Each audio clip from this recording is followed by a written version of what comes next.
You're gun.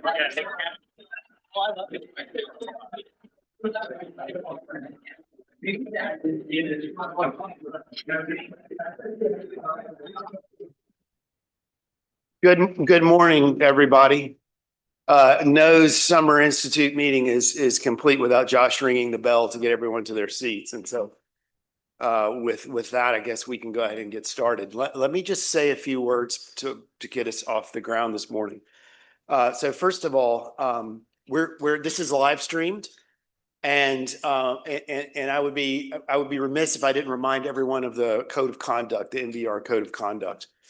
We've got a lot of great papers today, but this is also something I want to point out. This is the first day of the Entrepreneurship Research Boot Camp for this summer. So if you're a boot camper, would you please stand up and let us see who you are? Okay, welcome everybody. Okay, you guys can sit back down. Don't forget about the reception tonight at 6:30. It's across the street at a place called, I think, like Bombaro or something. It's across the street.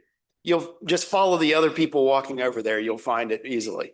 Okay, the next thing I like to do is raise your hand if you are a former boot camper. Okay, so look around the room, boot campers. This is a very elite group of scholars that you're joining, and so it's really, I really want to welcome all of you guys into sort of the entrepreneurship research community. It's been a wonderful thing that we've built here with the boot camp, and it's great to see it pay dividends like this. In addition to the reception tonight. I encourage anybody to attend. Everybody who's free, please attend.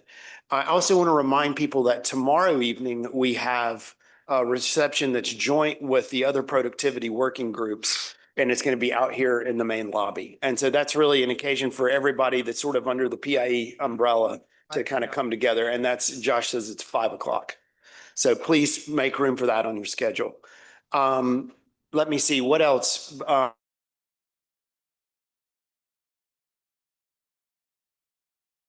Foundation for this meeting. Their generosity makes all of this possible. I guess now it's time. What am I forgetting, Josh? Anything else? Yeah, exactly.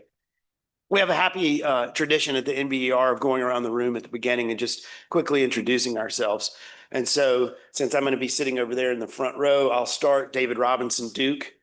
Martin, Organization Vincent. Constantine Ellis, Cambridge. Vera Mott, Chicago Booth. Victor Lyonnais, Michigan Roth. Aubrey Revere, Michigan University.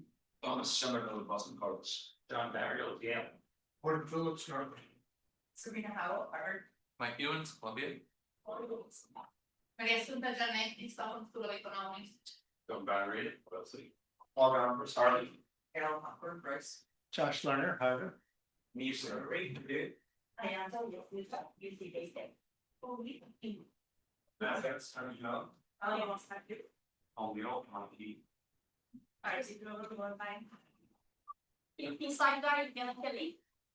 Alex Foley, University of Calgary. Here's what we do now. Fundamental University Chapel. Deviate Boston College.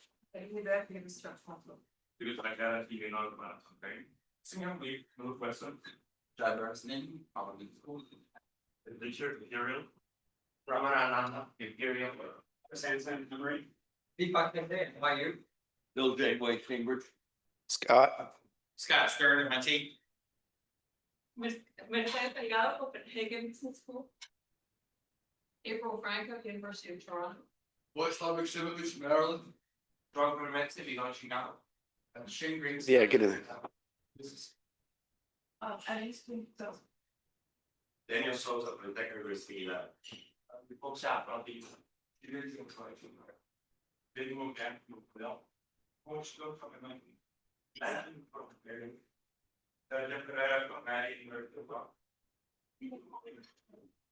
What about the way? Lauren with Harvard. And what I should feel like. Result, Bryce. Columbia. Jacob Strickland for the speak up. Yes, he lived in University of California. Let's get the software, see. Software, automation, plus, or. So we kind of left off this, or to start with you, Christina.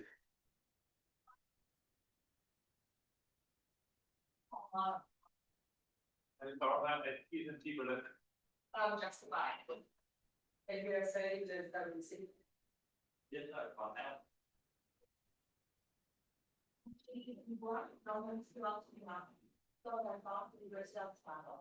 Each champion is usually over Hong Kong.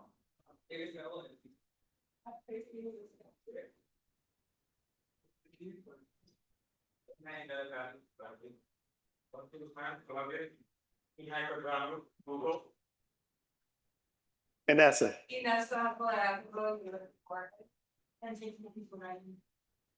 Instrument. First another problem.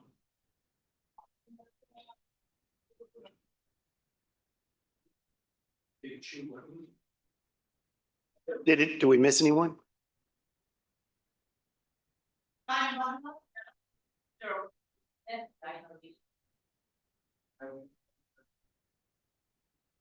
Yeah, I think we got everybody. Thanks a lot. That was a lot harder than it should have been. And that's on me. Our first presentation is why don't old firms do new things? And Victor's going to kick us off. Thank you.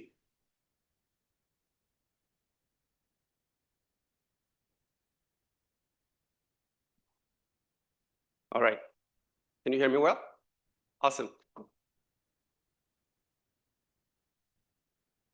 All right. Good morning, everyone. First of all, thank you very much to the organizers for putting the paper on the program. We're truly delighted to present this work in front of such a distinguished audience.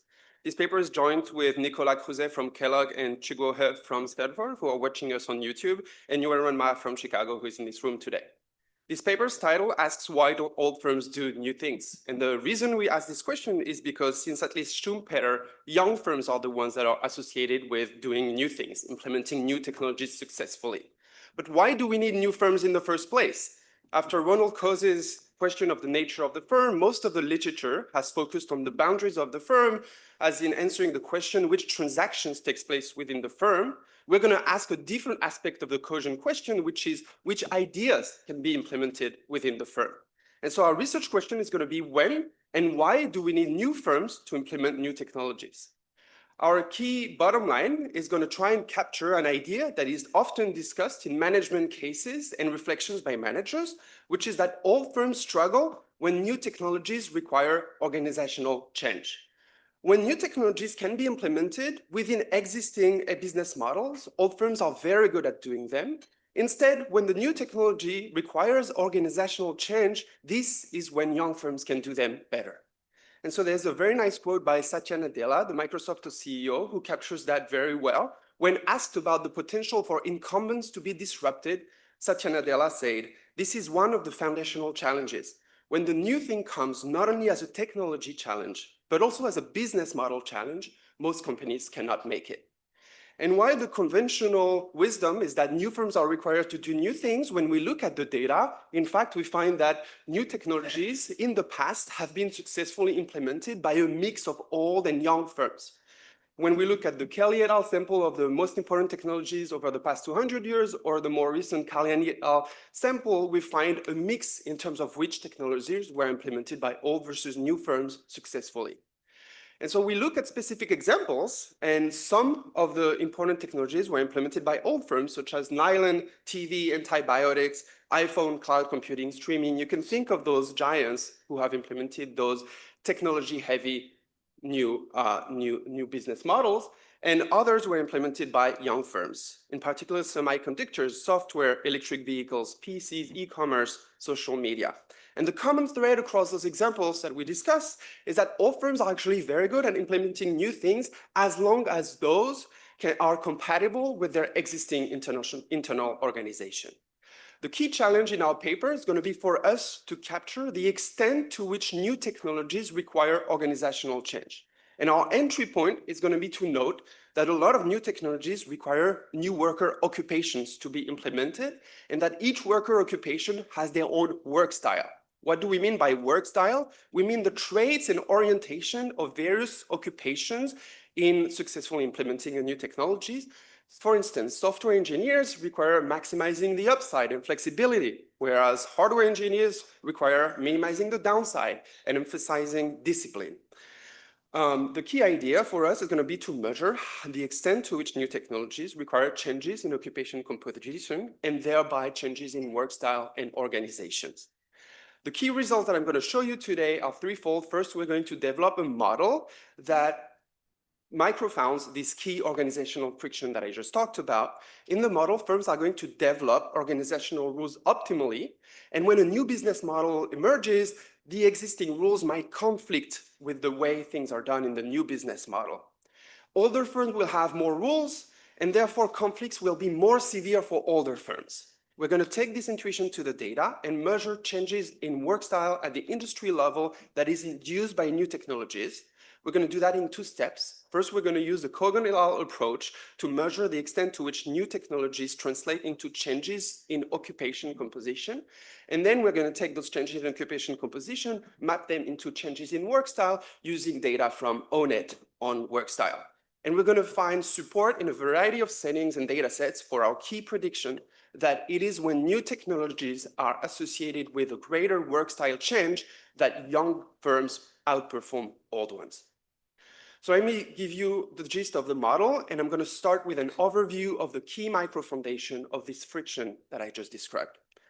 In the model, firms are going to be operating in an existing business model A that has managers, workers in different occupations. Each worker occupation is going to have their own work style. As firms operate in the business model, they're going to face incidents and they're going to develop rules to solve incidents. Older firms that have operated for longer in existing business model A are going to have more rules, so that when a new business model B emerges, existing rules might conflict with the way workers in the new business model want to solve problems. And we are going to assume that the likelihood of a conflict increases in the work style distance between workers in the new business model and workers in the existing one. Conflicts are going to be more costly when firms have more existing A rules, which I just explained is going to be the case for older firms. And that's going to guide us to our key empirical prediction that we'll find support for, which is that when the work style distance between new technologies and existing ones is larger, then younger firms outperform older ones. So let me tell you more details about the model, and I'm going to start with the existing business model A. In business model A, each manager manages one unit and chooses the optimal occupational mix to maximize the CES production function. Each worker in each occupation is going to have a vector psi that tells you how productive a given occupation is for the given business model A. Therefore, managers are going to choose an optimal worker occupational mix to maximize production in this business model A, resulting in a work style in business model A that is the weighted average across the share of each worker occupations in the workforce. Then incidents are going to arise as the unit produces in existing business model A, and at a given point in time, a given fraction of possible incidents has already been coded in the rule book. So that with the probability rho A, a rule already exists and the incident can be solved at no cost. It's already been solved in the past. But there's a probability 1 minus rho A that the incident has not been faced before, therefore a new rule needs to be added at a cost phi, and then once it's in the rule book, it's no longer costly for A workers. Rules are going to accumulate as firms operate in the existing business model according to this law of motion, which as you can notice has A in the superscript, which means that older firms that have operated for longer will have more rules. The firm's owner is going to take as given the occupational mix chosen by managers and the fixed supply of managers to decide how many managers, how many units to have in the firm. Now let me describe what happens in business model B. In business model B, things are structured the exact same way, but this time different worker occupations have a different productivity for the new business model compared to the old one. Therefore, the occupational mix that is chosen by managers in B is going to be different from that in A, resulting in a different work style of the workforce in business model B compared to that in A. And we're going to define delta as the key parameter, that is the distance in work style between workers in B versus workers in A. When incidents occur in business model B, either no rule has been yet written in business model B or a rule has already been written. The interesting case is when no rule has been written, which with the property 1 minus rho A means that no rule has been encountered neither in B nor A before, and B workers can just solve the incident the way they like. But the interesting case is when an A rule already applies. B workers are facing an incident they've never faced before, but the existing business model A has already codified a rule in the rule book. And here we're going to assume that there's a probability of conflict between the way B workers want to solve the incident and the way A workers have been solving it in the past, have decided to code it. We assume that this probability of a conflict increases in the work style distance between B workers and A workers, this delta. For simplicity, we're going to assume that this is small f times delta, the probability of a conflict between the way B workers would like to solve the incident and the way A workers have solved it in the past. The key economics is going to be in this equation here, which is the per B unit flow profit. The per B unit flow profit is going to be some baseline profit, which is productions minus wages. Then there's the probability that the incident that arise have never been encountered neither in B or in A, in which case phi is the cost to solve the problem. And then you have this conflict probability F delta that the way B workers would like to solve the incident is different from the one A workers have chosen in the past. And the key economics here is going to be that this cross derivative is negative. What this means in words is that when the firm's owner chooses how many managers to hire in B, the size of their B business model, they're going to take that as given and notice that larger work style distance between the new technology and the existing ones means that more conflicts might arise. And this friction is going to be more severe for older firms. That's going to generate our key result that we're going to take to the data. We can solve for the analytical growth rate of a given firm in a given industry in a given year. And this equation, as you can see, has delta times rho A, which means an interaction between the age of the firm and the work style distance between the new business model and the existing ones. And what this means in words is that older firms that have more rules are going to grow slower when the work style distance between new business models, new technologies arising, and existing ones is larger.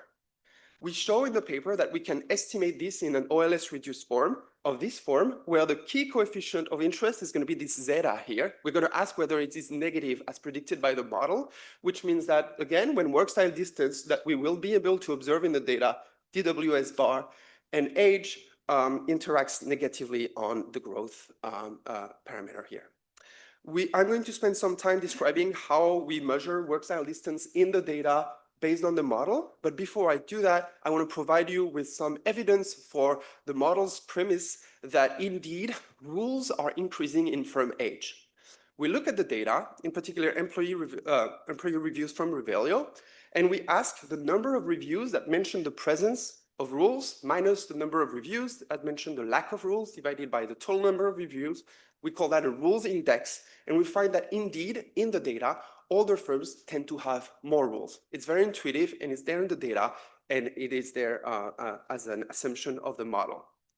So now that I've given you all of those intuitions, I'm going to tell you how we construct the key independent variable for work style distance in the data.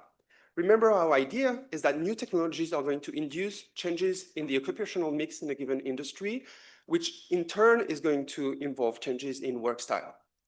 The theory tells us that we can measure this delta N theoretical object as the observed change in the employment-weighted work style in a given industry, pre versus post the arrival of new technologies. And this is exactly what we're going to do in the data. We're going to start from occupation-level work style data from ONET. For each worker occupation, ONET tells us a 16-dimensional vector of work style for each occupation. So here, hardware engineers and software engineers, we know exactly the way they work. And that allows us to take it to the industry level by taking the weighted sum across occupations. And then I'm going to guide you in 2 steps into how we measure the change in work style at the industry level, how we measure this change from T to T plus 5 in the work style of a given industry. The first step is going to be to link new technologies to predicted industry level occupational change. And like I said, we're going to use the Kogan et al. Approach to doing that by predicting future employment at the occupation industry level using patents. First, we're going to measure the similarity between any new patent and existing occupations in terms of their routine and non-routine tasks. We're going to do a cosine similarity of a vector of embeddings to get at that. Then we're going to sum over breakthrough patents for each occupation's exposure in terms of routine and non-routine tasks. And that's going to allow us to predict the employment of a given worker occupation following the arrival of new technologies. Aligned with Kogan et al., we find that when a given worker occupation has a psi-R routine tasks exposure that is high to new technologies, then that worker occupation will go down in terms of employment number. And when the exposure in terms of non-routine tasks, psi and R, is high, then that worker occupation tends to increase in terms of employment number. So that's how we go from new technologies to predicted industry level occupational change. Now the mapping between predicted industry level occupational change to work style change is straightforward. It's a one-to-one mapping using the ONET data. We're going to use our predicted employment shares that we just computed and take the weighted average across worker occupations at T+5. We can do that also at T so that we get the T independent variable that is our predicted work style change in a given industry in a given year following the new technologies that arose in that year. So I'm going to guide you through the empirical results now. The overview of our empirical test, again, we're going to test our key models predictions in various ways. The key model prediction is that when new technologies imply greater change in work style, this is when young firms are at an advantage and tend to outperform old ones. We're going to show this in three ways. First, we're going to show this by looking at VC investments in an industry, which is the extreme case of investing in young firms. Then we're going to look at growth of young versus old firms in CompuStat among public firms. And finally, we're going to look at growth of young versus old firms in the BDS data, which is all companies in the economy. So the first test is how much VC investment relative to the market cap of public firms is going in a given industry following new technologies that arose in a given year. And here we find that our beta coefficient, which is how much following new technologies predicted work style will change in that given industry, is positively correlated with how much VC investment is going into this industry. In terms of magnitude, this 0.4 log point means a 50% increase in VC investments in that industry and year. We find that, interestingly, this is not due to the total quantity of technology that is brought about in that given year. We find that this is not particular to breakthrough patents, creative patents, or rapidly evolving technologies either. Then in CompuStat, we're going to look at a variety of outcomes that we can look at. We're going to ask whether Tobin's Q of a given firm depends on how much work style change is predicted by new technologies in a given year and whether that interacts with firm age. And indeed, we find that when new technologies predict larger work style changes in a given industry and year, older firms tend to be at a disadvantage and tend to have a lower Tobin's Q. Again, this is true across specifications. In terms of DHS growth rate of sales, we find the same result. We also find the same result for employment, also in CompuStat. And finally, we're going to use the BDS data to look at all firms in the economy. The only outcome we can look at there is the growth in employment. And we find consistent evidence that when new technologies emerge that predict more changes in work style, indeed, older firms tend to be at a disadvantage. Young firms outperform old ones here in terms of employment growth. We do a bunch of robustness checks that we might talk about in the Q&A session. First, we check that our results are consistent and do not change when we're trying to account for cannibalization, the product life cycle in a given industry, the age of either the CEO or employees, uncertainty in the economy, and acquisition of young firms by old ones. We do not find that any of that explains our results. We always find that this is when predicted work style change is large, that young firms outperform new ones, even trying to account for those potential alternatives. And that allows me to conclude, hopefully in time. Every year, this community produces over 200 NBER working papers on entrepreneurship. But the question of when is entrepreneurship important for economic growth depends on when and why do we need new firms to do new things. What's the relationship between entrepreneurship and creative destruction? We propose that organizational change is key to understand how innovation is implemented, We're excited about the availability of new data sets to analyze organizational friction. Seemingly invisible incumbents can be challenged and displaced and have their own Achilles heel, which is optimal ex ante, but becomes an Achilles heel exposed. We think that business dynamism is very important, but there are cases in which young firms are especially useful, and this is when new technologies induce more work style change. Thank you very much for your attention.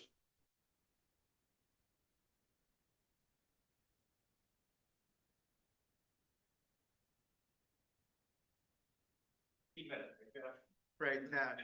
What? 10, right? 15. 15. Sorry. 50. Yeah, a little moment of panic there. Okay, very good. Keep me honest, but thank you. Oh my goodness.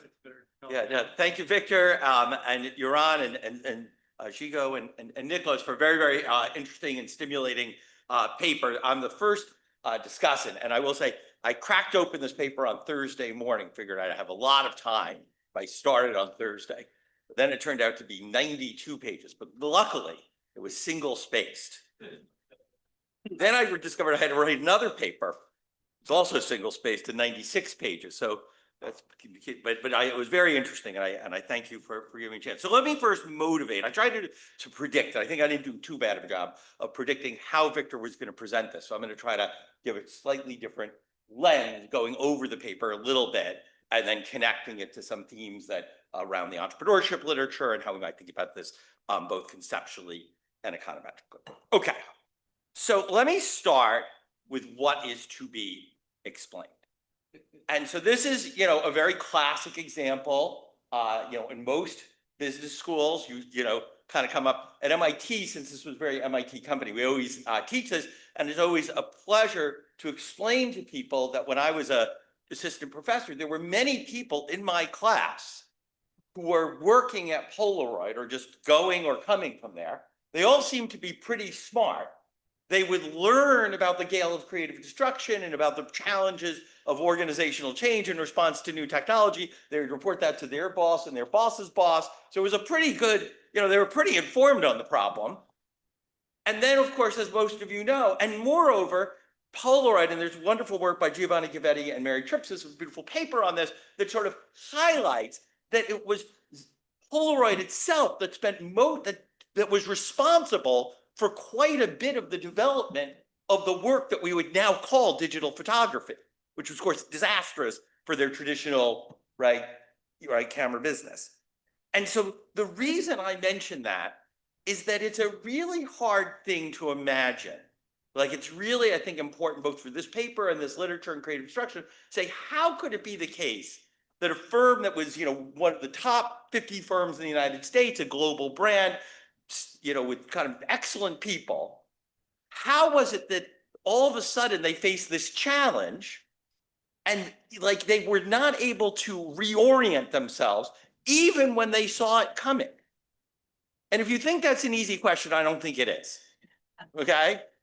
And the problem with it is it's easy to tell this story. It's harder to tell this one. So remember, these guys were supposed to fail, and thank God they did, because that lets us get through an MBA lecture. The New York Times was also supposed to fail, right? We faced exactly the same threat, exactly the same destruction of a competence, exactly the same problem of unions, the same problems of competence destroying, changes of the occupation flow, so on and so forth. Except the problem is, since the mid-2010s in the New York Times facing this challenge in their moment, they actually put together a report, they hired a few people, and guess what? They've succeeded. Probably most of you in this room, either through your university or by yourself, have a digital subscription to the New York Times, and I'll bet you almost zero people here have a paper subscription. And it's really interesting. Moreover, their ad revenue is essentially a very small piece of their business, and it's a direct business model that depends on us paying them directly. That's at least how I do it. And so I think, that gets at this question of how challenging it is to predict in advance the patterns of creative destruction. To be clear, I'm looking at John, right? John wrote about this, I don't want to say how many decades ago, but right? Right?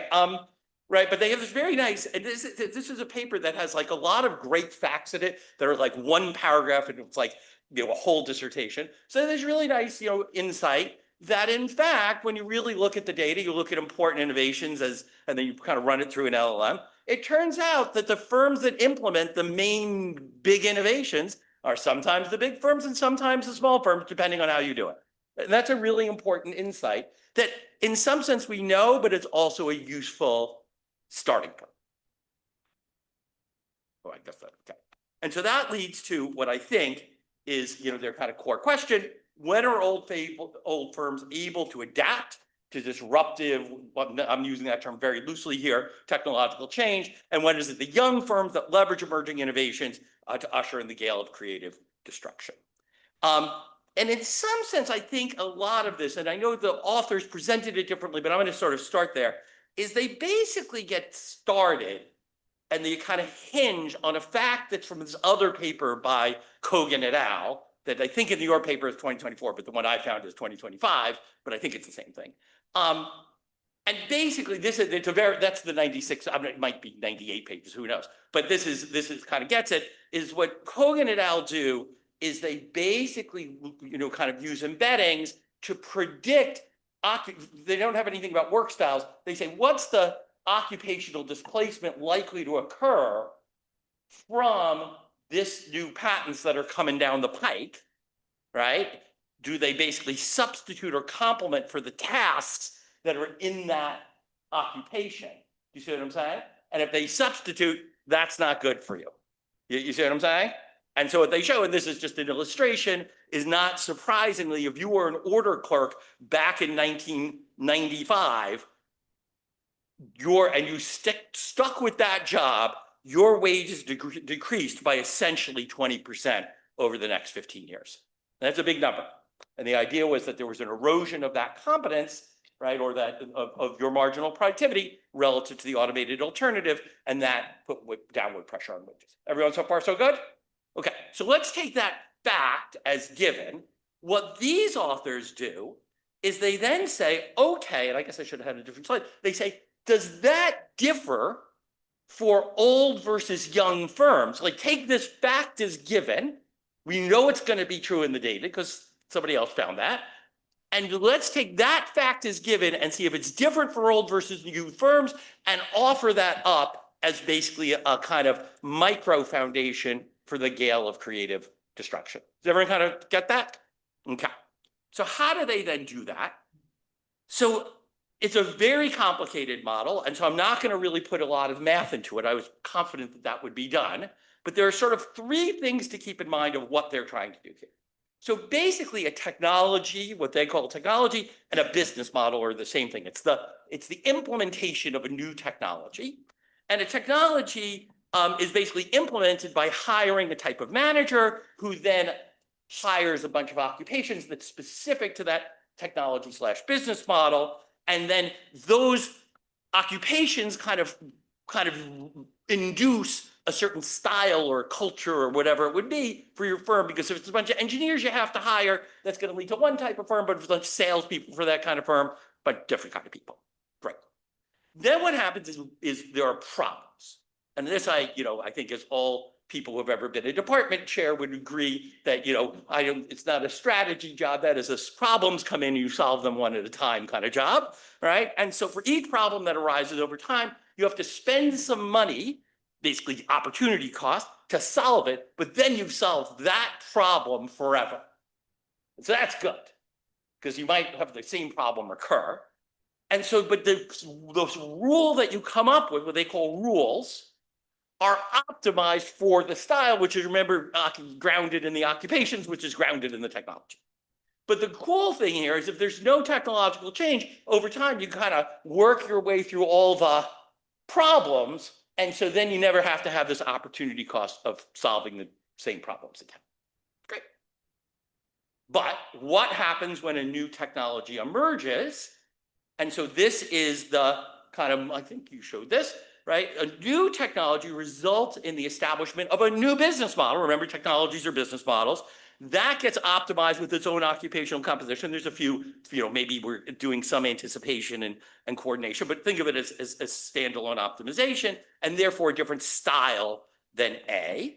And so then what happens, right, is you get a very nice set of trade-offs. So if the B work style, the style I should say, is not too different than A, then the A rules can be used by the B team without too much fuss. On the other hand, if the Bs and the As are totally different cultures, different styles, then they rebel against the solution you had, okay? And that, what does that lead to? That leads to meetings. Oh, sorry, hold on. And this was one of these, another little paragraph that could be, 3 dissertations. This I thought was really fascinating. Probably take it out of this paper and publish that separately because it's very cool. Is that basically firm age and rules are basically, yep, got it, okay? Now, meetings, apparently you don't really jump up on the meetings until you're a real dinosaur, but then you really get going. So, okay, we'll stick with that. And my T is 160 years old, okay. Okay, so then what happens is if the B work style is not too different, okay, so then since the older firms have more rules, the arrival of technology that induces a sufficiently high level of change in the optimal occupational composition and the style may disadvantage older firms, in part because you're basically having to litigate at even higher cost than solving for the problem itself, basically having to relitigate the rule. Okay.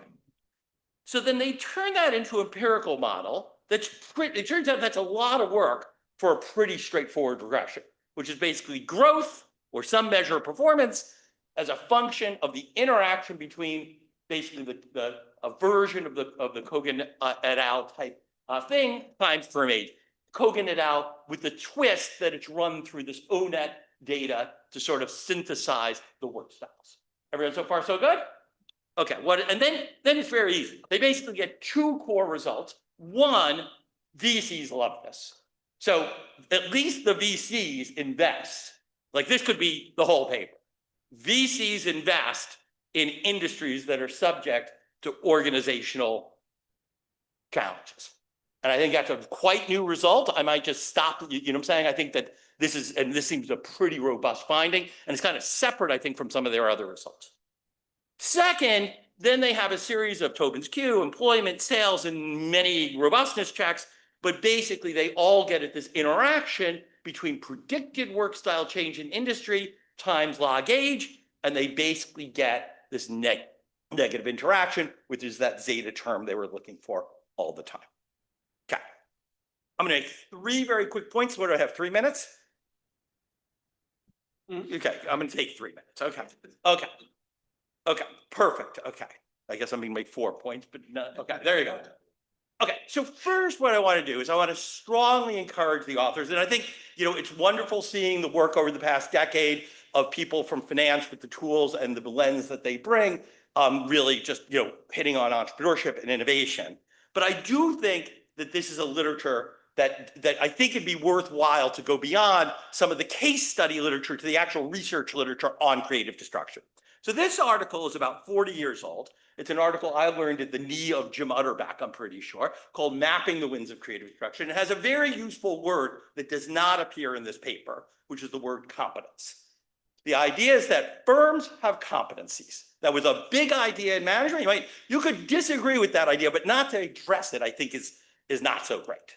And they basically have 2 types of competencies. They basically have technical and kind of organizational competence, and they kind of have things that are good, or they're either fitting for the market or not.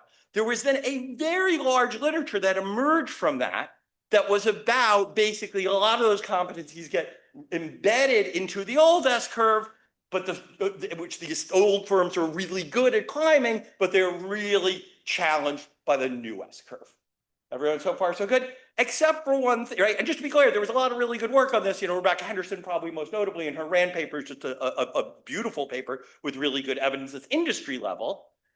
And there's this wonderful volume that Josh and I edited with Shane and Rebecca and Tim, this wonderful paper that I think is exactly the story you're telling. Yep, exactly. Okay.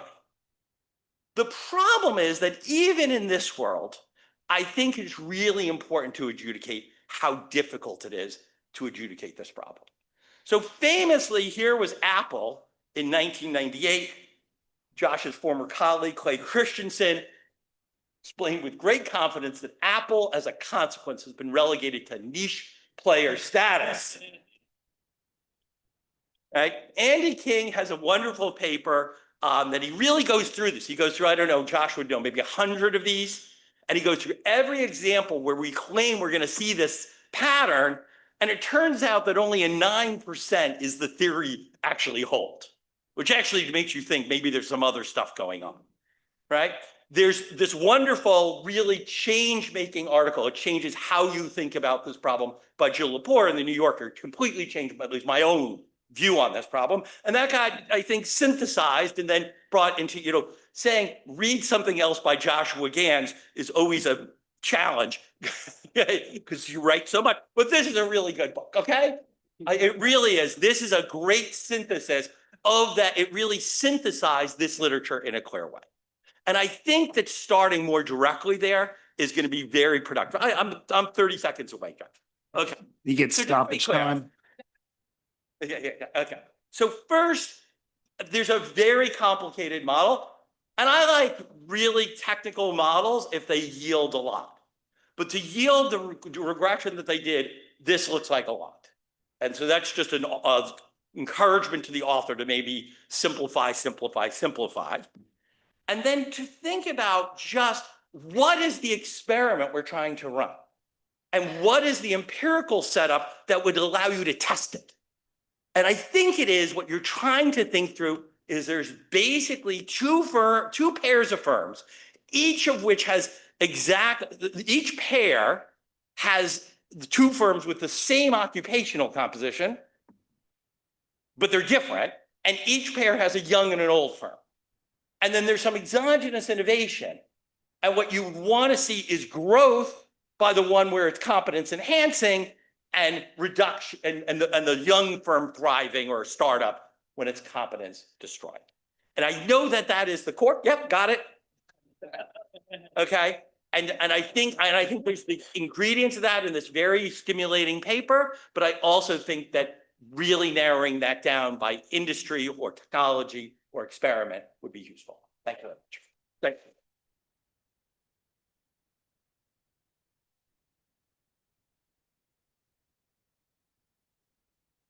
All right, so how are we going to handle this as usual? So we need to be mindful of the fact that we're being live streamed and some people, you can't hear what's being said in the room unless you come to a microphone. So there's microphones here at the corners of the table. And we also have microphones here that we can pass into the audience. So guys, But just we want to take 2 or 3 questions and then. yeah, I think that's a good idea. So if anybody would like to Whatever they want to respond to. just take the microphone. And just join the queue if you want to say something. I loved the mechanism, but I am wondering whether it's alternative to the cannibalization of technology, meaning that if I go back to the example of Scott on Polaroid, perhaps Polaroid did not invest in digital photography because it would have cannibalized the technology. So perhaps for another paper, I would be interested in knowing whether this is an alternative mechanism or there is a complementarity. Two remarks. First, I want to echo Scott's comment. Rebecca's grand paper is just so beautiful. You really do need to read it. And second, the one thing I learned from Rebecca, she's not here, that you're missing is observing if the old firm must necessarily share an asset across the scope of what they're doing. When they don't need to share an asset across all the scope, old and new, they can break off a division and quite successfully address most of the time the problems. When they have to share that asset, then they share the organizational issues that you're identifying. So, okay. Awesome. Super cool paper. That rules graph like I'm going to teach that in the classroom. That was just like my favorite on age and rules. You're going to end up with way too many citations in this paper, but I have to add more. So my training is like real weird in background. I was trained by these organizational ecologists. You may never heard of them, but I would highly encourage you to go read Hannon and Freeman. Like the thing on the paper that you're doing is what they do. There's then a literature that's closer to where Scott was going, a paper by Toby Stewart and Jesper Sorensen that's literally about aging, obsolescence, and innovation. I think some of those mechanisms, going back to where Shane was going, would be useful for sort of thinking about where your paper fits. Because I think there's something you can really cool. Is like these are all papers that are like 30 years old. And so empirically, there's room for improvement. But I think a lot of the ideas can sort of help inform and maybe even tame the model a little bit in terms of where you're going. So happy to talk more offline, but super cool stuff. Just, very, very interesting paper. I was thinking it has an implication for divisional structure. So as Scott said, the New York Times, they initially, when the online thing came, they had a separate division for the online. Then they folded it back into it. And also, if you think of the firms that have been successful, like Google, they have divisions for the, the car thing automated. So I was thinking one implication for a model, and you can even test it empirically, would be maybe the new technology should be folded under a separate division within the big firm. Maybe those firms tend to succeed more often. That would be one implication I'm thinking of your model. Hi, first of all, thanks a lot for so elegantly bringing in people into the old Cozian question. And I was just kind of thinking that precisely because of what you do, the unique aspect of your work is thinking about how the fit between an organization's workforce and the work styles explains how it responds to new technology is your first order question. So it seems like there's an opportunity to unpack that relationship first before you start looking at how the size of the firm comes in to explaining this dynamic. And precisely because the unique aspect of your work is about people and work style fit, it seems like you have burning glass data. You could look at how satisfaction ratings and turnovers of employees and others, especially in light of these technological changes, might be one mechanism through which your outcomes eventually propagate. That might give more credence to your favored mechanism. Thank you. Take a couple more, but brevity being the soul with. So this is a fantastic paper, really heavy lifting here. And the previous question is a real good segue to this, since you're looking at the inside of the firm in terms of technology adoption and how they adapt to new technology and how they progress. So there's a whole literature, and we made a modest contribution with Filippo recently, but it starts way back. There's also a theory paper by Asimoglu about the issue of career concerns within the firm. So the structure of the firm in terms of where the people are, where the CEO is, may make a very big difference in how firms adapt new technology. Okay. You treat new technologies or business models as exogenous, as manna from heaven. But new technologies are created and made into business models by firms. Most of the patents you're looking at were assigned to firms. So it is the very work styles you're looking at that are creating the technologies. They're not, we don't have a social planner who is allocating technologies to different firm sizes. And so I'm wondering if you can endogenize technology development. I think that would be really fascinating. All right. Yes. So great paper. So my question relates to these organizational changes and challenges, whether they relate to the type of customer. For example, is that whether your technology, this new technology, is going to be more of a business-to-business type of technology versus a business-to-consumer?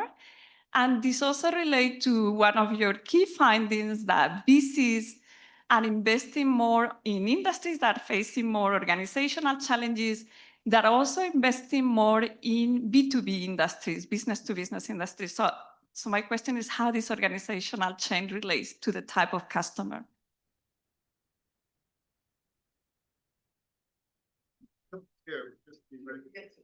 Well, one that we have enormous admiration for the organizational literature, and then thanks God for bringing the ideas to life. We do cite many of them, and we want to find an entry point to formalize their insight, which is competencies are not competencies forever. Competencies can be challenged, and core competencies can become disabilities. So the work style distance is our measure for when existing competencies might turn into disabilities. And so that's an important thing we wanted to emphasize. Cannibalization, that probably exists, but it doesn't seem to explain all the patterns. For example, like you have iPhone and nylon that cannibalize these companies' existing products. You can find examples both ways. And currently we have a proxy for cannibalization, which is existing profitability. It doesn't seem to cancel our core mechanism. Whether you can insulate the new business, that's a very frequently taught trick to incumbents to adapt. Seems it's imperfect. We know many case studies where is trying to insulate, like Toyota tried to insulate woven, but that didn't quite work because ultimately there's still touch points. And as one question mentioned, there may be some shared assets. If we could measure how intensive the touch points are in shared assets, it will be amazing. But currently not great insight in measurement yet. And finally, Sabrina's comment about where technologies emerge. I think the emergence can be everywhere, and adoption is quite important. When a new technology, be it AI or back in the days, automobiles emerged, many people can adopt it. In another paper, I studied emergence patterns of innovations for past 2,000 years, and it turns out, at least at the macro level, adoption of technologies discovered elsewhere is hugely important, and our key focus of implementation is also closer with why old firms, like Scott mentioned some examples, they cannot adopt new technologies, even though we know that new technologies are important. And thanks a lot for all the other comments for additional tests we can do. We really appreciate that. And ultimately, our presentation, we can try to bring to life by naming the particular disruption episodes, but essentially our left-hand side is just a collection of how well the incumbents perform relative to startups and young firms. And as a function of how the technologies are changing, the technologies that fall into the industry are changing the ways that things are done in an industry. And so we can try to think about also changing the left-hand side, not to like these abstract growth variable, but to specific rise and falls of specific companies. But ultimately, the current regression kind of encapsulates those episodes as well. So thank you so much. I really appreciate these exciting comments. So while here we're in the land of the boulevard of Polaroid, so we should have anticipated that exactly.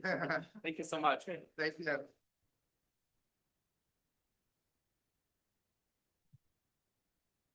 Okay, Margaret. All right. Thank you, everybody. This is I'm Martin. This is a paper joined with Chris, David, and Ramana, who are over there. So thank you so much for the organizers to have us here, because it's the first time we actually meet in person, the whole team together, which is great. So the paper really is going to ask the question, how does the nature of firm lifecycle growth interact with the nature of firm financing? The big question, right? So it is a very difficult question to tackle with US data, because the data where we observe firm financing in the US is not available for the entire universe of firms for which we observe firm dynamics. That's the key challenge that we face in the US. Now, we have overcome this challenge by going to the UK census data, where we can actually observe firm financing data for the entire universe of firms, and we're going to study that. Now, with this new data from the UK, we're actually able to, together with some theory, to connect a bunch of literatures that have been growing very fast recently in finance and macro. The first one is on entrepreneurial finance, so I'm glad that David came back, because one of the motivations was his paper, Rowan Robinson, that basically said, look, back in the day, we used to think, because of the pecking order, that it was mature firms, the ones that use debt. And thanks to this new work, we now know that actually young firms, startups, use a lot of debt to finance themselves. And thanks to also the work of Yoran, who's also in the audience, the Diana and Ma paper, right? In macro finance, we have shifted the view that maybe the debt that firms get is mostly based on the assets that the firms have to actually be cash flow based. Right? So the new ways of thinking in this literature, we think of it as debt being given based on cash flows of the firm. And that's really the key.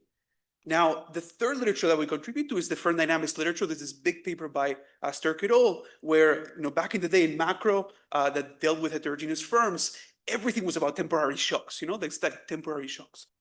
What these people did is to actually shift the attention of the literature towards permanent differences among firms that are drawn at birth. So in this field of firm dynamics, this notion that is inherent in entrepreneurship,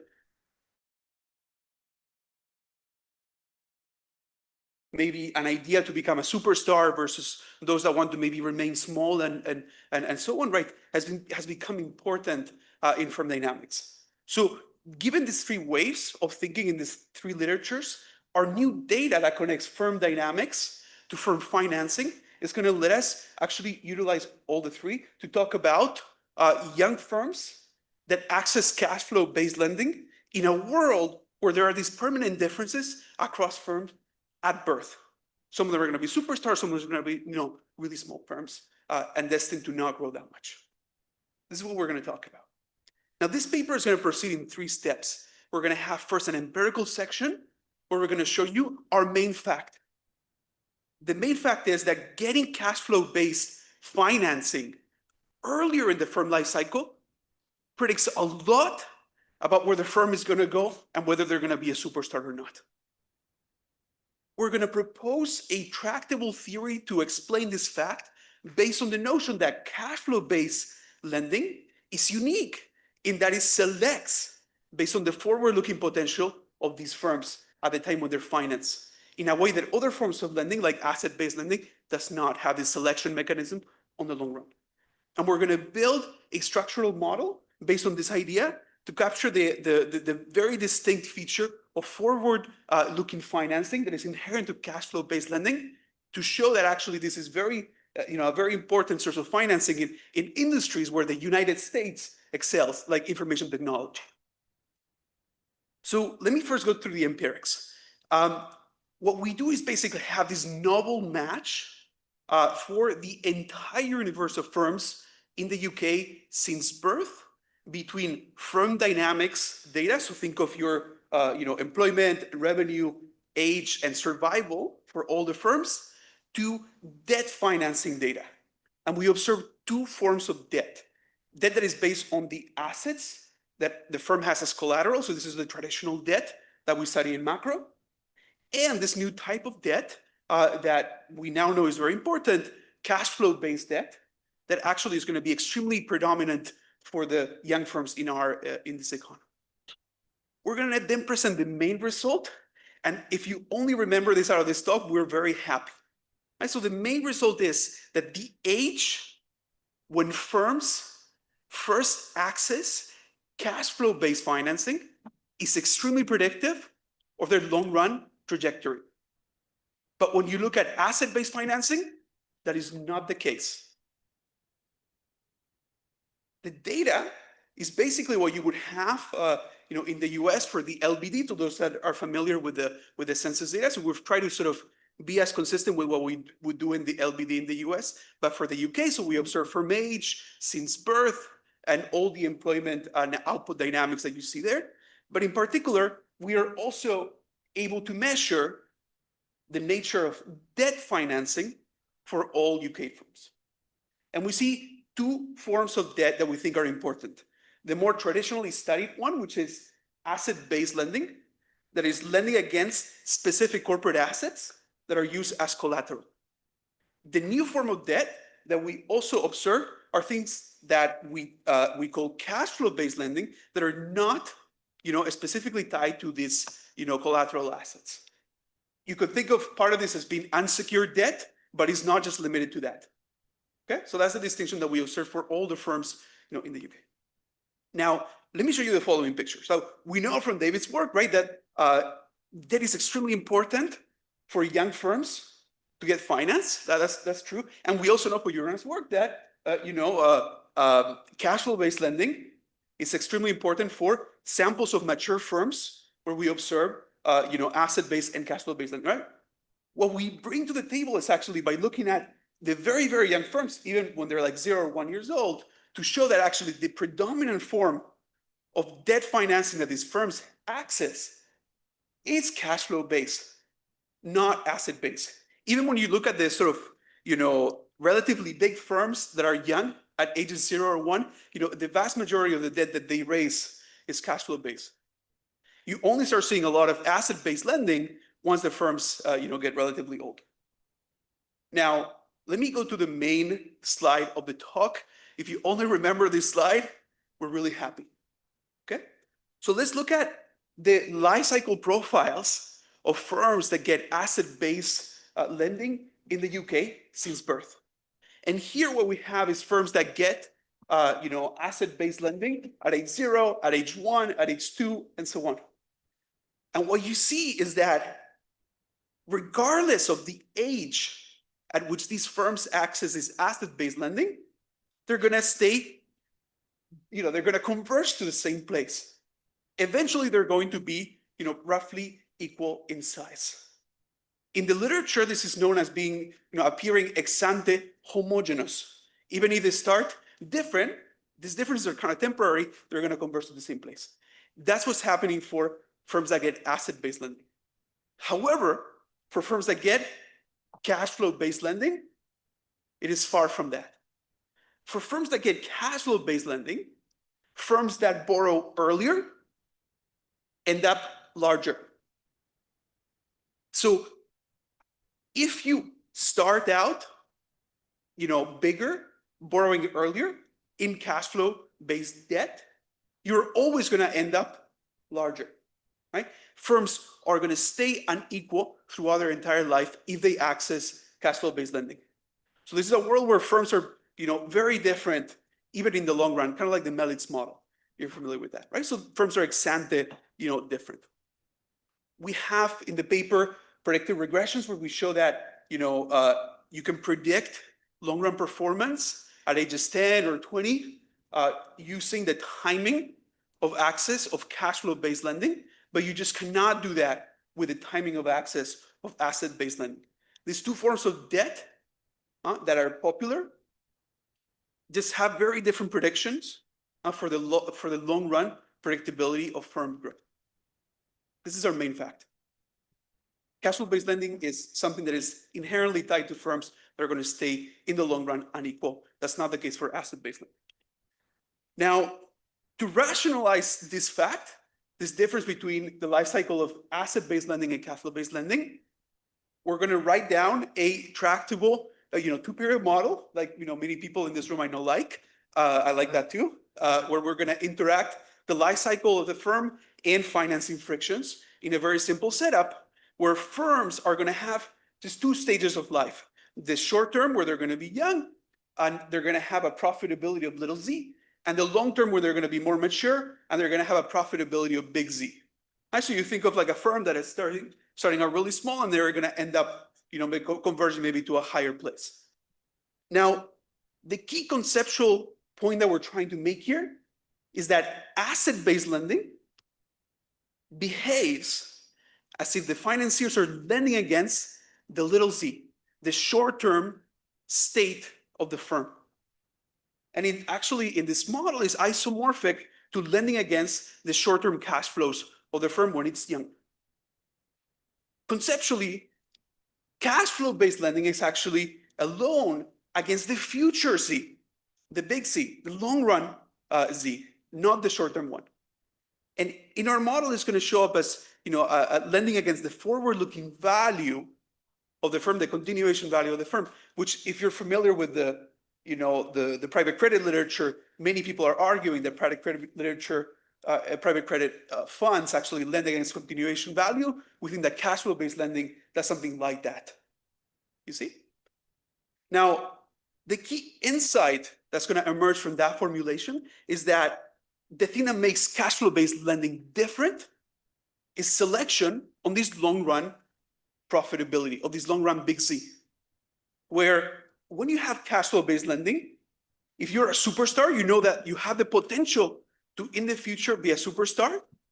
You're going to be able to access more, financing and be able to survive, much more early on in life. While if debt is given based on the current assets, even if you know you're going to end up being potentially a superstar, you're not going to be able to get the financing based on that, and you're going to die with a higher probability. That's the key idea. That you can see in a graph, where if you look at the long run potential, the potential to be maybe a superstar in the future versus a relatively small firm, what happens with cash flow based lending when you have this sort of lending against the future value of firms is that the probability of survival increases with that future potential for cash flow based lending, and it's completely flat for asset based lending. You're not selecting firms on their long run potential when you have asset based lending, but you are selecting on their long run potential when you have cash flow based lending. That's the distinction. What does that get us? The following picture. So if you remember in the data, the key fact was that asset based lending leads to convergence, firms being homogeneous in the long run. Cash flow based lending, different. The model predicts exactly that. And the key intuition is that when you have asset-based lending that's lending only against the short-term little z, firms are not being selecting on whether they're going to be superstars or not at the time of financing and survival. So when you look at at them in the long run, they're going to be pretty similar. However, for cash flow-based lending, because that is actually forward-looking, they're getting financing based on the future value, they're going to end up in different places. That heterogeneity that exists in the long run, that's a structural heterogeneity that's going to show up. So here's a point that we want to make that we think interacts the nature of firm growth and the nature of firm financing. In the world, we observe these two life cycle profiles for firms that get asset-based lending versus cash flow-based lending. We think, and this is what happens in our model, that structurally, firms such as very different long-run types, very different growth potentials. However, if they get asset-based lending, we do not get to see that when we look at the data. Why is that? Because the nature of financing prevents us from being able to observe their long-run differences. Cash flow-based financing, however, because it's lending against the future value of the firm as opposed to the temporary state, does reveal the permanent differences across firms that exist in reality. So an economy where there's more value-based, cash flow-based financing, like for example in the US, will let us see these permanent differences across firms in a way that maybe, think of Europe, an economy that maybe relies too much on short-term states to give lending would make firms appear too similar, not very extremely productive, even though in reality they might be. It's just that the nature of financing is not selecting them based on the future potential. Okay. We do a bunch of tests to show that this story about selection in the long run type, it's really there. One of the tests is what happens when there is a tougher lending condition against this future value. What that's going to do is it's going to increase the degree of selection, is going to make the profiles of firms appear steeper. Why is that? It's not that firms are growing faster, it's that the average firm that's being financed when the amount of lending goes down is actually better selected. Less money, more money goes to better firms. So we do a test like that in the data where we sort industries between those that we think have a tougher time lending against the future value of firms, which is the case of industries where your ability to predict big C, the long run C of a firm, is really, really difficult. So think of information technology as the most difficult industry in which you can really try to predict the future trajectory of firms based on how their cash flows work out today. Right? Many of these industries have negative cash flows early on. You cannot really use that to predict their future, right? That's the extreme. It is precisely in those industries where it's more difficult to finance against this future value, because it's really difficult to predict, where you're going to see firms accessing this type of cash flow based financing way later in life. It's just more difficult to get finance in those economies. So precisely in sectors like information technology, where it's really difficult to access cash flow-based financing, are going to be the sectors, and this is the key point we make, where the firms that do get finance are going to be positively selected. They're going to be the ones that are going to be the potential, big superstars. And as a consequence, what you see when you compare, firms over here, like in information, to firms over there, like in restaurants, where it's actually pretty easy to tell if a restaurant is going to have a big or a small, profits in the future, depending on the location and so on, right? Or the head chef, right? For information technology, in contrast, you have the firms tend to start smaller, but grow a lot faster. Even though it's more difficult to, get cash flow-based financing, just like the model predicts, it steepens the profile. We show in the paper other, pieces of evidence that you can see there with, using, serial entrepreneurs and intangible sectors. But the main point is that whenever it's harder to evaluate companies for their future potential, because it's very, very unpredictable, less firms are going to get finance. And the firms that get finance are going to be better selected, so they're going to exhibit steeper growth rates, growth profiles. We formalize that also in a theory that endogenizes the access to financing based on noisy signals. The key idea is that the minute you have any kind of selection on value for how much and whether firms get access to this cash flow-based financing, you're going to have that cash flow-based financing is going to lead to positive selection on the long run types. That's not what happens with asset-based finance. In the last 2 minutes, let me go over the structural model that we calibrate and simulate to discuss this in a more, quantitative way. So what we do is basically we introduce into the standard firm life cycle model these financing frictions between financing based on the current state, this asset-based financing, versus financing based on the cash flows and the future value of firms. And it actually is pretty telling to see the differences in the distribution of firms between these two financing regimes. In an economy in green, where you have the financing being done in a forward-looking way, like for cash flow-based lending, there's a lot more dispersion. But why is that? That dispersion is there because when firms are young and have really low cash flows, they're having a tougher time. In economies with cash flow-based forward-looking financing, they might still survive. If you are a late bloomer, if you're somebody that's maybe like undergoing like really negative cash flows early on in life, an economy with cash flow-based lending will let you survive. That would not happen in an economy with asset-based lending.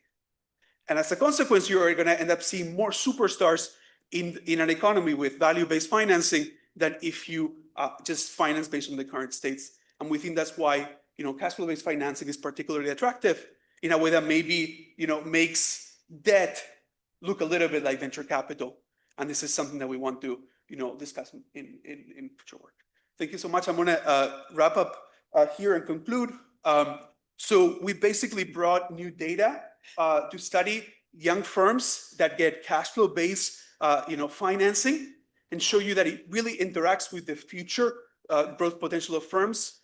And that's it. Thank you very much.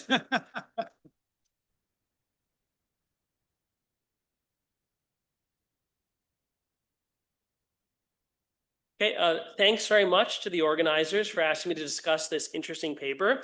And it's a good day for Martin. Not only did Spain win the World Cup, but the discussant also quite liked the paper. So I'll say that up front. So this is a very ambitious paper, and it tackles a deep question. And I've thought a lot about the implications of this paper. And I've wondered myself, why don't with what Martin concluded with, why don't European firms scale at the same level of American firms? And my favorite example of this is actually very close to home. It's somebody with a background close to Ramana, a Cambridge undergraduate, Demi Sasapis, who went to Imperial later on. But actually, he started the first large major commercial AI company, DeepMind. This is a picture of Demi Sasapis as an undergraduate at Cambridge. There's him winning the Nobel Prize.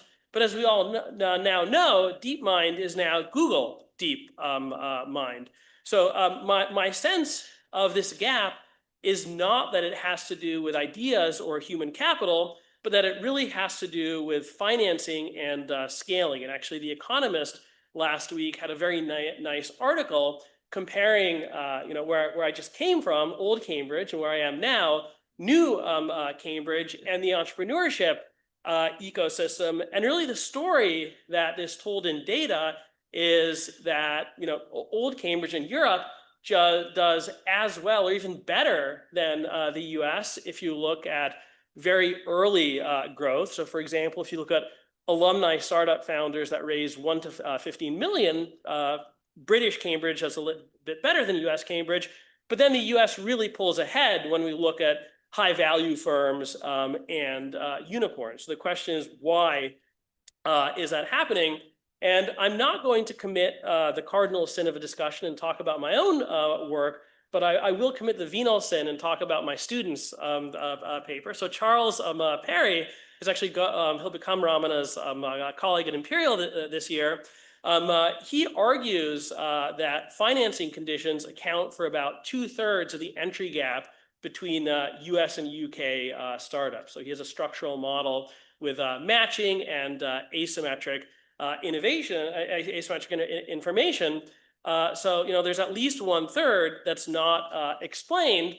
And this paper proposes another potential mechanism that probably matters a lot. And of course, these are not mutually exclusive in any way. I like to joke that as a profession, we've solved 600% of the equity premium puzzle. But this paper argues that frictions in forward-looking financing can explain differences in firm dynamics and productivity.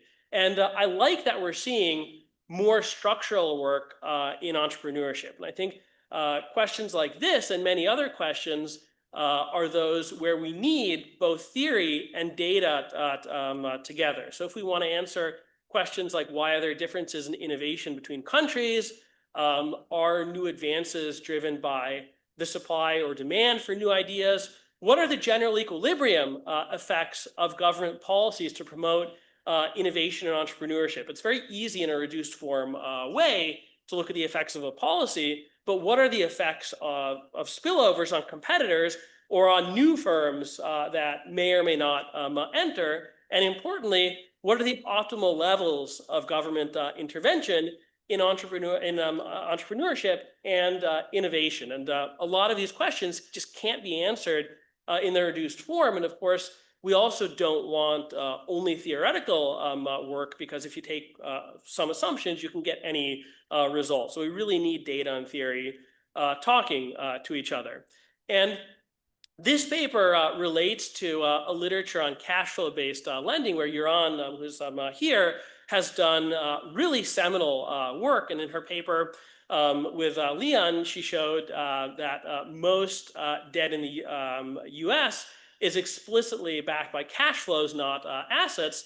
And in work with Amr Kermani, she followed up with hand-collected bankruptcy filing data to show that's indeed the case. And a growing literature in macro shows that this distinction has very important implications. It's not just a curiosity. At the same time, there's been a growing literature critiquing the idea of cash flow-based lending. So Rampini and Vishwanathan argue that even if debt is not explicitly cash flow based, it's implicitly cash flow based, because it's ultimately backed by assets in a bankruptcy proceeding. And Benbalat, Kumar, and Rajan make a similar point. And recently, authors at the ECB have shown that actually a majority of debt in Europe is asset and not cash flow based. So I don't really have a dog in this fight. And Yaron's very smart. Adriano and Vish and Raghu and Effie are very, very smart. They're going to solve this in the next couple of years. So I'm going to look forward to reading this as a tourist in this literature. But I'm going to focus on this discussion first on some comments on the empirics. And then I want to ask, is the empirical evidence in this paper only consistent with cash flow-based lending, or can we get some of these predictions out of other models too? So I won't talk too much about what the authors did. They have really amazing, new, rich administrative data. And they present these facts in a number of different ways. But essentially, they show that firms that access unsecured cash flow-based debt first grow much faster. And the immediate thing that came to mind was, we know from a lot of work, Holger and Xavier's work, Alp's work, the David's work, that financing has a causal effect on firm outcomes. So the first thing that came to mind was whether these effects are driven directly by the causal effects of leverage, selection, or survivorship. So I wanted the authors to do a lot more in terms of splitting the sample and perhaps matching on firms that look observably similar around the time early on in birth before they get financing, and even perhaps showing some trends before firms access financing. I like the general approach that the authors are taking, presenting a theoretical model and trying to explain these facts, but I'd like to see much more in terms of trying to match the mechanism. So I also didn't love the measure that they use in the paper of the present discounted value. So one of the main metrics in the paper is a measure of the PDV, and this is a recursive lifetime revenue rather than cash flows. It comes up, from a measure in the macro literature. But there's a problem in how this is constructed, a problem that's easy to fix, but it's constructed using realized turnover. So there's potential look-ahead bias and also potentially a direct post-treatment problem. So the unsecured cash flow-based financing could actually affect turnover and survival. So right now, with the empirics, we can't distinguish between three different stories. So one, which is I think what the authors have in mind in the model, that lenders successfully forecast high potential firms, but two, that financing causes future growth, and three, there are just some omitted factors like better ideas or whatever that drive both financing and growth. So I think there's an easy solution to fix this. Just replace this realized PDV measure with an ex-ante out-of-sample forecast. Use predicted PDV rather than actual PDV.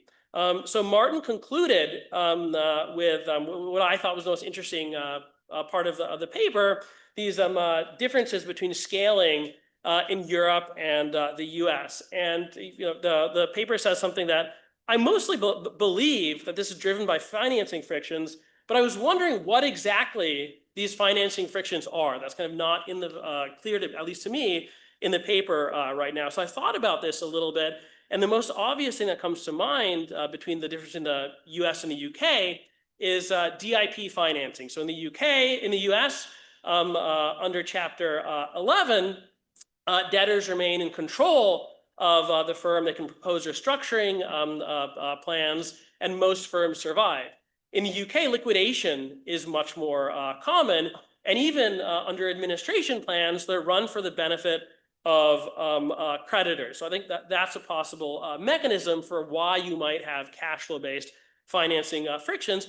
On the other hand, I'm not sure that this mechanism can explain productivity differences between countries, because I would even debate whether there's a US-Europe productivity gap. So it's true that the UK has lower productivity than the US, which is not a surprise to anyone who's dealt with British bureaucracy.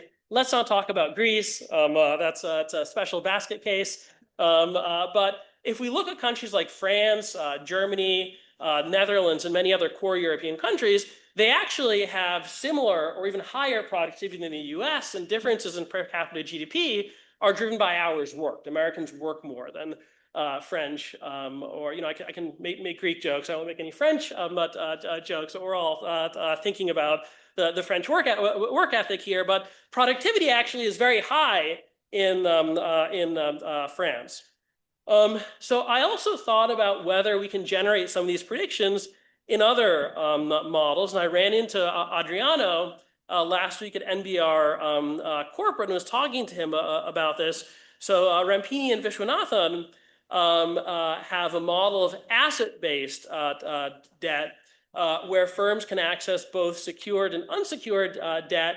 And very briefly, I don't have time to get into all of this, but this leads to a down payment constraint and a threshold value. And firms, once they accumulate enough wealth, they can access unsecured debt. So I think if we add some heterogeneity into this model of Rampini and Viswanathan, we can actually generate this prediction that that this heterogeneity wealth is correlated with firm growth and a causal effect of financing, which makes a lot of sense. Then I think we can derive this prediction that faster growing firms will access unsecured debt first. So I think it'd be very useful for the authors to think about what are the key predictions in this model that wouldn't be predicted by an asset-based model, or the other type of model, which I think might be able to generate some of these predictions, is an information model. So when we think of high growth startups, they're usually financed with equity, not debt. I mean, venture debt is a real thing. Adair and Will Mann and others have worked on venture debt. But if we think of high growth startups, which is really what is driving the difference in the tech sector between the US and Europe, they're usually financed with equity. And the main reason that I have in mind, at least, why we prefer equity is it solves information asymmetry problems and incentive alignment problems. And I was thinking that dynamic contracting models like Jovanovic and Clementi and Hoppenheim might also be able to generate some of these predictions, right? If information is arriving and some firms just have better signals, then they might also be able to access unsecured debt first. I mean, actually, this model might nest some of those models as well. And so the number one thing that I thought the model was lacking, right, and I should say this was actually a pleasure to discuss because it's one of those papers that's very good, but it's a relatively new paper, so there's still room to make very constructive comments. I think they need to add in information asymmetry into the model. So right now, the firm and the lender have the same expectations, which doesn't seem to me to be modeling reality. So the one undergraduate I was friends with in my PhD at Stanford became a partner at Sequoia, and he always says, if I know more than the founders, we have a big problem. I shouldn't be investing in that company. And if you go to VCs, this is what they say. So Peter Thiel says, every great business is built around a secret that's hidden from the outside. A great company is a conspiracy to change the world. I mean, nobody likes Peter Thiel, so we can go to Michael Siebel, and he says more or less the same thing. What I really want to understand is what you know about the problem that everyone else doesn't. So I think the authors should incorporate information asymmetry into the model and think about how that interacts with cash flow-based lending, if it does, or maybe it doesn't. And Josh is giving me the evil eye now, so I'm going to wrap up. I'll say again, I like this paper. I like it almost as much as Argentina getting beaten in the World Cup, which made me very, very happy. The paper shows some very convincing evidence, and it importantly presents a new fact. I think it should be published just on the fact, on having this new and important fact and this amazing data. And the model is very interesting and compelling too, and it changed my prior. I think the authors can tighten up the empirics a bit. There should be more clarity on the source of the frictions. The authors should think about what are the predictions of a cash flow-based model that wouldn't be in other models, and they should explicitly incorporate information asymmetry into the model. And I'm very much looking forward to reading the next version of the paper. Thanks very much.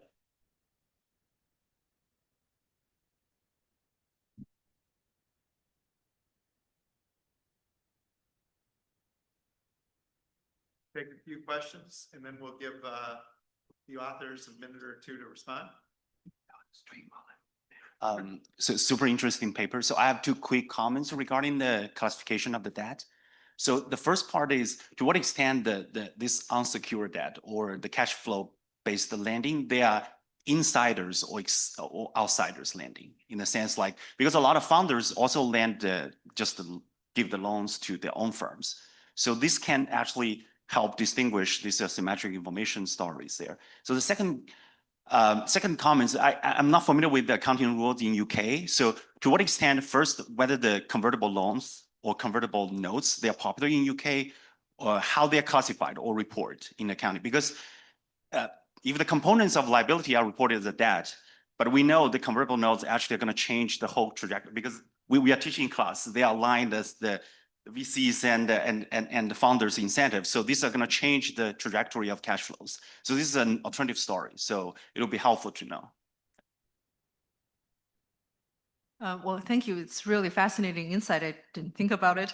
I think what you show, as you said, is really cool that asset-based debt doesn't correlate with firm growth the way that cash flow-based debt does. And I think that addresses potentially a lot of Konstantin's potential alternative explanations. I wouldn't think just relabeling Rampini's work would generate that distinction, but also you can probably show the distinction of the two types of debt more intuitively and clearly. For example, simple things like, does debt composition correlate with the firm's long-term productivity, growth potential, just to show that the firms that borrow cash flow-based debt have these distinct features of high future growth potential more clearly, probably would help you address like these issues.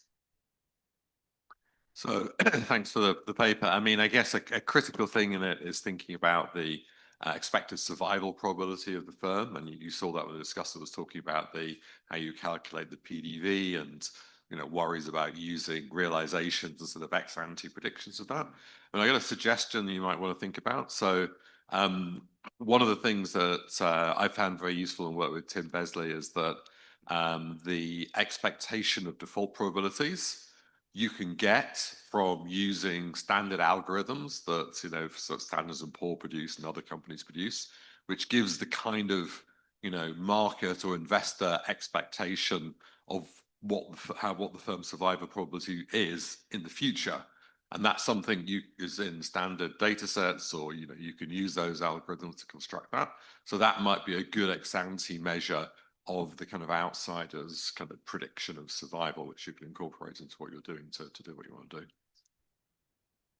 So this is a report from the deep history of venture debt financing, which my experiences began in the roughly early 1990s, before the tech bubble, when a few entrepreneurial banks began making loans based, to some extent, they like to see receivables and inventory, but they knew they didn't have hard assets against which to lend. So it was forward looking, but there was a factor that may or may not need to have this paper pay attention to, and that's the extent to which the sample of the very high risk, low predictability sector, IT, includes venture-backed companies, because the lenders then, and I dare say probably now, condition their decision to lend very much on the track record of the venture capital and venture capitalists involved in the firm, and limited very much to a relatively small number of firms, like in those days, Sequoia, for example, that had a remarkable track record. So I wonder if that would do anything, that splitting the sample of the IT between venture firms and looking at their track records as an indicator. One more Yeah. question, then we'll throw it to them.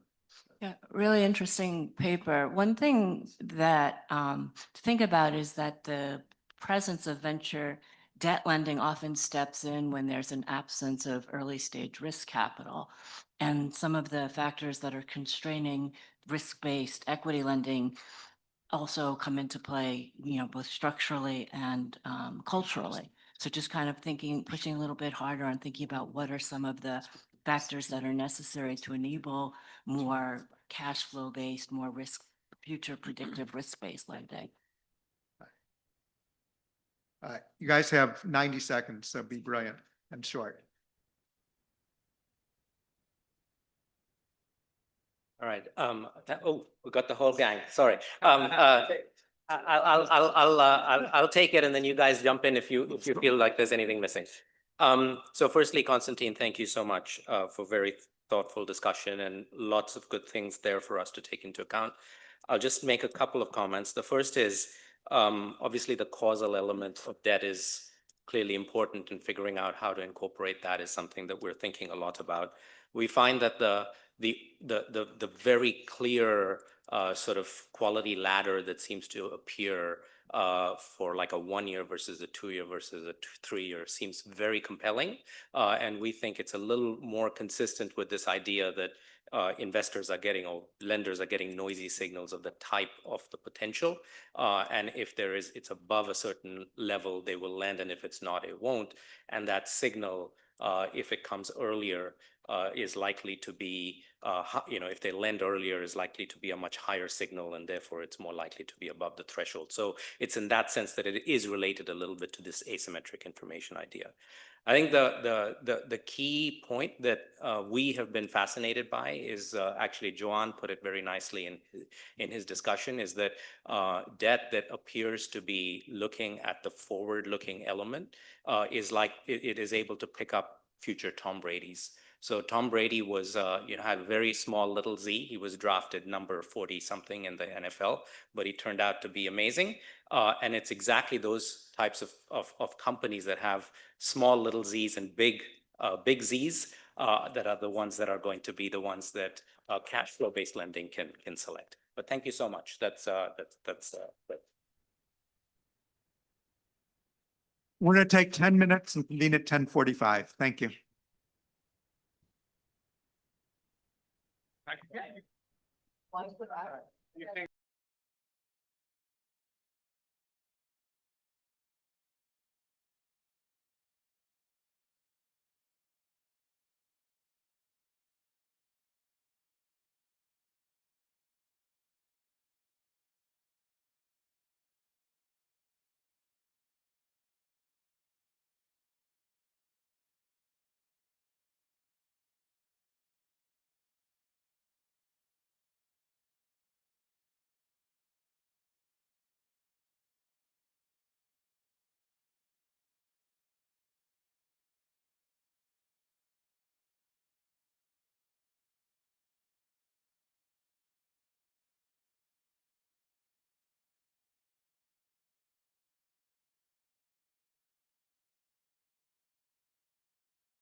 Well, thank you for coming back. And without further ado, Jessica. Great. Okay. Hello, everyone. Thank you so much for including my paper on this year's program. Once again, I'm Jessica Bai from Georgetown.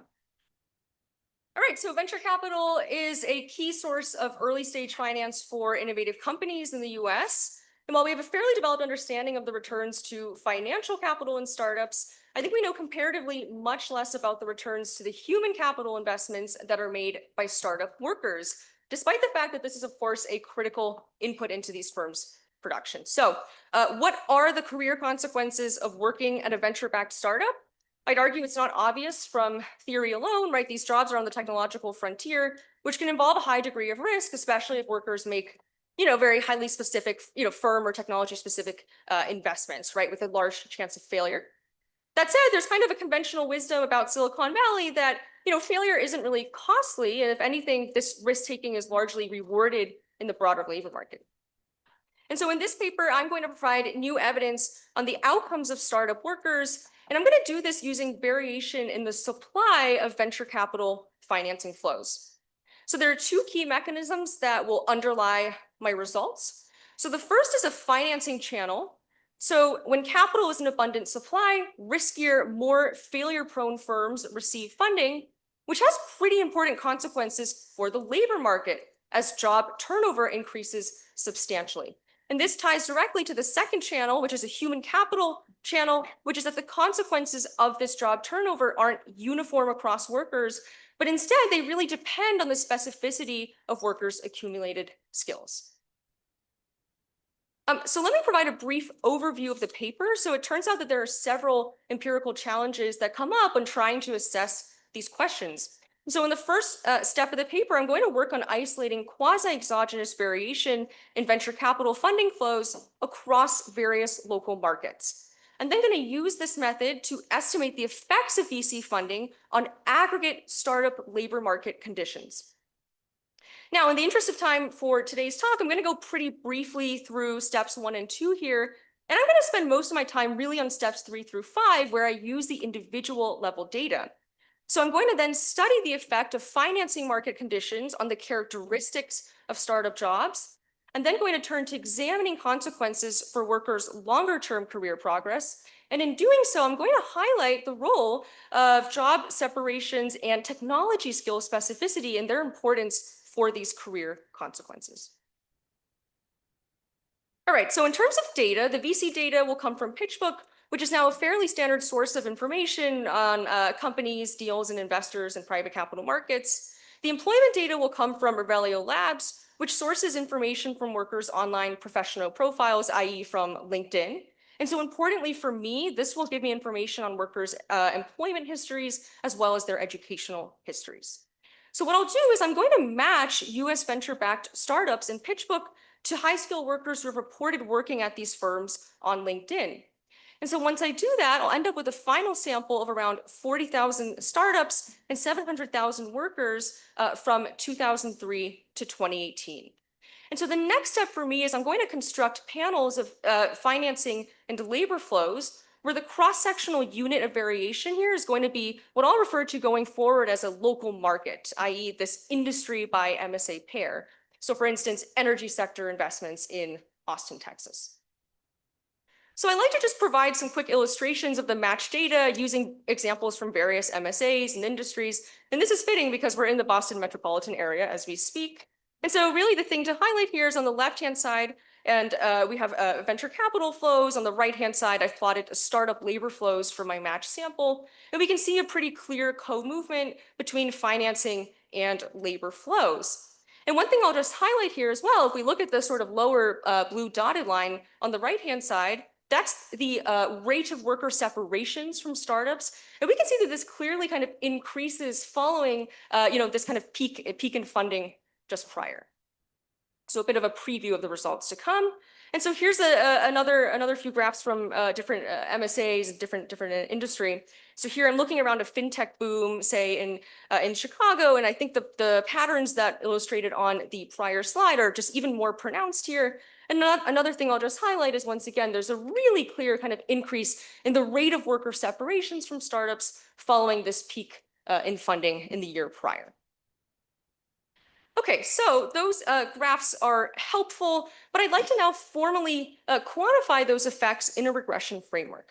Now, of course, if I were to just regress startup labor flows on venture capital flows, there's a pretty obvious endogeneity concern here, which is that, well, there are just changes in investment opportunities, underlying demand shocks that can both attract VC finance and increase job creation.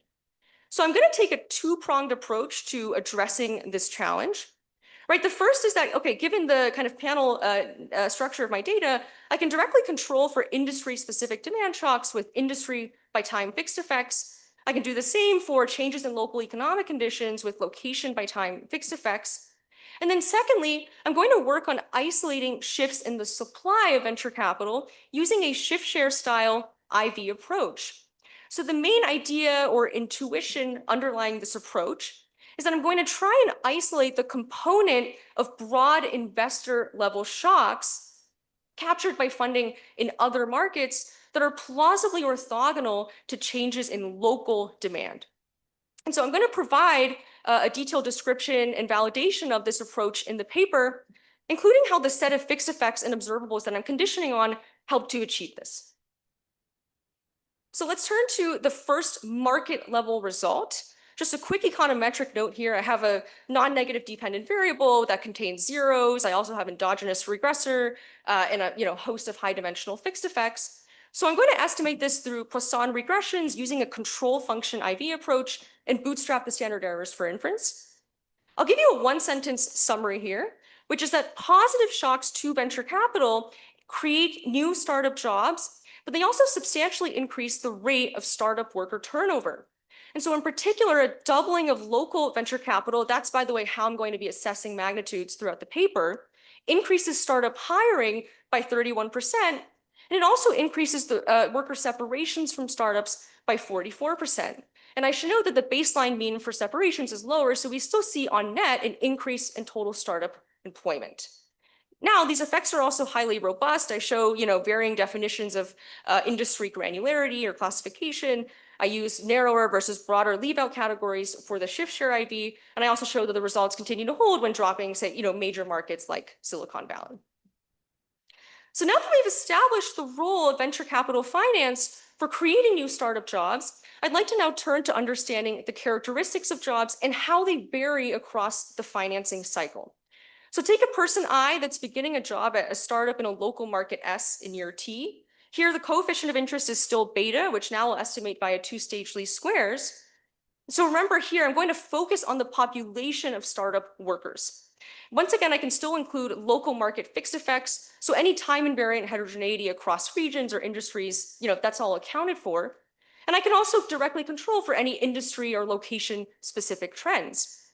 Perhaps more importantly, at the individual level, I'm also going to control for a vector of worker covariates, particularly capturing differing labor demand shocks by worker type. So I'll include, for instance, occupation by time fixed effects, educational attainment by time fixed effects, university rank by time fixed effects, a quadratic in years of experience. And something nice that I'm able to do with this data is I can also control for workers' historical rate of turnover.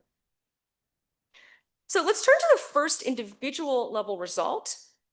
Here, I've just plotted estimates of beta from the specification on the last page, but across different groups of workers.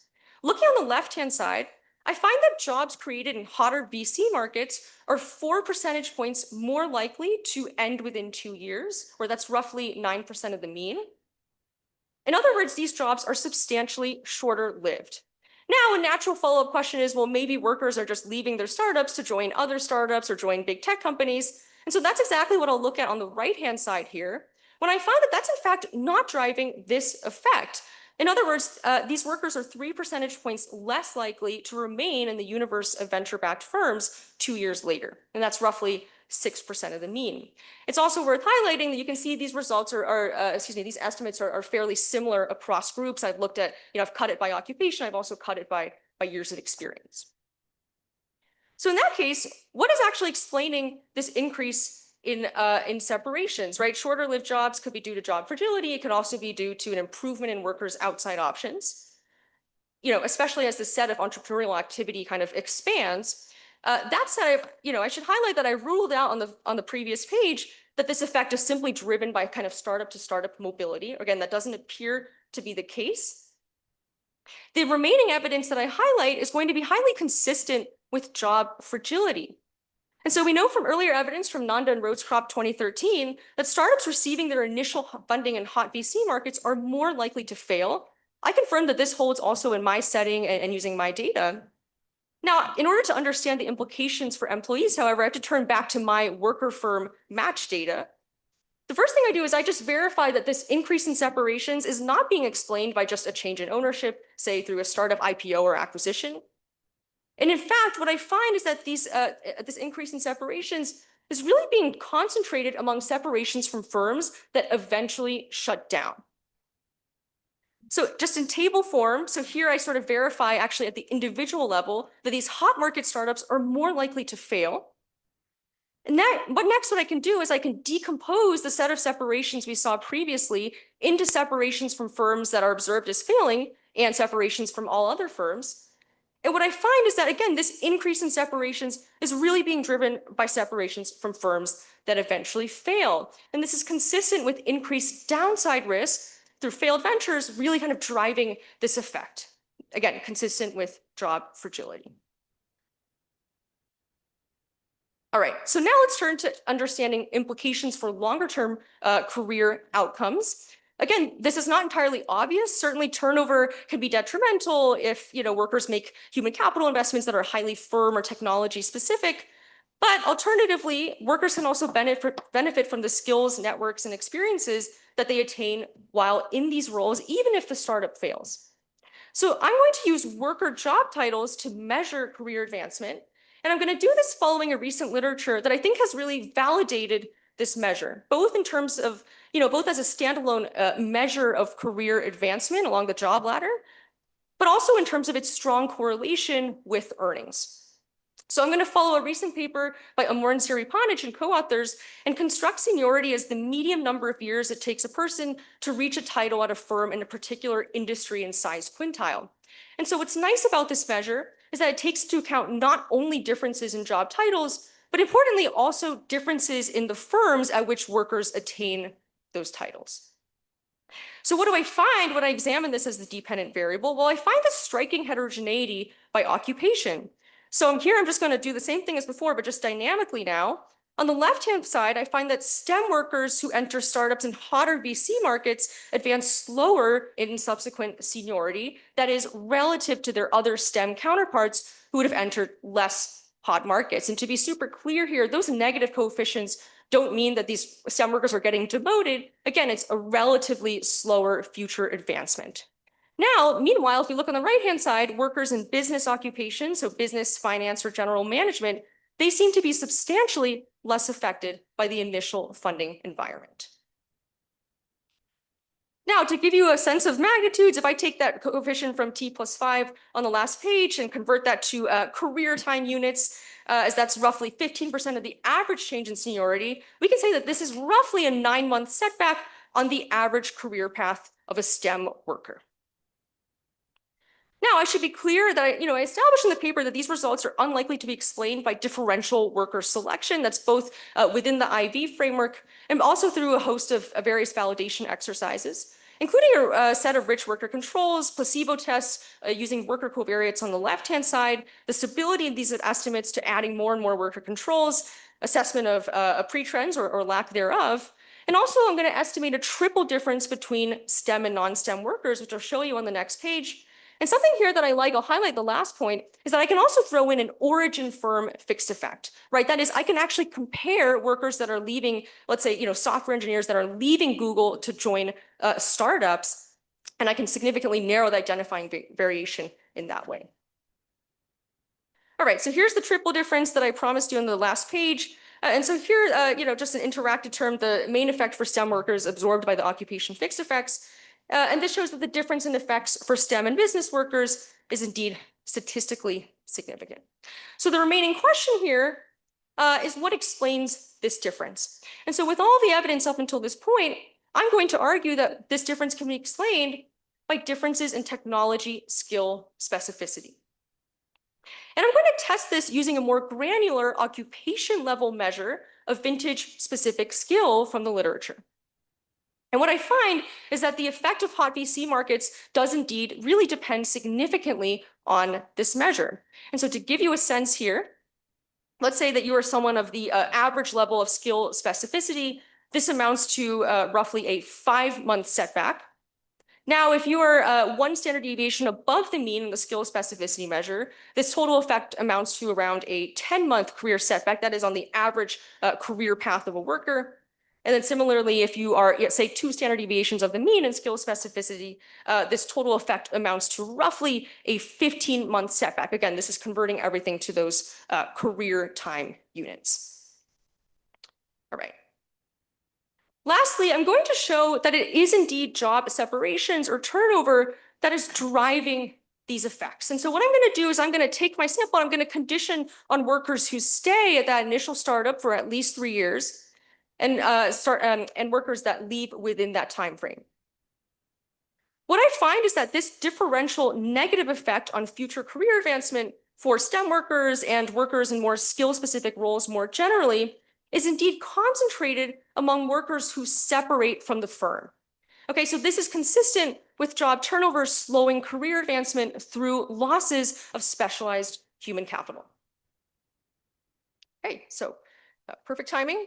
Let me wrap up. So just to conclude, capital supply really matters for the allocation of high-skilled labor and startup job creation. Increased supply of funding can enable investment in riskier firms. And yet, in terms of labor market implications, we see that higher startup failure rates and increased turnover can slow career advancement for workers that acquire more specialized human capital. And so, of course, all of these are processes that may ultimately lead to long-term advancements in productivity and growth. I think it's interesting to highlight some of the consequences to workers in the interim. Okay, thank you very much.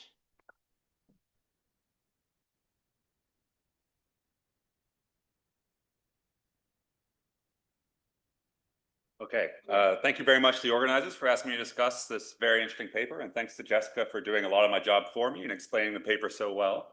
But I will do one slide on explaining the paper. So what was this paper about? It's trying to ask the question, what are going to be the consequences of VC funding cycles for startup workers? And it builds this incredible new data set, which I just sort of want to highlight. I think Jessica maybe undersold how big of a lift this is to try and do the name-based merge between the PitchBook data and the Revelio resume, single LinkedIn resumes. It's a big string merge. It's going to be a big pain to do, and she does a great job doing it.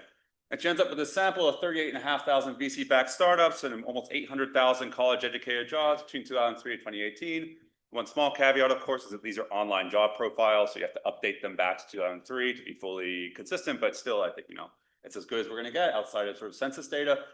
And, she runs these 2 analyses, one at the local market level, MSA across industry across year, another one at the worker level among workers who work in these startups. And she has this nice shift share kind of Bartik style IV where she interacts these pre-period investor shares, how much did Sequoia versus Andreessen Horowitz invest in a particular submarket, with those investors' national activity movements with a leave them out kind of estimator. The idea is to try and isolate the supply push component of these local VCs net of any local demand for the additional funding.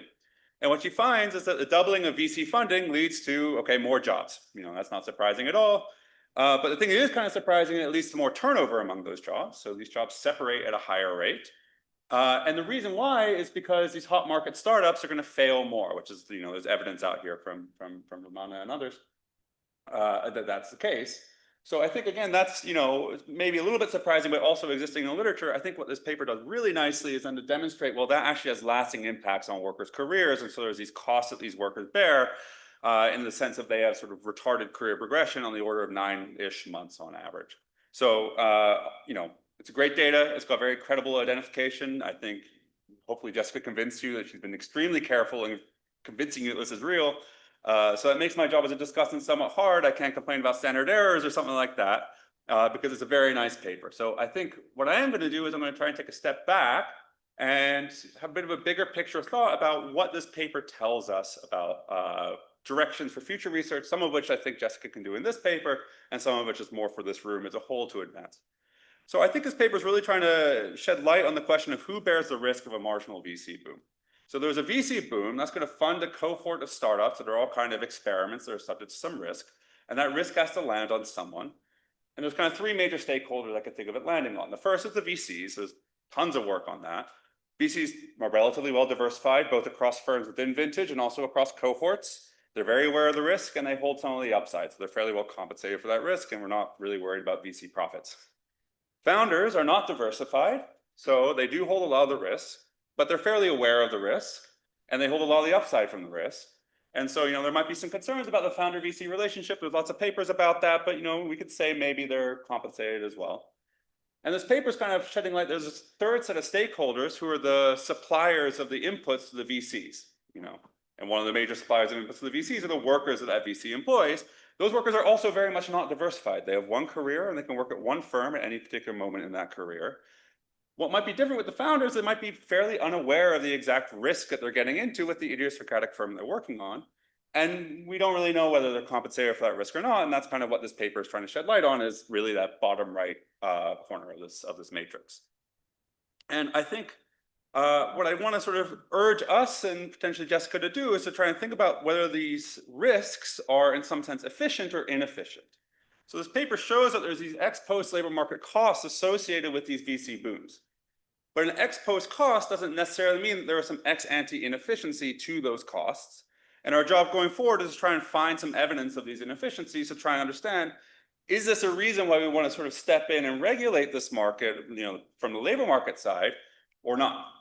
So if I try to think about what the most obvious sources of potential inefficiency would be in this relationship between startups and a VC boom and the workers, I can think of two most obviously to me. The first is incomplete markets. So workers might have undiversifiably risky human capital.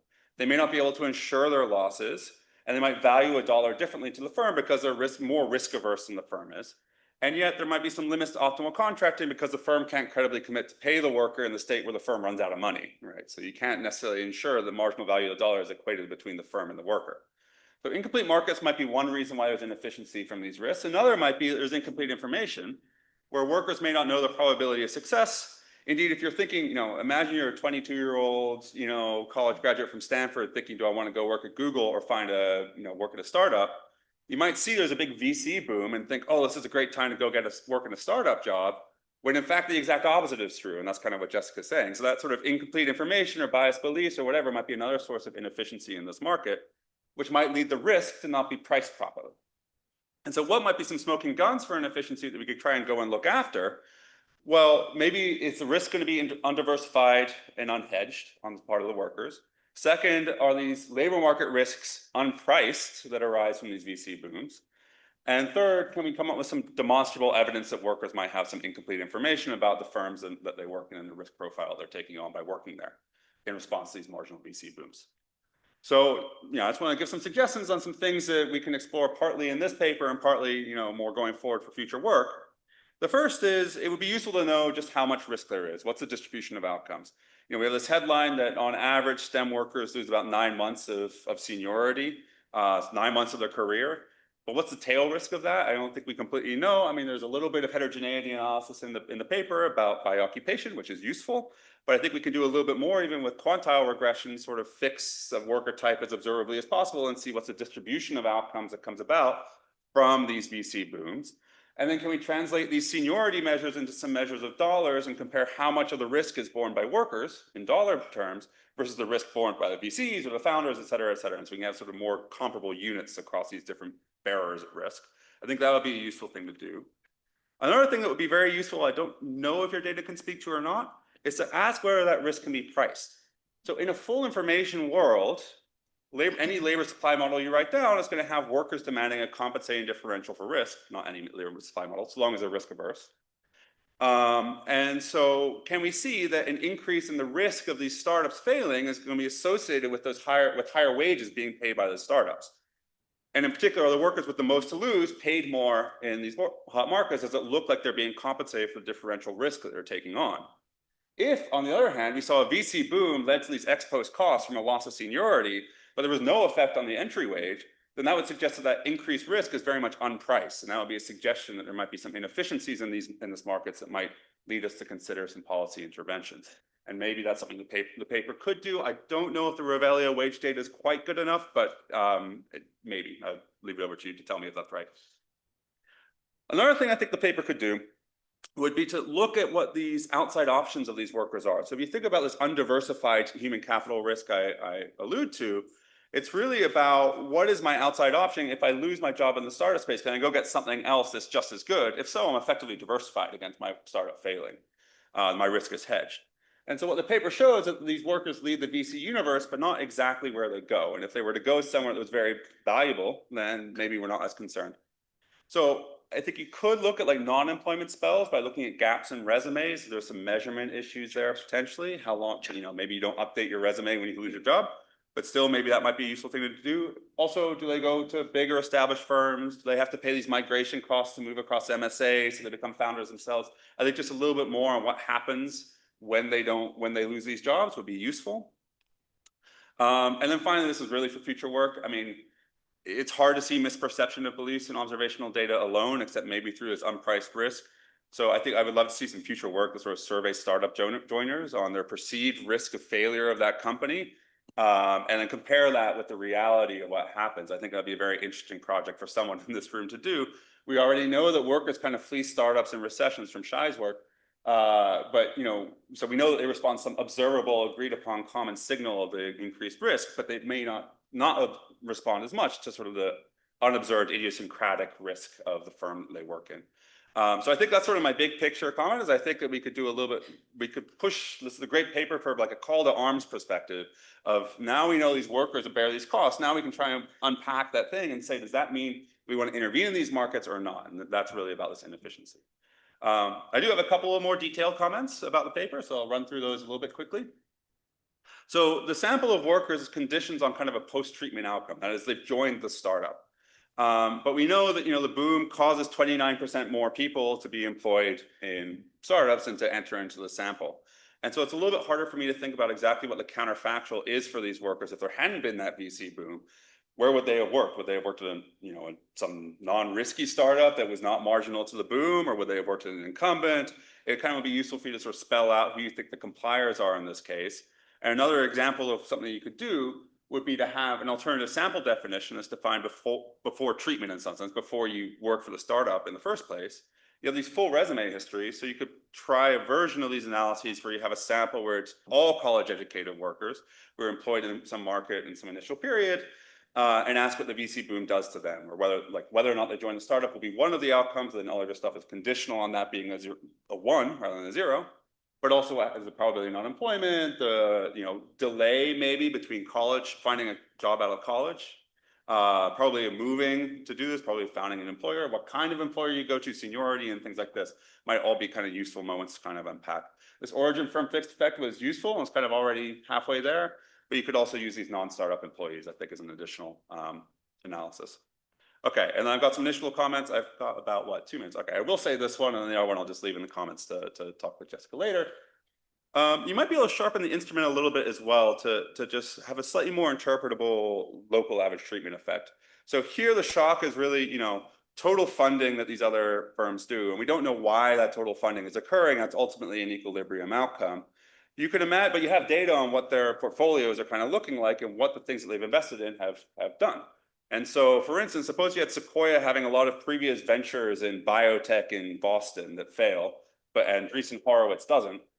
And Sequoia is more in New York, and Andreessen Horowitz is more in Silicon Valley, say, you can tell I'm not fully a VC guy, then that shock to the biotech failure rate in Boston is going to have a bigger effect on New York via the Sequoia's location there. So you could sort of name the shock by using specifically the failures of their previous ventures. And you can also sort of report things like the Rotenberg rates of the Goldsmith, Sorkin, Swift, Bark-Tick shock thing, and understand which markets are driving the variation. I think it's probably a large weight on these non-hub markets or mid-sized VCs, which is just useful to know. It's not a problem, it's just useful to know.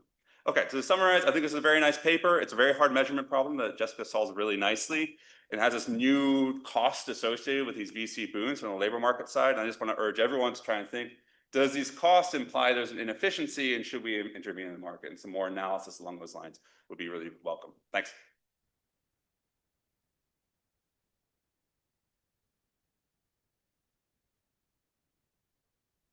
Go ahead. Really interesting paper. 3 quick comments. So one, there's a large sociology literature about kind of the impacts of working at a young firm. Might be interesting to tie to. The second is that I think increasingly the labor market for startups is not defined by geography as much. And so how would that impact your identification strategy? And I think the biggest thing is just trying to understand exactly what margin we're learning about. Kind of like if I had to be really critical, what I might be learning about is that I don't want to work for the like last funded startup. It's a bad startup. So like, is that what I'm learning? Or are you trying to speak more towards generally working for VC-backed startups? But otherwise, super interesting. In the classic Marshallian conception of what you've just done, the larger the market, the less the penalty you would pay. And so the very natural question to ask is whether the extent of the penalty you're paying here is a function of the size of the market, or is it the case that just the size of the market gets overwhelmed by the fads that you're using here. And so what's the small market penalty is another way to ask the question. So super interesting paper. Good to think about the labor market implications. So I'm kind of reminded of the Sorensen Dahl Canales paper on does startup employment pay? And I think one finding they have is if you're in a small startup, then you lose money. If you're in a VC funded startup, you're actually gaining money. So I think there's something about different types of startups. And going back to the question of counterfactual, are these people coming from the big firms or are they coming from the small non-VC startups? I think the implications would be quite different. And then I'm a little kind of worried about the seniority as your main measure of this is good or this is bad, because we know titles mean very different things in different types of firms. So if you're a VP at Google, that's a very different thing from VP at startups. So if these people are moving back to the corporate sector, this may be the delay to some extent. And I think going back to ideally want to see the wage differences as well, right? So seniority is kind of one metric of career success, but the other one is wages and seeing if maybe they're not perfectly aligned. Great. So a couple of comments. So first, it'd be really interesting, maybe you have it in the paper, but the broader impact of an MSA which gets treated by a shock of VC. What happens to, I think just mentioned, the overall jobs market, the overall productivity, innovation, growth rate. I think that would be good to look at. And the other comment is, I mean, there is some evidence on the importance of being treated when you're young to working in a more entrepreneurial firm, getting those networks, that human capital that you set up a new firm. So I think looking at that dimension, so maybe you're less likely to stay in your job if you get go into one of these VC-backed firms, but maybe you're more likely eventually to start up another firm yourself. And that could have lots of positive benefits, not just for the individual, but more broadly in terms of spillovers from entrepreneurship. So I think that would be a really, I mean, maybe one thing you could do, but we look at young workers versus older workers and see if those young workers are more likely to benefit. Other ones actually get some benefits from setting up a new firm in the future. Yeah, really interesting paper and super cool data set. So kudos. 2 points. One is the order in which people join, startup workers and STEM workers join startups matters a lot. So are you one of the earliest employees or are you coming on later? And this relates to my second point, which is thinking about compensation, not just in wage differentials, but particularly in terms of options and the extent to which you are compensated and having a share of potential upside risk. So just kind of pushing harder at, and I think a lot of that is in the combination of the pitch book and Revelio. So kind of pushing a little bit harder at that. So Cheryl made most of the points I was going to make. The idea is that you made this question of is it efficient or a bad realization of an efficient gamble. Obviously, if you have equity compensation on the upside, then it could be, and if you're an early stage venture and you have a lot of stock options, that could be something that is ex ante, something you're willing to take, but ex post turns out to be bad. And maybe thinking about whether it's an early stage or a late stage startup that fails, the upside from being an early employee in an early stage venture will possibly be much higher. My question was, really focusing on the age and if they had prior experience, because maybe you have that and you had a lot of tables there and I didn't go through them all, but it does seem if you're right out of college, having this experience is an option, right? So think of an option value and okay, If it fails, fine, but you get these extreme outcomes. I think that was emphasized by John's discussion, which might be good. And then why, anecdotally, there are a lot of young people who went to work for Palantir or so forth, or SpaceX. They did great. And of course, there's high failure rates. But then what happens is I also see some of the students who go to, or some of those people, they go back and get an MBA, or they go back and come back into the workforce. And at least at the time of admissions, I don't know the volume, we tend generally in the MBA programs look favorably on the fact that they had some startup programs, and then they might go to consulting or investment banking, a more stable outcome, because it kind of sorts out their type. So I think this sorting of type in the age might be important. Just building on that and Ramana's comment, if I remember Ramana's papers with Matt correctly, there's not only more failure after the booms, but the winners are better winners. And if you combine that fact with the idea that people sort of have preferences for skewness, that, it might be that I'm willing to take this chance in order to have the opportunity to land in a much better outcome in a good state than I would have otherwise. Okay, terrific. Yes, okay, well, thank you so much. First, thank you so much, John, for such a thoughtful and insightful discussion. I agree, these are all important questions to think about. And I'm actually super glad to hear your idea for future work, looking at worker perceptions. That's actually something that I'm actually hoping to look at. I agree, survey evidence might be the way to go there. So I'm super happy to hear that you also think that sounds worthwhile. And generally, kind of laying out the agenda here, I agree. This is hopefully, an interesting and potentially even policy relevant agenda. So again, thank you so much, and I'm looking forward to chatting more. And thank you so much for all of the thoughtful comments from the audience. What I'm hearing is that there's also a lot of potentially different kind of cuts and heterogeneity to look at. I think these are all fantastic ideas, whether that's the size of the market, whether that's how early or late stage the startup is, whether that's how early the workers join.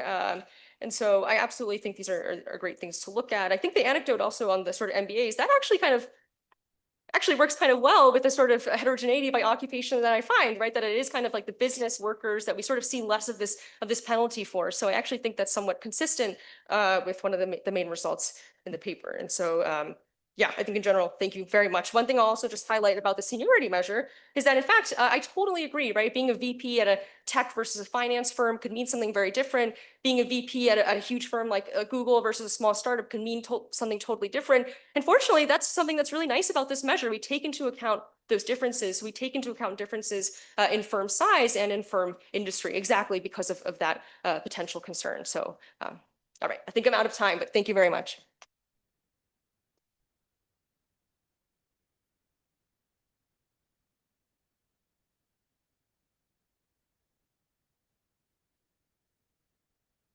Okay, so thank you, Yao and Josh Davey, for including this paper to the program. So I want to start by giving you a motivation that between 2012 and 2023, US-based VC funds distributed about $723 billion to the investors, but at least $406 billion were not returned in cash, but they are returned in publicly traded company shares known as in-kind distributions. So these numbers, the denominator 723 came from the NVCA, the trade organization, which has incentive to make the US VC industry look as large as possible. So if I use MSCI Burgess research quality data as the denominator, the fraction of in-kind distribution goes even way up to 76%. So these are pretty common and economically significant, but there are not that many studies, except for a Gomperson learner paper that I'm gonna talk about in a few slides. Am I already done? Said the magic word. Yeah. Right. You get penalty time, man. Yeah. So how do VCs end up distributing these publicly traded company shares? Maybe you're thinking about IPO exits, and you're right. So think about this. VC invest in Uber when Uber was still private startup company, and a few years later, Uber goes public, IPO lockup expires, and then the VC distribute Uber shares to their LPs. And there are some other routes, such as direct listing, merging with a SPAC, or ADR type of transactions. But one thing that I want to emphasize here for my future analysis is these stock for stock M&A exits. So think about this. VC invest in this time GitHub, And GitHub was later acquired by Microsoft, and Microsoft issued new shares to the GitHub shareholders, including the VC investor, and then they are just distributing these Microsoft shares to the LPs.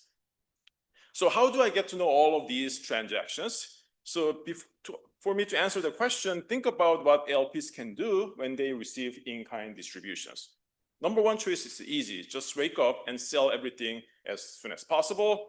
But then there is niche but growing market here, which is there are some specific asset managers who are willing to work for these LPs whenever they receive in-kind distributions. They're going to be selling these shares for them. And then my data come from these transaction record from one of the service providers in this industry. And then this is one of the largest financial institutions in the world. So this is how the data look like. I get these transaction dates and then distributed company name and number of shares distributed, and then precise distribution prices that I'm going to come back in a few slides, and then identity of the VC fund, and then the dummy variable, the exit type that I construct. A few important summary statistics. I have about 4,000 unique distribution events between 2012 and 2023. And then each event on average involves distributing about 3 million shares. And give you a context, this is about 75% of the average daily trading volume for these shares, so pretty substantial. And then this is what David Robinson told me that I should emphasize is the time between the IPO and then the first distribution is 30 months. So this is now you're not talking about the IPO lockup. IPO lockup is on average 6 months. So these VCs are holding on to these publicly traded companies shares long after what they're required. So what do I do with this data? First, I replicate Gompers and Lerner's key table from their 1998 paper. So here, x-axis is the trading days surrounding the distribution, where 0 means the day of the distribution. And then the y-axis here is the cumulative abnormal returns. As you can see, a clear pattern emerges. Prices go up, and up, and up, and right after distribution, it just falls down. So Paul and Josh's interpretation back in time was, look, this might be a legal form of insider trading because VCs are on average, they're insiders. Sometimes they're holding board representation, and maybe they're acting on some information that is not publicly priced yet. So I precisely replicate their figure using my new data, and there are 3 lines, but blue one is the return patterns of these distributed shares, gray, crisp, and then the red one is the abnormal one, blue minus gray. And as you can see, similar pre-distribution run-ups and then sharp reversal. So my eyeball econometrics tells me that these returns must be some abnormal returns, but I moved the data to the factor regressions to test that formally. And here, the left-hand side is the, both of them daily frequency, but left-hand side, 3 columns are pre-distribution period, 20 days, and then the right-hand side, post-distribution period, 20 days. And as you can see, the daily alpha pre-distribution period is 40 basis points. If you translate that to the monthly alpha, whopping 8%, which is incredible alpha. And as you can see, the right-hand side, post-distribution, because of this sharp price drop, I see some abnormal returns there. So that was the kind of rundown of the institutional setting and the replication of Gompers and Lerner. And I'm going to show you that what I bring new results to the literature from now on. And I'm going to do it in 2 parts. One is focusing on the pre-distribution parts, and the other one is focusing on the post-distribution parts. So pre-distribution parts first. I'm going to be asking a simple question. What's the source of pre-distribution alpha? And I'm going to show you 2 competing, but not necessarily mutually exclusive hypotheses. One is VC's pure market timing skill, and then the other one is VC's value creation or mentorship. So first mechanism is market timing. So I want to come back to this IPO versus M&A exits. Think about M&A exits. VCs invested in GitHub, and GitHub was acquired by Microsoft, and they are distributing Microsoft shares. Are VCs insiders to Microsoft? No. Do VCs serve a Microsoft board? Probably not. So that anything happening in these M&A exits should come from these market timing, not necessarily any value creation or any insider information access. So I rerun the same figure right now, broken down into two subsamples. Left-hand side, IPO exits. Right-hand side, M&A exits. Again, left-hand side, Uber case. Right-hand side, GitHub acquired by Microsoft. And these price patterns are Microsoft shares price movement. As you can see, the magnitude is not comparable. VCs are doing much better job when it comes to distributing these IPO shares, but they are doing some good things for the M&A exits as well. And if I do the same pharma French factor regressions with including some different momentum specification, this is the 3 months prior to the distribution. And right-hand side M&A, there isn't much of any positive alpha statistically significant going on. However, if you take a look at narrower window, 20 trading days prior to the distribution, there is alpha. Although this magnitude is not as large as the IPO exits, but my conclusion is that VCs still know how to figure out when to distribute even these Microsoft shares that they are not insiders. Okay, so that's my overall interpretation. There is evidence consistent with VC market timing. And I want to point out a few important details here. So this is not driven by any M&A announcement returns, because these distributions are happening after transactions are settled.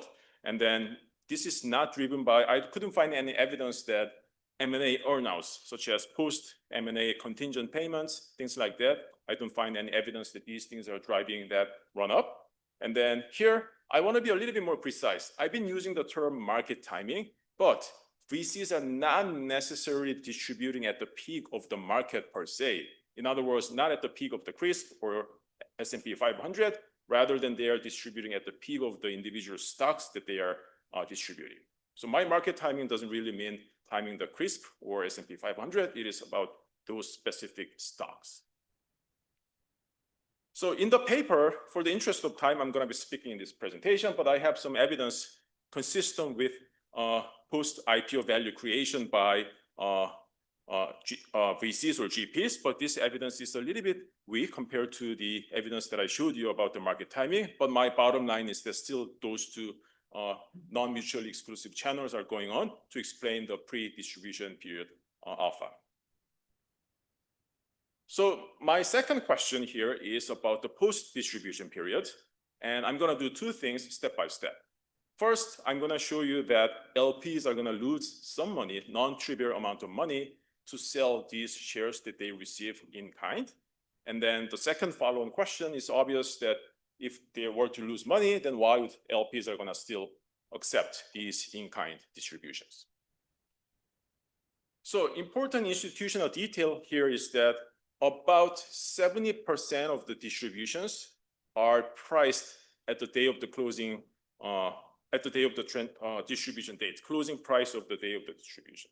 So if I was a GP and then were to distribute a share to the LP, what I'm going to do is that today is the date, then I'm going to set these distribution price as the closing price of today, and I'm going to deliver these shares to the LPs this evening so that they can start to trade tomorrow morning.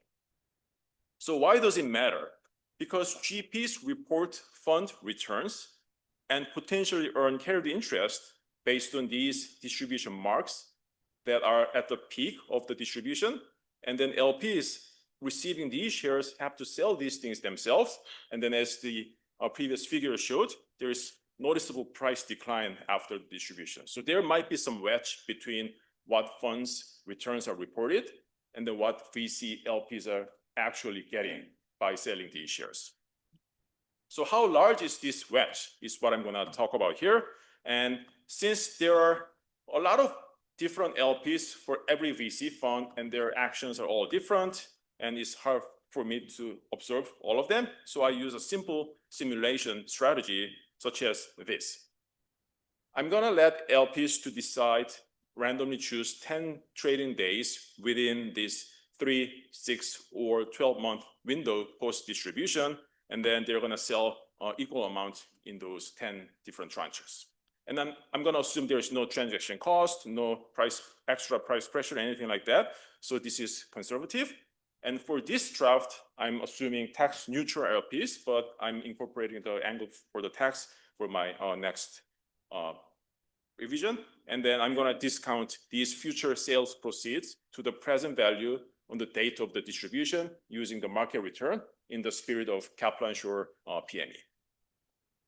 So the most conservative specification tells me that LPs are losing about $3 to sell or liquidate these $100 worth of shares they receive in kind. Okay, so as I showed you in slide 1, at least 56% of the entire US VC fund distributions are made in kind. If you translate that, about 1.5% of the VC returns are not really there. So that's the wedge that I'm gonna document in this slide. And then whenever I talk to some LPs, the first question they are asking to me is this: look, this time we managed to allocate our capital to, say, Benchmark or Sequoia. Are we better off if we receive in-kind distributions from these quote-unquote top VCs? And this is my answer to those questions. And there are many, good theoretical reasons based on the literature's finding that top VCs' behaviors might be different, such as, their fund returns are more persistent compared to the buyout sector, and then better LP matching and unequal access, and etc. So not surprisingly, if I use the top VCs from here, Ayako Yasuda and Andrew Metrick's textbook definition, these 8 VCs, they are managing about 12% of the US VC AUM. However, they are overrepresented in my sample because these IPOs or stock-for-stock M&As are home run exits. So these guys are represented by 28%. So if you are an LP, if you receive shares from these guys, are you better off? That's the question.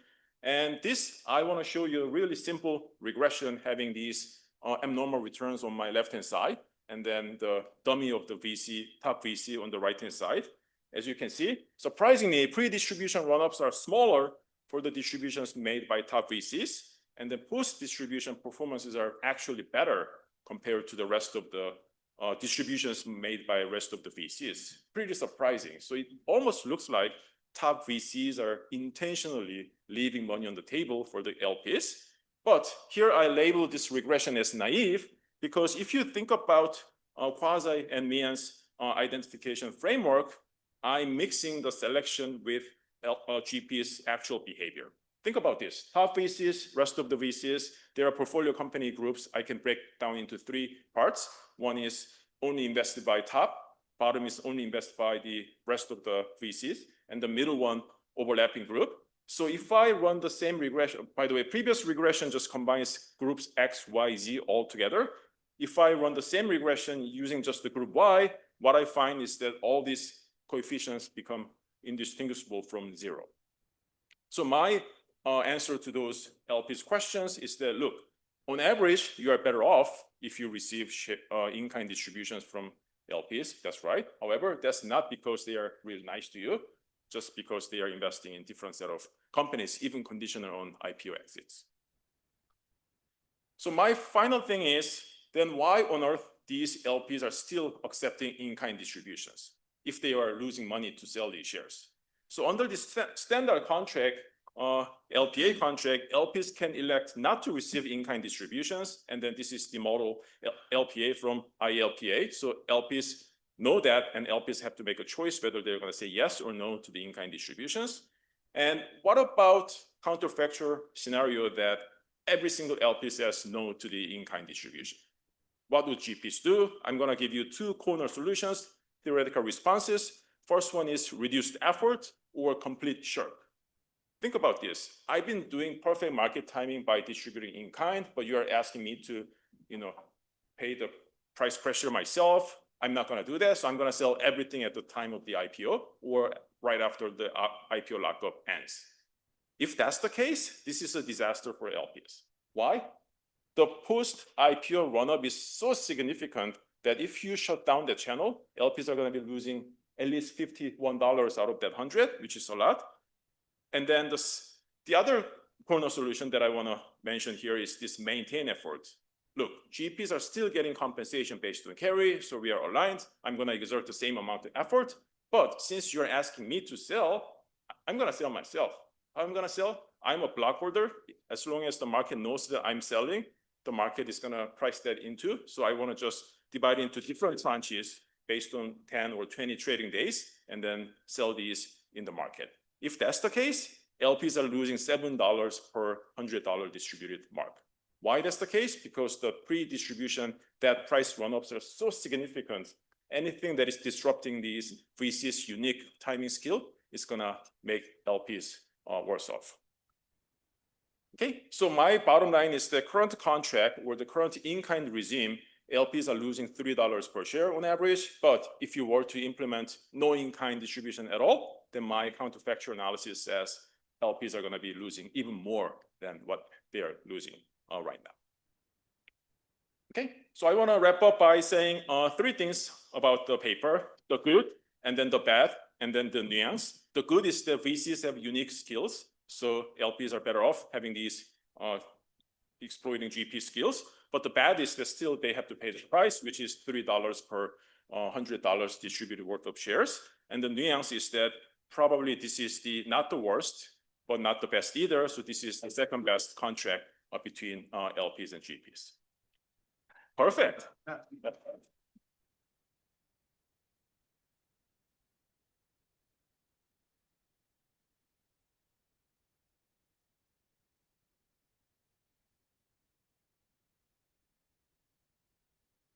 So I will commit the cardinal sin of talking about my own research. Anyway, I'm going to give a quick summary of the paper. Minmo did a great job of that. I'm going to talk a little bit about my core critique of what he does. One of the things is Minmo does a great job of doing some quantification. Most of the price patterns that Minmo shows are prevalent in sort of prior research, and there's 2 papers on this. And then I think this is great data. I think there are great things to do, and I'm going to end with some suggestions about thinking about identification, the welfare claims, and the framing of the paper. So in terms of the questions and the data, so what Minmo does is he looks at the price dynamics around in-kind distributions and how they affect returns that LPs actually realize. There's this question that he ended with, which is, why do the LPs let in-kind distributions happen at all? The setting here is, again, great data, proprietary records from a financial institution who manages post-distribution shares. I think one of the really interesting things and one place to continue to push is the 2 channels, one of which is looking at IPO exits versus the M&A exits. And anyway, Minmo talked about the sort of data. Main empirical findings, sharp distribution. Sorry, I just washed my mouth. That you have this positive alpha prior to the distribution, the non-reversing one-day drop. One of the things I will say, and Minmo spent a little bit of time talking about this, is that top-tier firms actually have positive alpha afterwards when he breaks them into the 2 groups. Talks about a wedge that the LPs cannot realize, talks about this roughly 3% drop. There's this issue, is it value add versus sort of market timing? Again, a little bit about that. Again, one thing that he does as well that he talked about at the end is this counterfactual, this sort of naive counterfactual in terms of selling the shares as opposed to distributing in kind. So this is just a quote from the paper that it talks about, Minmo talks about what he describes as a new agency friction that GPs report certain types of fund returns and earn carried interest using distribution marks, and that LPs can't reasonably realize them. So again, I'm going to go into a lot about this. One of the areas that I want to spend a little bit of time early on, Minmo, is to talk about some of the legal constraints, which are really important to this industry. The second thing that I'll sort of just alert you, some of the times I'm going to talk a little bit about my practical experience. I have an investment fund. We've done about 150 venture funds over 25 years, 1,700 distributions over that time. So I can talk a little bit both from a practitioner perspective, but also from a research perspective, and try to sort of thread the needle here and help Minmo think about how do we improve this paper. So the friction, I think, is really a little bit misdiagnosed. that the LPs bear this 2.9% liquidation costs, struck on an unrealizable mark. The missing premise here is that if the VC actually sold the block, there's all kinds of constraints that restrict the ability of the VC to sell. I'll sort of go through some of those in a second. And so the general premise is handing these marketable shares to non-insider LPs is value maximizing because it responds to these constraints. And the LP's own liquidation cost is the residual sort of this. As an LP in a lot of funds, I don't view this as expropriation. I would tell you that 100% of LPs know exactly what the price pattern is. And this is just sort of, it goes with the business, but it's like, I'm going to have the VCs market time every chance they get. So the four regimes, this is just, again, I'm not going to go through each of these in great detail, but there's at least four legal constraints that make selling shares very difficult for VCs, both in terms of the amount they can sell, the timing of when they can sell, and all of these things mean that the alternative of the VC taking their shares and selling them is just really a non-starter. And so we are in this regime in which distributing these shares to limited partners just makes a ton of sense. So again, selling the block runs into these four frictions.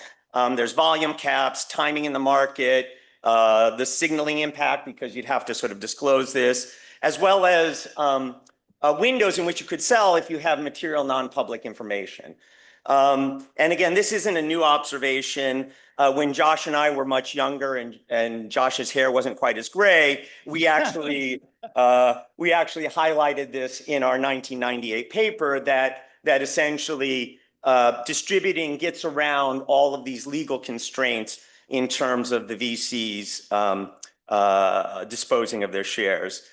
A distribution changes who sells, not the fraud rules, but again, most of these things go away with distribution. One of the interesting things, and I don't know, Minmo, if you can get the data, but it would be really interesting looking at differences between tax exempt and taxable investors. I think that's sort of really interesting in terms of thinking about how you choose the timing of when you as an LP sells. And that's a place where I'll have some sort of suggestions. Again, I think Minmo went through a lot of this, but he talks a lot about sort of the relatively sort of naive cost of selling and how that compares to the in-kind distribution. Anyway, I only have 50 slides, Josh, so no. Good news, you got 7 minutes. Oh, yes, I'm going quickly. Yes. So if I sort of step back, I want to come back to this. And again, I'm sure, Minmo, you've talked to LPs, but again, every LP I know knows exactly this pattern. One of the interesting things is to think about what are the policies that LPs have. So clearly, there are LPs who have an immediate sell policy, and that's why we see this abnormal volume the day after the distribution. The real question is what happens afterwards? And I'll talk about our 1,700 distributions in sort of a second. So we actually track relative to S&P and Russell 2000. And on average, we actually are positive residual. So I went through our data, and so we're a positive residual from the day after the distribution to when we sell. And I think part of that is that LPs aren't selling randomly. I think in general as well, if you evaluated, most of the distributions come from top VCs, and those top VCs actually have positive abnormal returns. And so one of the things I think to think about here is what's the ultimate return experience of LPs, and how does that depend upon endogenously when they sell? And I think that's sort of an important point. Paul? Yeah. Aren't you arguing against yourself right now with that statement? Because it seems like the relevant counterfactual would be, why doesn't the VC distribute shares to you at the end of the lockup period, and you hold them using your indexing strategy, and you make a boatload more money than you are making already? So what I would sort of say is that the VCs really worry about that the immediate sell. So if you distribute everything, you're going to get this big sort of abnormal volume the day after the distribution. And what I would argue is that the VCs pay. I know. Sorry. Anyway, we can talk about this sort of on sort of break, but they're trying to sort of. they chop it up. Josh and I showed that on average, you get 5, 6 distributions after the IPO, and the VC worries about the amount that they sell that they distribute into the market relative to say average daily trading volume, the public float, and they don't want to collapse the stock per se. I'm going to come back to this issue of carry because one of the things that Minmo talks a lot about in the paper that he didn't talk about in the presentation is that the VCs are overcompensated. This idea that there's several $1 billion of carry that the VCs have paid themselves that they shouldn't get. There are several things which are really important here. And again, I looked at our data on this. So the thing to realize is that carry's in kind. So the VCs get shares. They don't get cash, they get shares, and they bear any downside cost of being in. The other thing is that the vast majority of early returns are cash.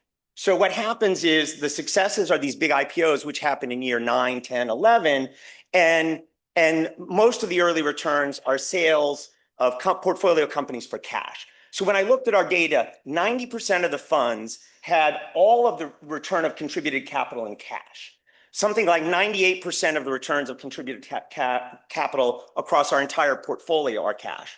And in that case, the VCs, when they sort of give distributions, they're taking 20% of that distribution, and therefore they're not overcompensated. They're getting 20% of the shares, which is exactly what they should be getting. Anyway, you've got this. So again, the whole point is that if the distribution of shares happens after return of capital, they get shares in kind, there's zero cost in terms of excess carry. If it's before return of capital, but it's cash, again, there's no cost. The only time there's a cost would be if there's a distribution of shares before there's a return of capital. And that's an important point to point out. And I think, anyway, at some point I put this in here, but 90% of the funds, I think this is up here, Josh, I'm trying. 90% of VC funds have whole fund European waterfalls. The return of capital is the gate. ILPA, you put up the model default. And so the real thing, and one of the interesting things would be to look at if you can get some of these sort of fund level returns to show just that case, that early returns are cash, later returns are stock. Anyway, how much time left, Josh? 3 minutes. 3 minutes, okay. The other interesting thing here that relates to this Minmo is that startup M&A is mostly cash. So 60% of M&As are all cash consideration. If you include cash consideration plus just employee stock rollover, that's 80% of the deals roughly. So the vast majority of acquisitions are in the form of, back to the VC, are in the form of cash. Those generally tend to be early. And so looking at that, again, stock deals skew larger and later. Those are just whatever. I do think being able to try and do a little bit more with the M&A exits and trying to understand that, because clearly there's a different set of rules. They're not insiders, they're just generally not restricted. And so trying to compare those two, I think doing a bit more would be really interesting. Again, I'm not going to spend too much time on this. I think crediting these two papers that sort of highlight the price pattern is, I think, something, Minmo, that would be helpful. We're just going to go through, I don't know. 1 minute. Okay, my 5 suggestions. So suggestion 1 is put the LP selling behavior at the center. I think that's super interesting, and try to understand when the LPs sell, why they sell, and how it separates. The second thing is I would evaluate the headline numbers, because we see the top VCs have positive excess returns. Trying to think overall, are the limited partners hurt? I think valuating the results instead of equal weighting would be better.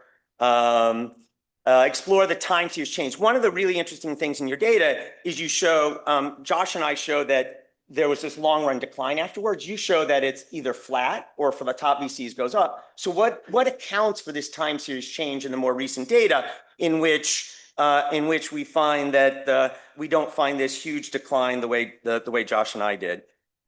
Okay, yeah, fund level carry data, split M&A, and this is the last suggestion, is just modeling the endogeneity of the distribution decision. I think you can do a lot more with that. You do a little bit of it, but modeling the endogeneity of when the VCs distribute, how and why, the number of times and the like, super interesting. Anyway, too many slides and I apologize, Minmo.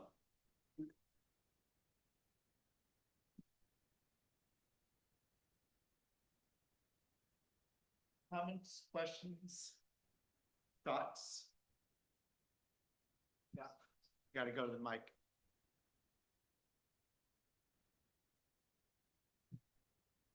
Very brief comment to report from long experience, everything that Paul said. I would just add one thing. The decision as to whether to distribute stock in kind or cash is in part a function of whether the general partner wants to own those shares long-term because they believe that the future of this company is great. There's really an endogenous factor there that should be taken account of. So two great paper and great comments. Two very quick clarifications. So one is actually, Paul said it in somewhere in one of the slides, on the issue of taxes. Taxes seem to be a very important driving force in all of this, and I wonder if you can get more on that. And the other thing is in terms of the data, clarification, you said you had the data from someone who sells shares for LPs. So there are some LPs who sell shares otherwise, and then there are others who don't sell. So how is that, how comprehensive and what is left out by this selection of a data provider?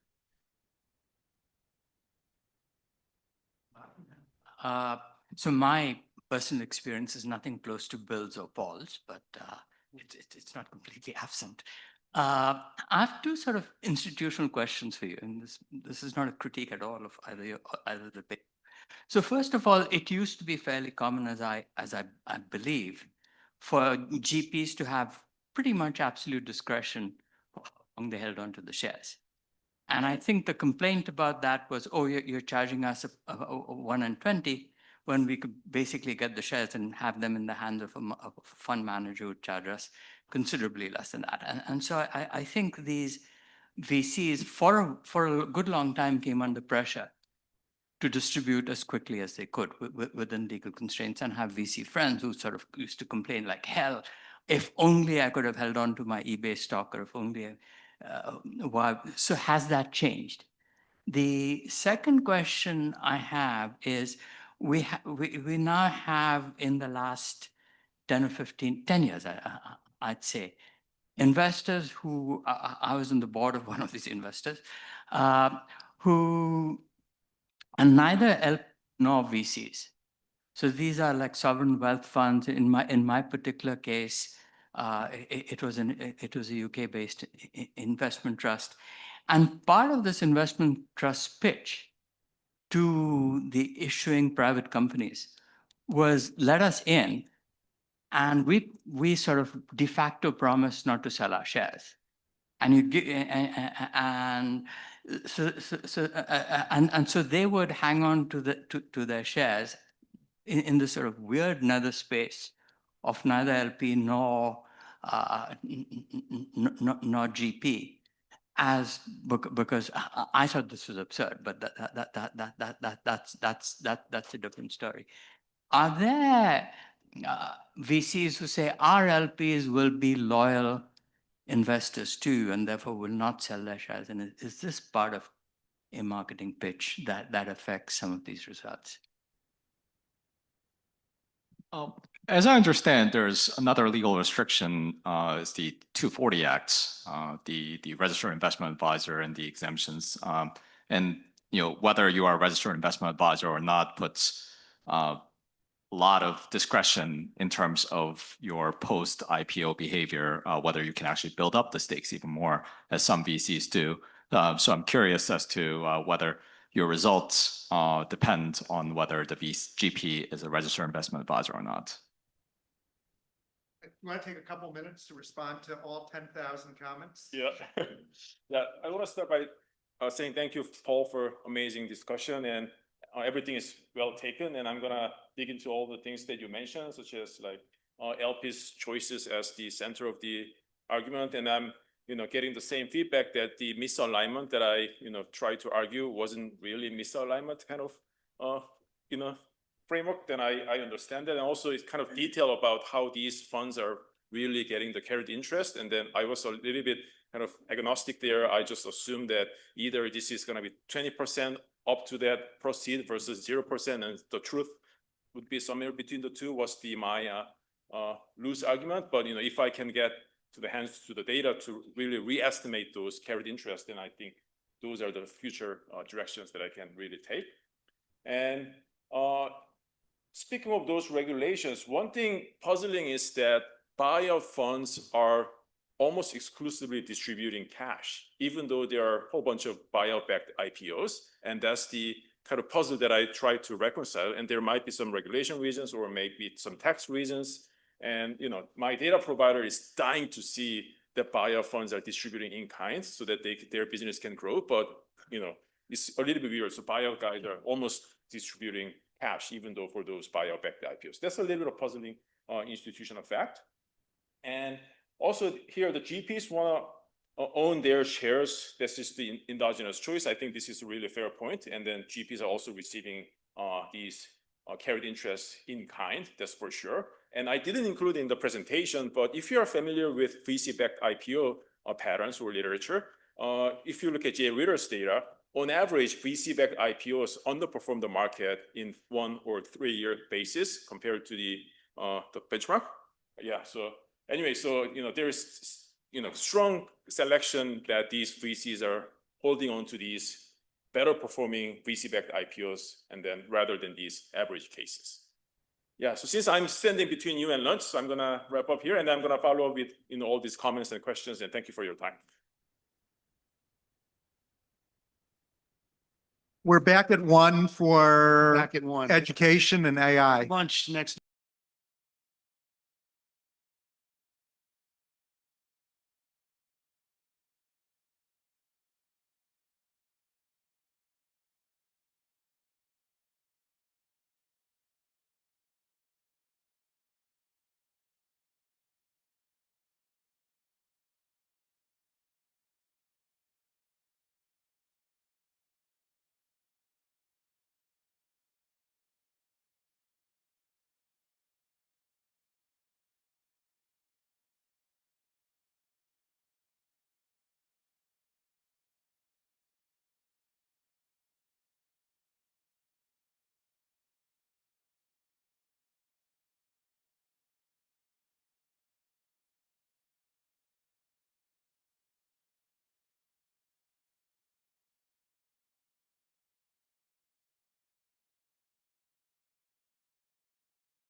Okay, everybody, let's get started.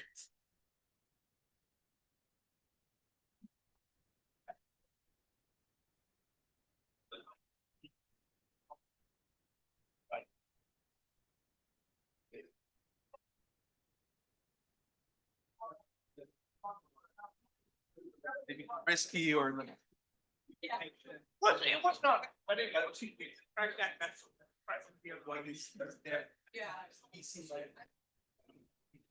All right, we're gonna reconvene. Our joke over lunch was that venture capital distributions are a little inside baseball, so there was a relatively small number of people who had any relevant experience with them. But teaching entrepreneurship is a topic that I think there's a large amount of expertise on in the room. So hopefully we will have a lot to say. Floor's yours. Tips for them, so. Take it away. Okay. Good afternoon, everyone.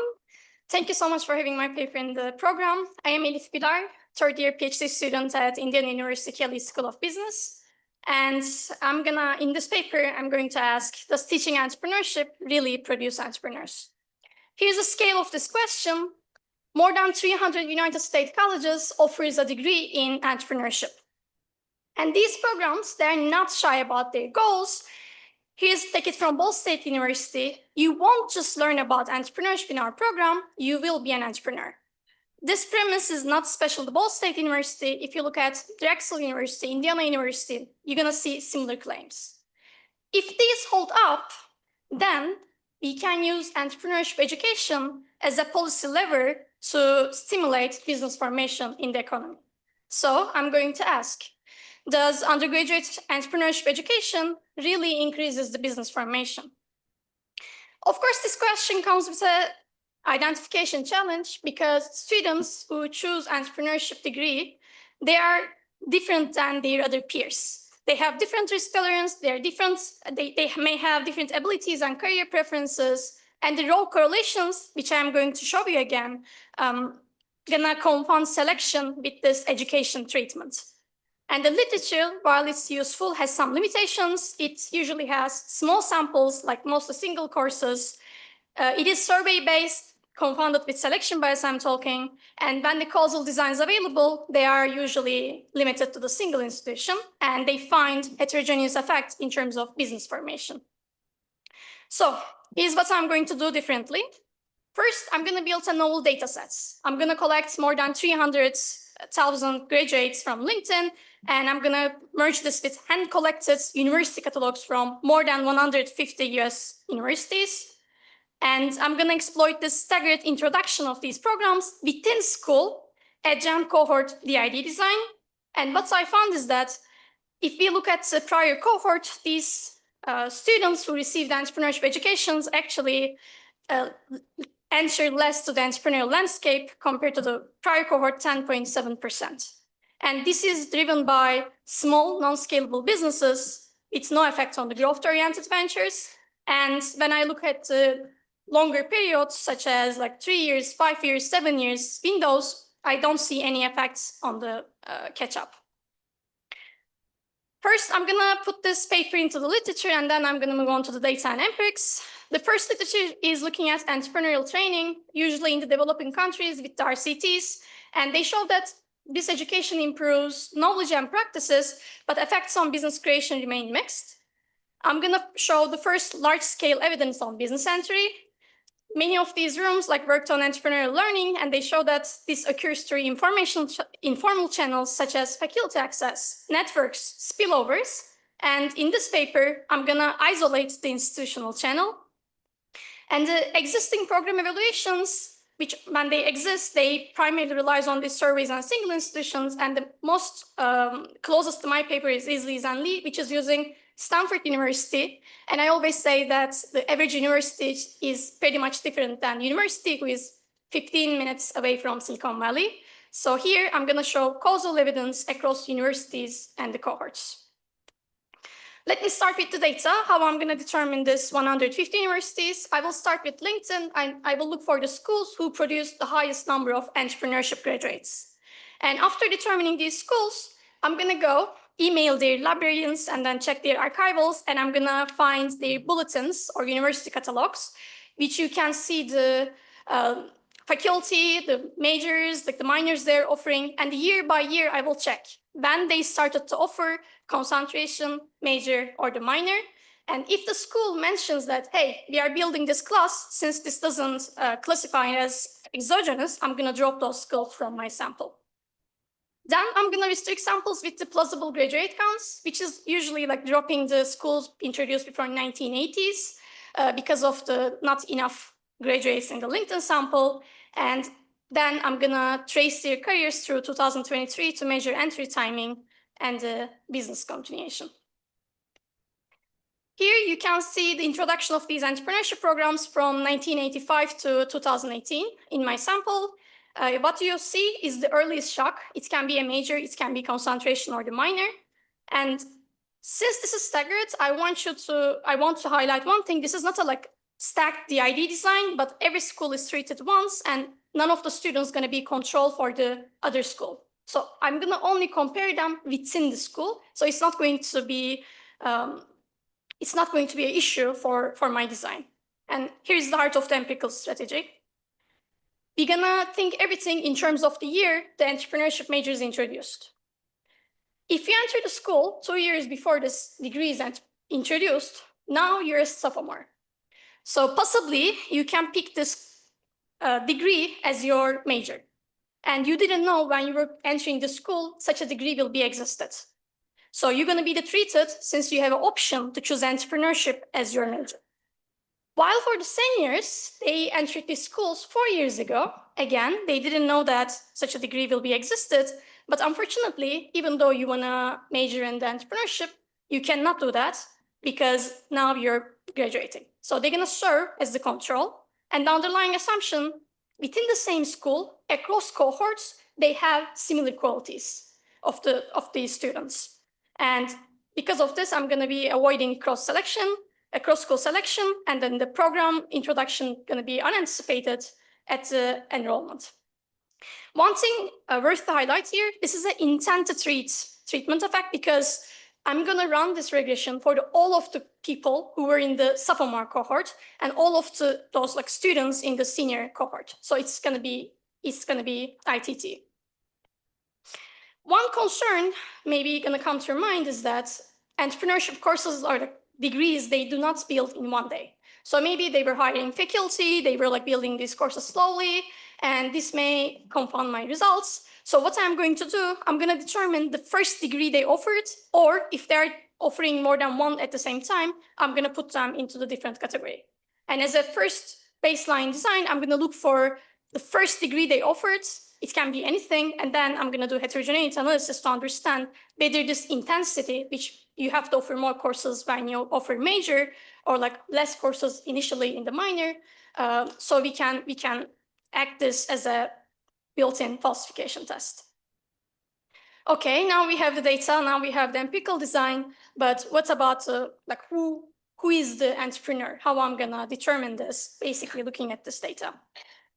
If I only look for the job titles alone, I can easily classify sales partner at Boston Scientific as an entrepreneur, but we know that they are not. So I'm gonna use company name, job title, and the free text description of what they are doing within this business. And by using large language models, specifically Llama for Scott, first I will ask, is this role really an entrepreneurial role or not? And if so, following Hurst and Pagli, is it a small business, like a local, non-scalable? I'm talking about the bar around the corner, or it's a growth business, which is looking for a VC investment, scalable, technology-enabled. And I will use this as a identifying what type of businesses established after the program introduction. And I'm gonna do some manual validation to confirm that these have accuracy. Of course, like any residual error, since I'm gonna run this practice for the both sophomores and the seniors, is any mistake is going to be orthogonal to the treatment. Let me start with the benchmark. I claim that there will be some selection effects, but is it really the case? So first, while I have entrepreneurial outcomes for the Y variable, I will put entrepreneurship major indicator. for both sophomores and the freshmen. And I'm going to compare specifically entrepreneurship majors with their other peers. Are these students really different in terms of entry, business type, or like business continuation? And I will have school and the time fixed effects. Again, even when I'm comparing them with their peers, I'm comparing Duke students only with Duke students, or like any other university within themselves. And I'm going to cluster standards at my treatment level. When I come to the ID design, now, instead of having this entrepreneurship majors compared to the other students, I'm going to have sophomore as an indicator.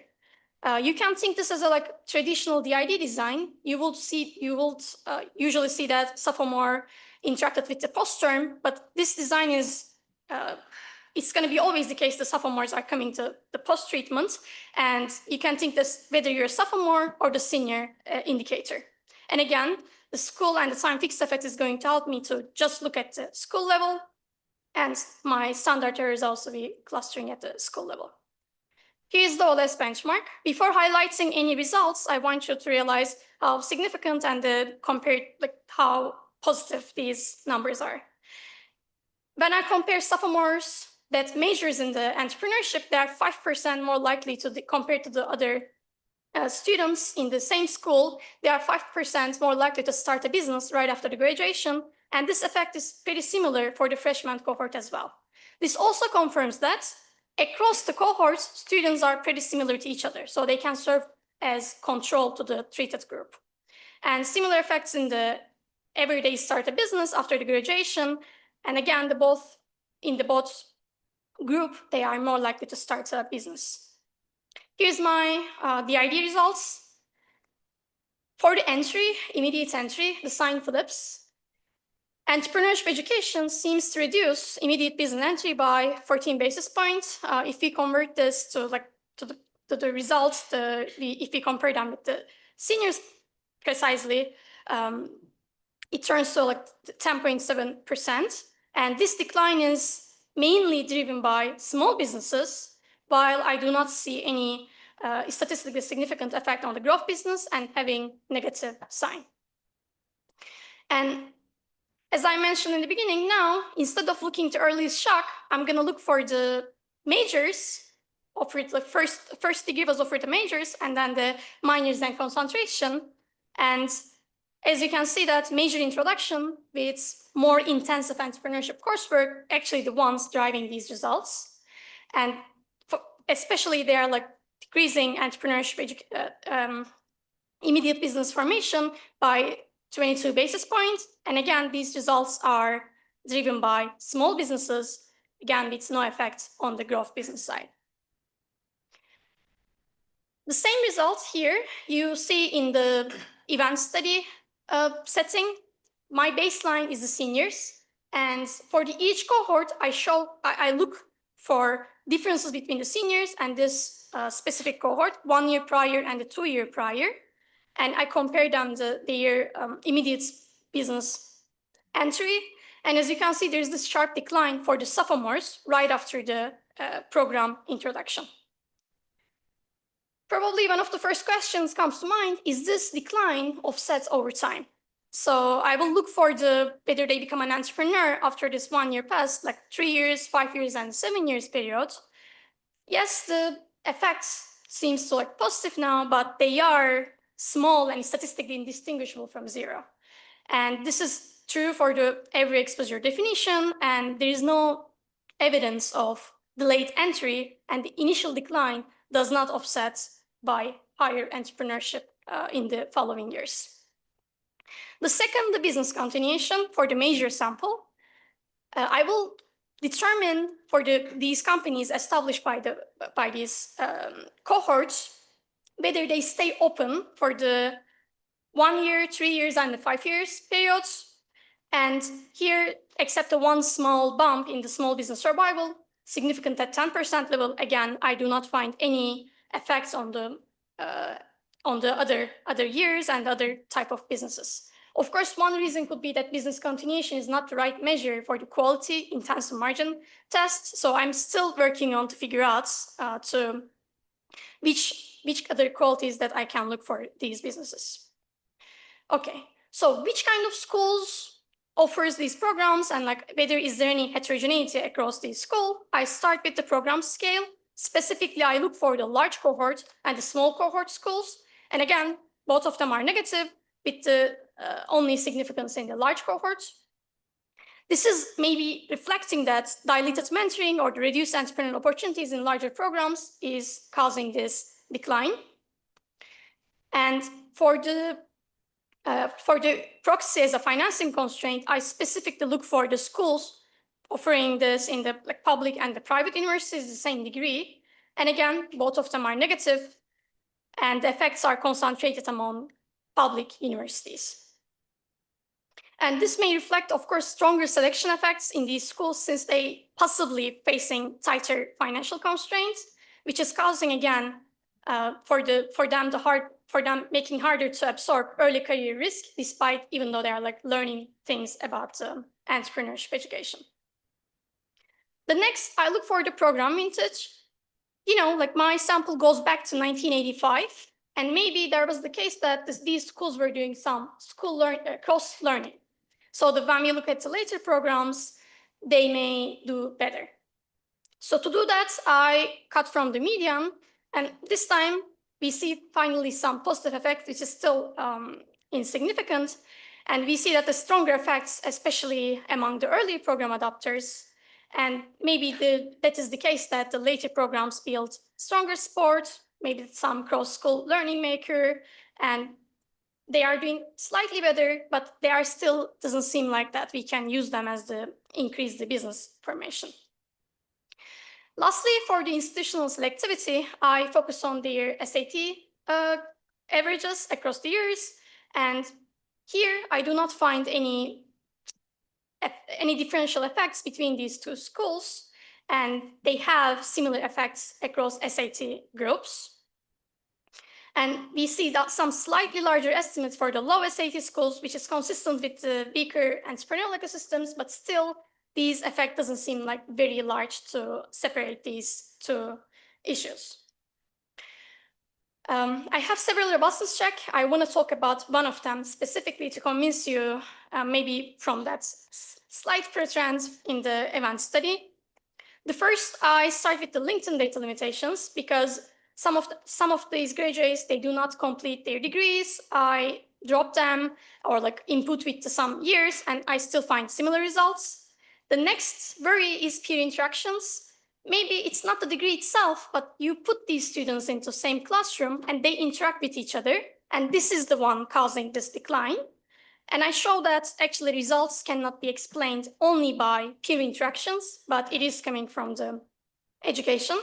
And then lastly, the biggest worry, I always compare sophomores with the seniors, which is the group coming later. And we know that there's this declining business dynamism in the United States in the last decade. So maybe what I am picking up, just the declining business dynamism effect rather than the real entrepreneurship. So to respond to this concern, whether this is coming from declining business dynamism, which is the biggest worry, I look for the rising entry window and determined that between 2000 and 2004, aggregate US business entry was increasing. So basically, if declining business dynamism driving my results, if I will look for within this period, my results should weaken or reverse in this period. So I restrict my sample for this specific high business dynamism environment. And here you see my baseline result for the DID setting. I compare seniors for the one prior cohort from seniors, two prior cohort, and the sophomores and the freshmen. And as you can see, there is a still declining effect for the sophomores, for the treated group, even in the time of the rising aggregate entrepreneurship, rising business entry setting. So undergraduate entrepreneurship education seems to reduce immediate business formation following the program introduction. This decline driven mainly by small businesses, which is over 30% of our economy, and there is no growth, there is no effect on the growth-oriented entry. There is no offsetting increase in the longer run entry or business continuation. And there is no evidence eventually that entrepreneurship education increases business creation in the economy. Of course, these results should be treated carefully because I always pick up the first years in the entrepreneurship degree introduction, and the longer run effects for these mature entrepreneurship programs remain open for future research. Thank you so much. Thank you. So we had a unfortunate event where our scheduled discussant had to go in for surgery, and we learned about it on Friday afternoon. And Melanie, being the hero that she is, stepped up to the plate and put it together. So thank you, Melanie, for being a hero. You're very welcome. I was going to say, you learned Friday. I learned 23 hours ago. It's like that. So, there we go. Sorry, Happy to be the, no. All good. So thank you for, I guess, having me to present or discuss the paper. I semi-volunteered when David was complaining about this to me. Regardless, it's a nice paper. I'm really happy to review it.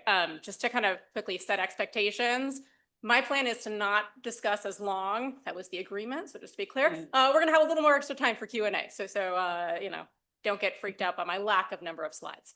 All that said, let me just start by saying, oh my God, she's a third-year student. Like, kudos, like you're ahead of a lot of us. Let me please summarize the paper. The basic gist of the paper is we want to know what happens when you introduce an entrepreneurship major predominantly, so courses at universities.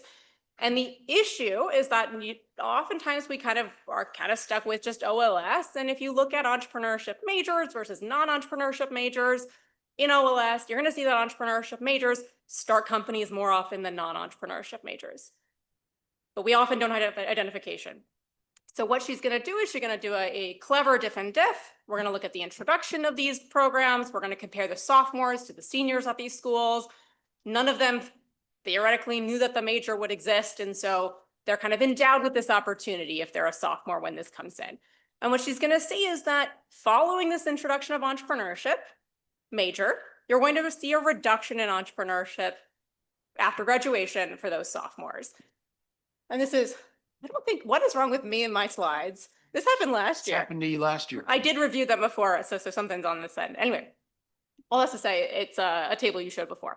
What we're going to see is that entrepreneurship declines. So if you are an entrepreneurship educator, like many of us are, maybe that kind of sets off alarm bells.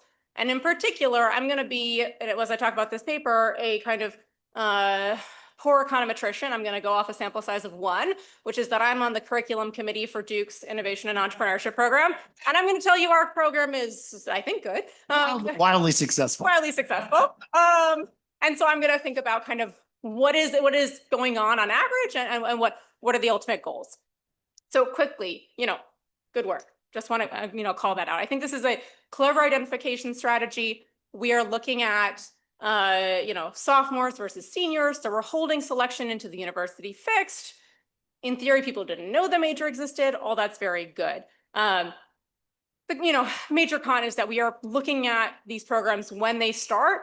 And if any of your universities have started new programs while you've been there, I mean, it takes a while for these things to actually develop and become, strong. That said, careful data work, good thinking about mechanisms. I'm going to try to focus on kind of the high level questions that I have, and then we'll open it up for the floor. So to start, I think what's really important is to try to understand what exactly is the program about. So what are these programs? So again, I'm going to do my econometrics with Duke I&E, which is our program at Duke. And what I can tell you is that these programs at Duke are not about let's create as many bar owners as possible. That's not at all the goal. The goal is to basically, and again, I'm going to put on my Jamie Jones hat, who runs our I&E program. The goal is to create students who can think like entrepreneurs, whether they start companies or whether they are working as employees.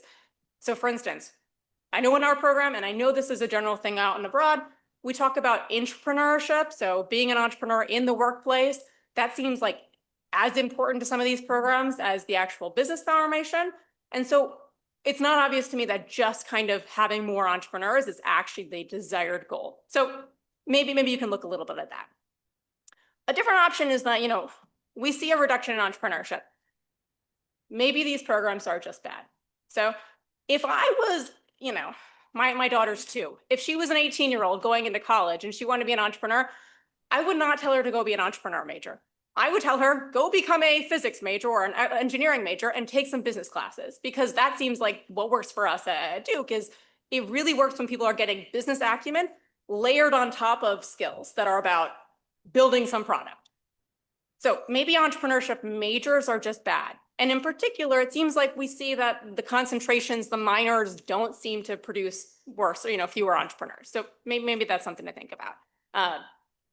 Of course, this identification issue that Elif mentioned is that we're thinking about programs at the beginning, at their conception. They're probably all bad at that stage. There's no alumni network. There's nothing of that kind. So also that might just be specific to this context. We also really need to think carefully about what are people giving up when they become an entrepreneur major or an entrepreneurship major. Unless you are, I'll say, I think at some point I had 4 different majors in my undergrad, but that's, the American undergrad situation. Most people have 1 major.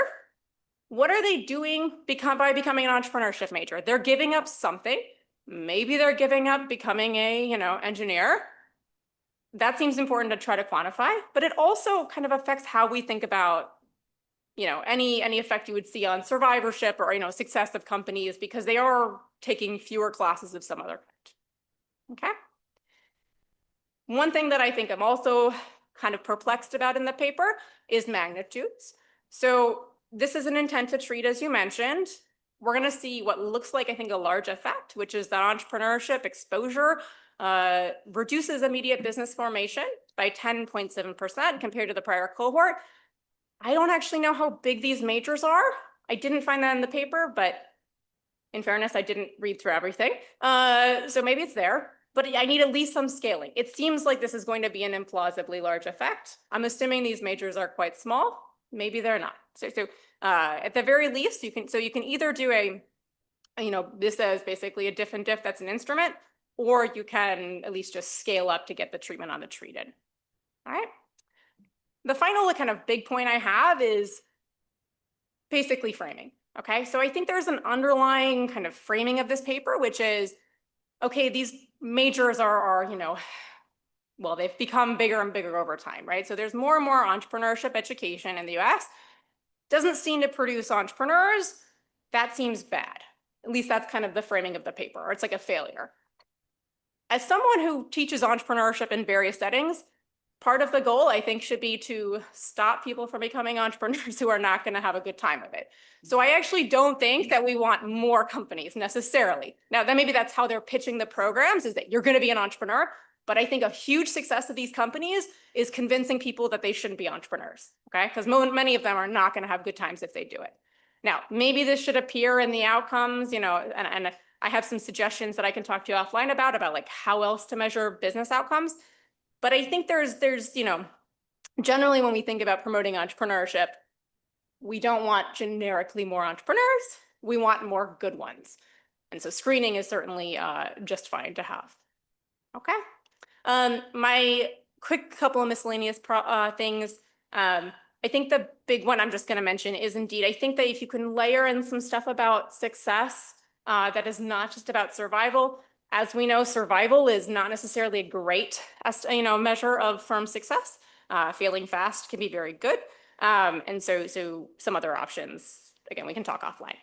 All right, with that, I'm going to conclude and turn it over to the other discussants in the room, all of you. Otherwise, great data work. I'm looking forward to seeing how it goes. Good job.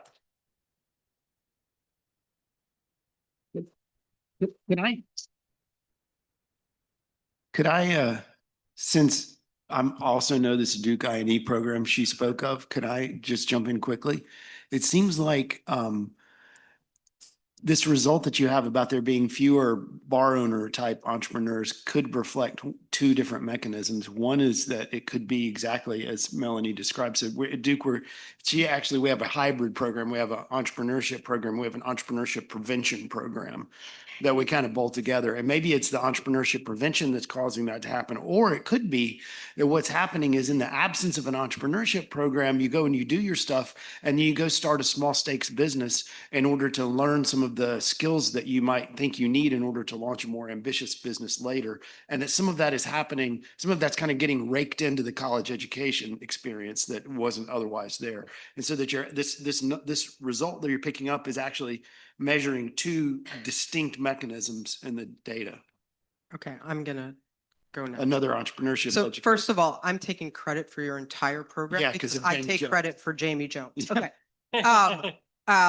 One more thing I'll add to David's point about the programs. Most entrepreneurship programs in universities actually put a big focus on the high growth entrepreneurship, which means students who may have not thought differently about starting a small company versus starting something high growth are suddenly, when these programs exist, all the courses are let's start high growth companies, and that may just shift entrepreneurial types into high growth things. The other thing is I will do the cardinal sin of promoting my own work. We have a paper forthcoming in JFE where we offer training to high growth entrepreneurs in an experimental setting, like 600 high-tech startups. And one of the things that is true is when you offer them training, what they learn to do is quit. Literally the title of the paper, but they do learn about their type and they learn about the quality of their business idea as well. And that tends to kill the lower half of the curve. Got 7 people clamoring to get in. Yeah, we have 10 minutes. So let me go first. Here's the thing. I know what everybody's doing, and the discussant did it too. Make excuses. Here's why this result is either doesn't matter or is good because we're really getting rid of bad entrepreneurs or some social service, etc. Is going up. There was the list, and I know everybody, admit it, you all went through that list. You all went through that list. The thing is, I think this, and secondly, forget about Duke. Forget about Penn, forget about whatever. This is not what the sample is. The sample is people who are going to build normal businesses, not growth companies. So the question we have to ask ourselves is, if this result is robust, what does it imply? It implies that whatever we're teaching entrepreneurs to do is actually taking would-be people who have already revealed a preference to possibly be an entrepreneur. And also previously, in order to get that 10% reduction, you had to have people actually forming businesses, right, in the first place, and reducing that. I mean, the comments and things here is, what is the mechanism by which we are deterring people from becoming entrepreneurs when we're actively not trying to do that? That is actually critically important to unpack, and I don't think any of these excuses cut at that. That was more of a comment than a question. So very nice paper, and particularly impressive for a third year graduate student to be presenting on the NBER.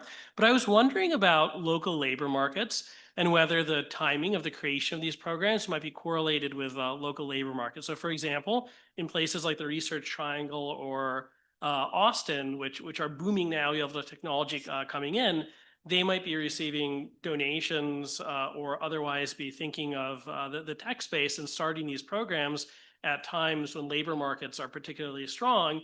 And then, students might go work for Microsoft or Google or whatever, rather than starting firms. So this is a good segue, great paper. And my co-author always has good points. And a related point is, I think, just a question of whether you, and the discussion brought up this as well, if there is any way for you to know how many people actually took these entrepreneurship programs, thinking that if there's a sophomore cohort where, a program is offered and only 3 people take it, that means, first of all, for your sample, there's heterogeneity. And second, maybe this program is not so good. If 200 take it, maybe it's a very successful program. So there might be a lot of heterogeneity in this sophomore cohort. And just summarizing what everybody else said, I think in entrepreneurship programs, maybe you learn about the costs of entrepreneurship, and that deters. This is the ultimate story for what you do find there. So. A great paper. I'm sure you can see from the interest that all of us have in your paper. So the first point that I want to make is that can we really judge the success of the program based on the entrepreneurship rates declining? And I think to get to that, you probably need to maybe understand or code what these programs are actually doing. Maybe they are telling students that more experience is required to become better entrepreneurs. Since you have a long panel, you could potentially even see that, does that change the gestation period to become entrepreneurs? So maybe that's one thing that can be done. And secondly, I think, the entrepreneurship programs that we've seen at the World Bank, they work in a setting of low-income countries where job market opportunities are not really there. And I think relates to the point that one of our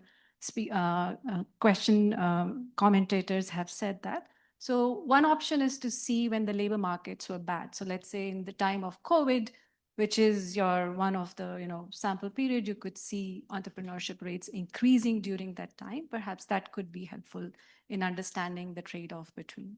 Thank you. Great paper. One question I had was the margin of the university versus the major, and anything you could do, because I'm assuming these programs aren't in isolation. They come with business plan competitions. They come with like advisory networks. If you could show with IPED's data that the composition of students applying, like with LSAT's socioeconomic status, that might alleviate some of that concern, because when you do that comparison to the senior group, a story I had in mind is that there could be an externality to the seniors. We set up this program, we have these resources, I have this smart senior, I'm gonna really help them out because they're gonna go into the labor market. And that would create that kind of negative relationship.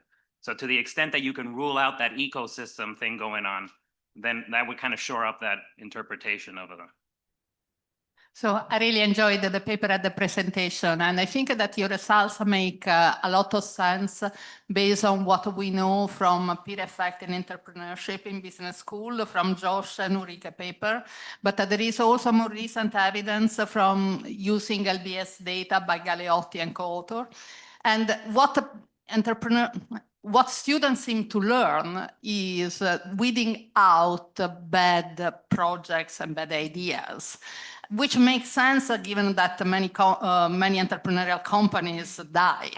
What I would like to see in your contest is whether individuals that studied in a school that has a startup program, say 5 years after the program, are starting in the following 10, 12 years, more successful companies in comparison to people who studied 5 years before the program.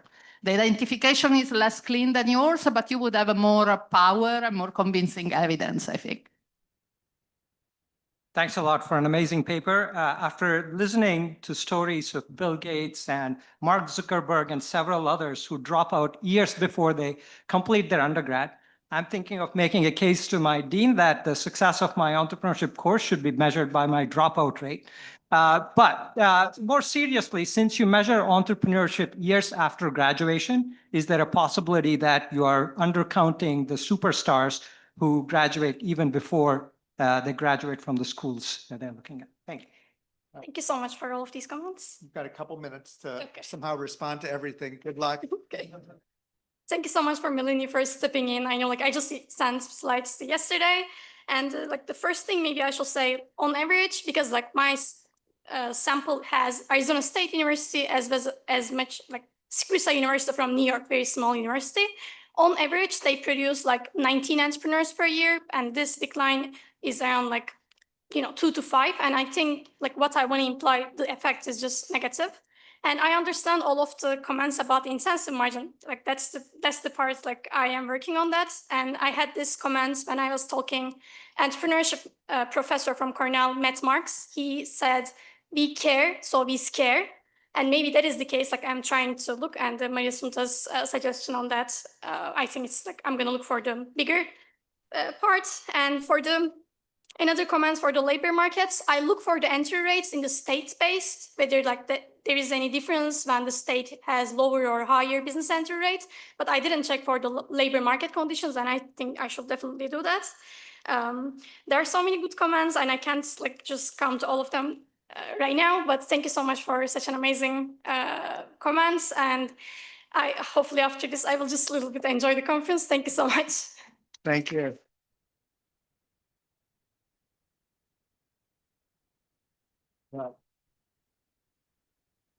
Well, education to AI. What? All right, good afternoon, everyone. So let me first thank the organizers for including our paper on the program. I'm Bo from UBC, and this is joint work with Yang and Maria Sonta. Maria Sonta is also in the room, so please direct the more difficult questions to her.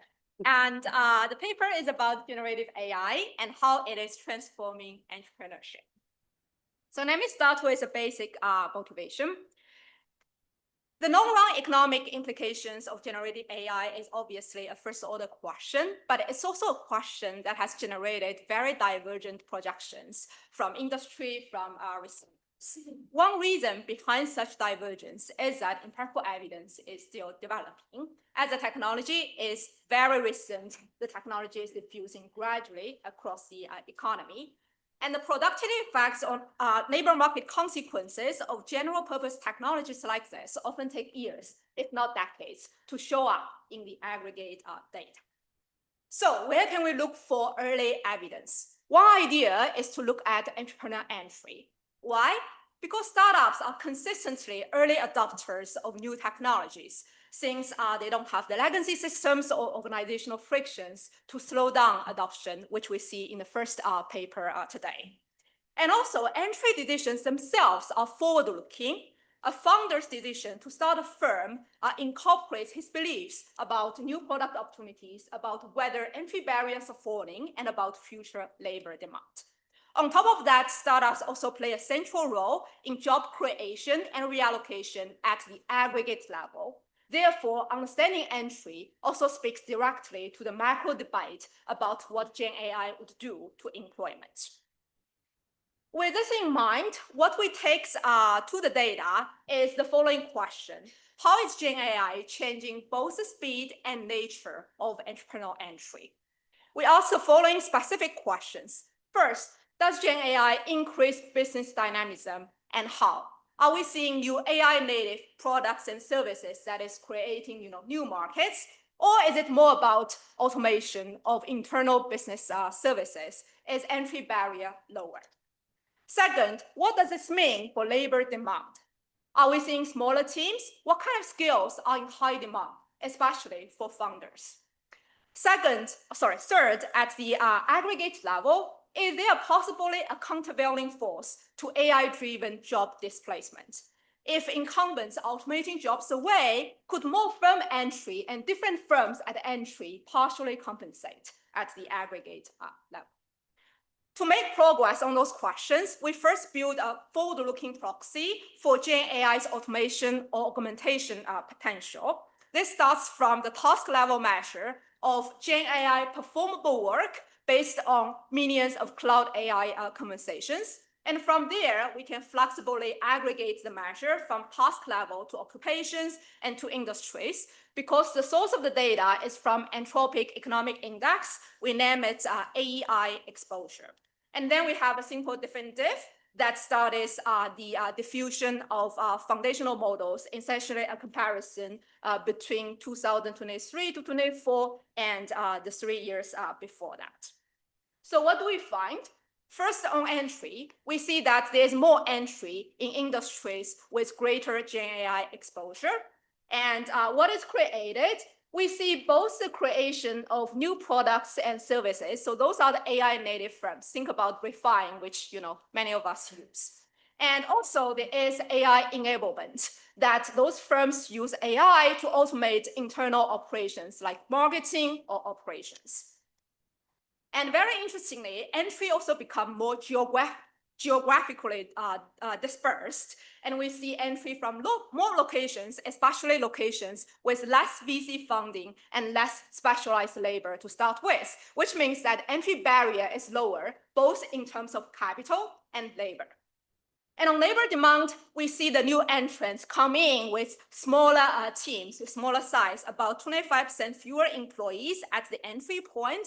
And among the remaining employees, IT domain expertise seem to matter a lot because employment concentrate in those more exposed occupations. For example, software developers, their share go up from 6.6% to 11.3%. And this is the same thing if we look at founders' self-described skills. Based on their own descriptions of what they do, we see a shift towards more technical skills, technical traits, and away from capital raising, deal making, operation, or sales traits. At the aggregate level, despite smaller individual firms, the surge in entry actually more than compensates. We see that there is an aggregate employment increase in new firms in those high exposure industries, and the average wage of employees in those new startups also increase. So it does seem like this entry margin can be a potentially countervailing channel for AI-driven labor displacement. So now let me go into the details of the data and the results. The first block speaks to new firm creation, where we look at this entry intensity and describe the characteristics of new entrants. The first data set we use is from Census monthly business formation statistics. So this covers, everything about new business application, and it's near real time, high frequency. It is at monthly and sector level. And we first look at just, raw business applications. We see that industries with above median GenAI exposure experience 38% more business formation.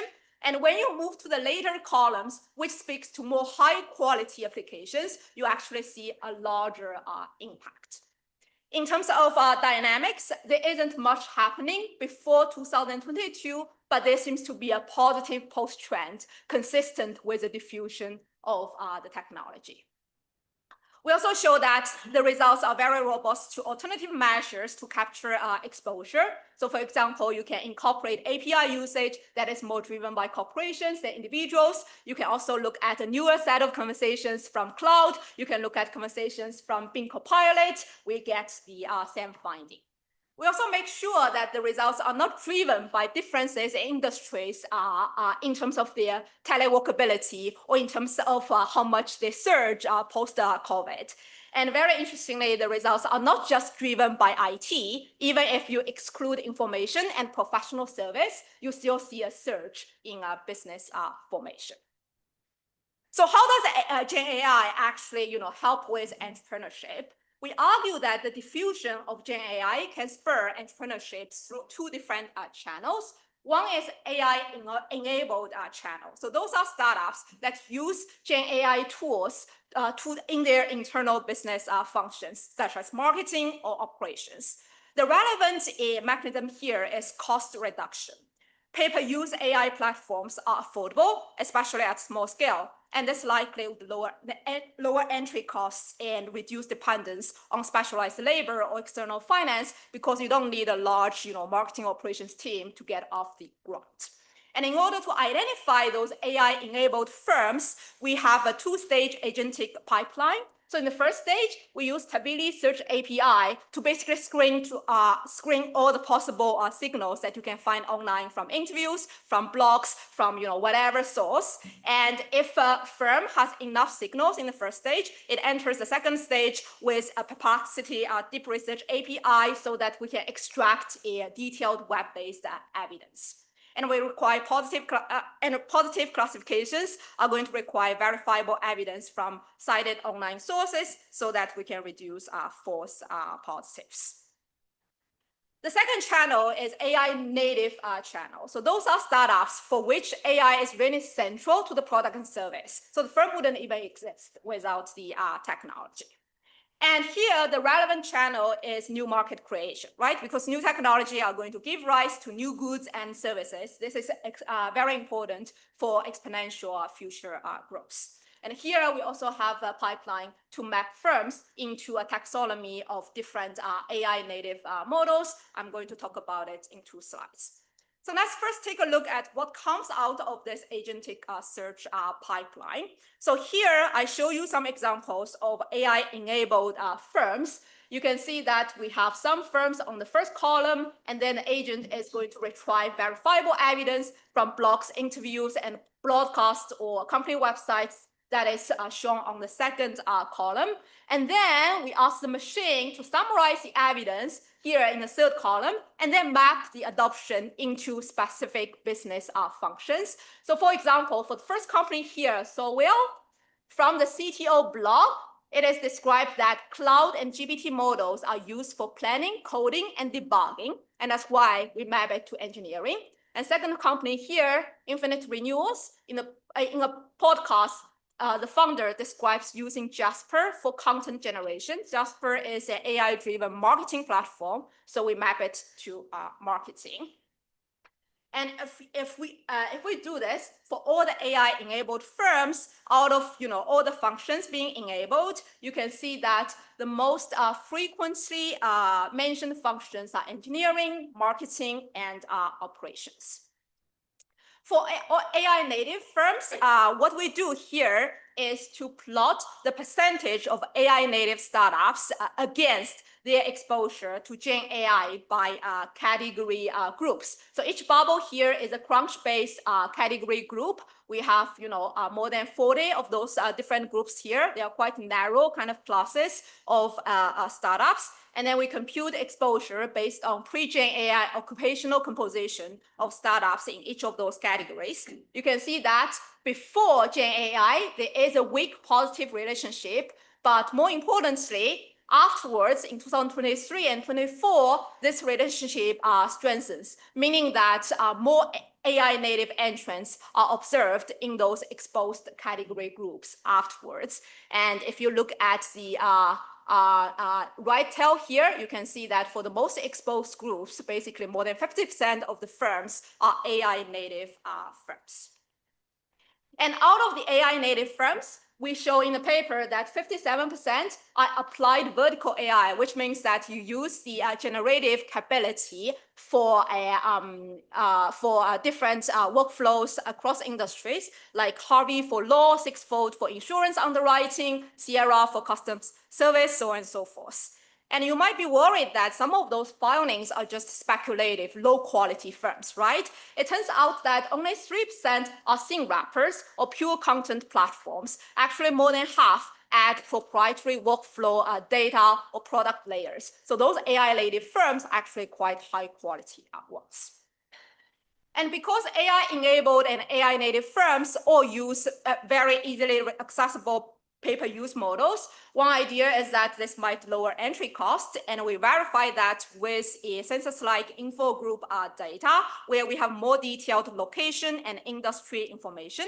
We show that entry becomes more geographically dispersed, and using split sample tests, we also explain why there is more dispersion. Entry gains are concentrated in areas with similar specialized labor markets, and they're also stronger outside traditional VC hubs. And Gen AI, in this way, lowers two traditional geographic barriers to entry, which is proximity to deep labor markets and proximity to where the money is. So we see more entry from more places through AI-enabled and AI-native channels. What does this mean for labor demand? Do startups create jobs, and what kind of skills do they demand?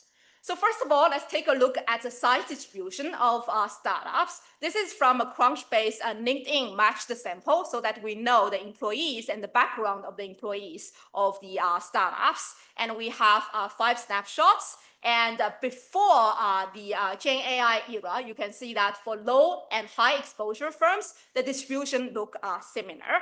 And for low exposure firms, it doesn't change much afterwards. However, we see a shift for the high exposure firms. You see a shift towards the left, meaning that average firm size are becoming smaller. In fact, there is a tilt towards one-person firms after 2022. We can confirm that in a regression framework as well. Because individual startups are getting smaller. Recall that in the first part, we showed that there is more entry. Obviously, a question to ask here is how much can this more entry compensate? To answer the question, we use aggregate data from US Census Bureau's quarterly workforce indicators, and we split the outcome variables by firm age. In column 1 and 3, we look at essentially the new entrants, firm age 0 to 1, and we show that despite smaller individual startups, aggregate employment in new firms goes up by around 7%, and their wage go up by around $220, which is about 5% in high exposure industries. And you don't see this in older firms, suggesting that this new entry margin can be a countervailing labor market channel. And we can further decompose the employees at the startups to see which occupations are in high demand. So here we use non-AI native versus AI native for illustration. For non-AI native firms, there's no change in entry size. If you look at the decomposition across high versus low exposure jobs, there's also little change in this composition. However, if you move to AI native firms, things are different. There's a contraction in entry size, but more importantly, the share of low exposure occupation drops. There is a reallocation towards the more exposed occupations where AI can help to perform most of the tasks at the job.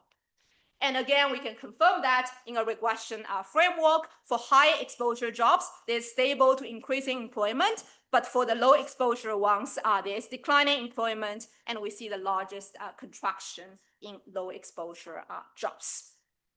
So which specific occupations are gaining or losing? We see the largest gains in software, in engineering, in IT project managers. So anything that is related to IT, they are more gaining.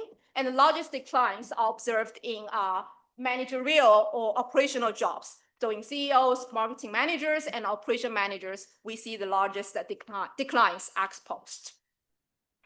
And we can show the same finding around, the shift to IT by looking at the founders' traits. Those are self-descriptions of the founders from LinkedIn, and we map all their descriptions to different skills and different traits.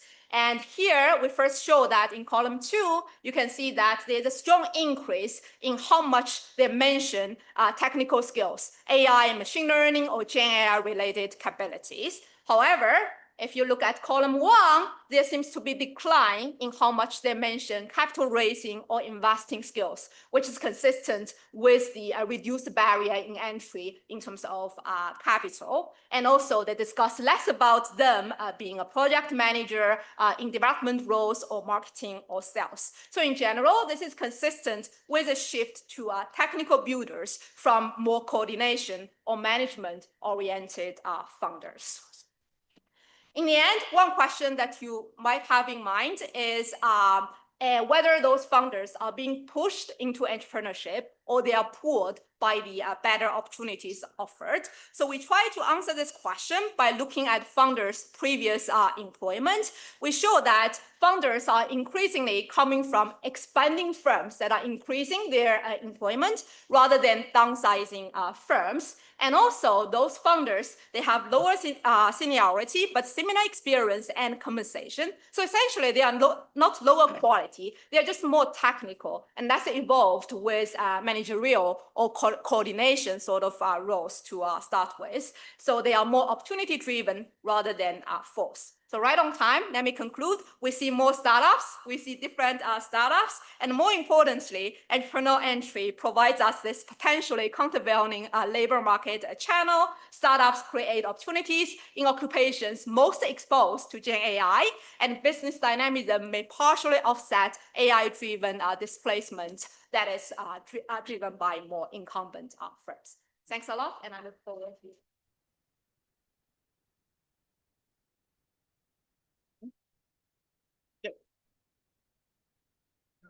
Slides. Okay. All that drama. Okay, thanks very much. I think you probably got a sense from watching this paper that this is a really spectacular piece of work. There's a lot of findings in this paper. Really, this is the density in terms of the findings and the number of different data sets connected together to deliver these findings is really quite remarkable. I'm going to make 3 points. First, I'm just going to let you know what I think is most compelling about this paper. Then I'm going to offer 2 areas where I think the infrastructure built to do this paper could be brought to bear on 2 other first order questions. Okay, so we heard that there's a shock, which is the arrival of Gen AI, and then a bunch of things happen. We get more entry. I'm going to talk about the treatment in a minute because it's important in terms of how to think of what the variation is here. The key point is a significant amount more entry. They estimate 20%. The firms that are entering are smaller, 25% less employees. That in the aggregate, the amount of entry more than compensates for the smaller size, and so the overall increase in employment in that sector grows. The firms are more geographically dispersed. They're not as concentrated in the usual cities, and the founders are different, have a different composition. So in other words, this shock impacts entrepreneurship quite substantively. Now, the engine, the workhorse that sits under the whole paper is the difference between what they call high and low exposure.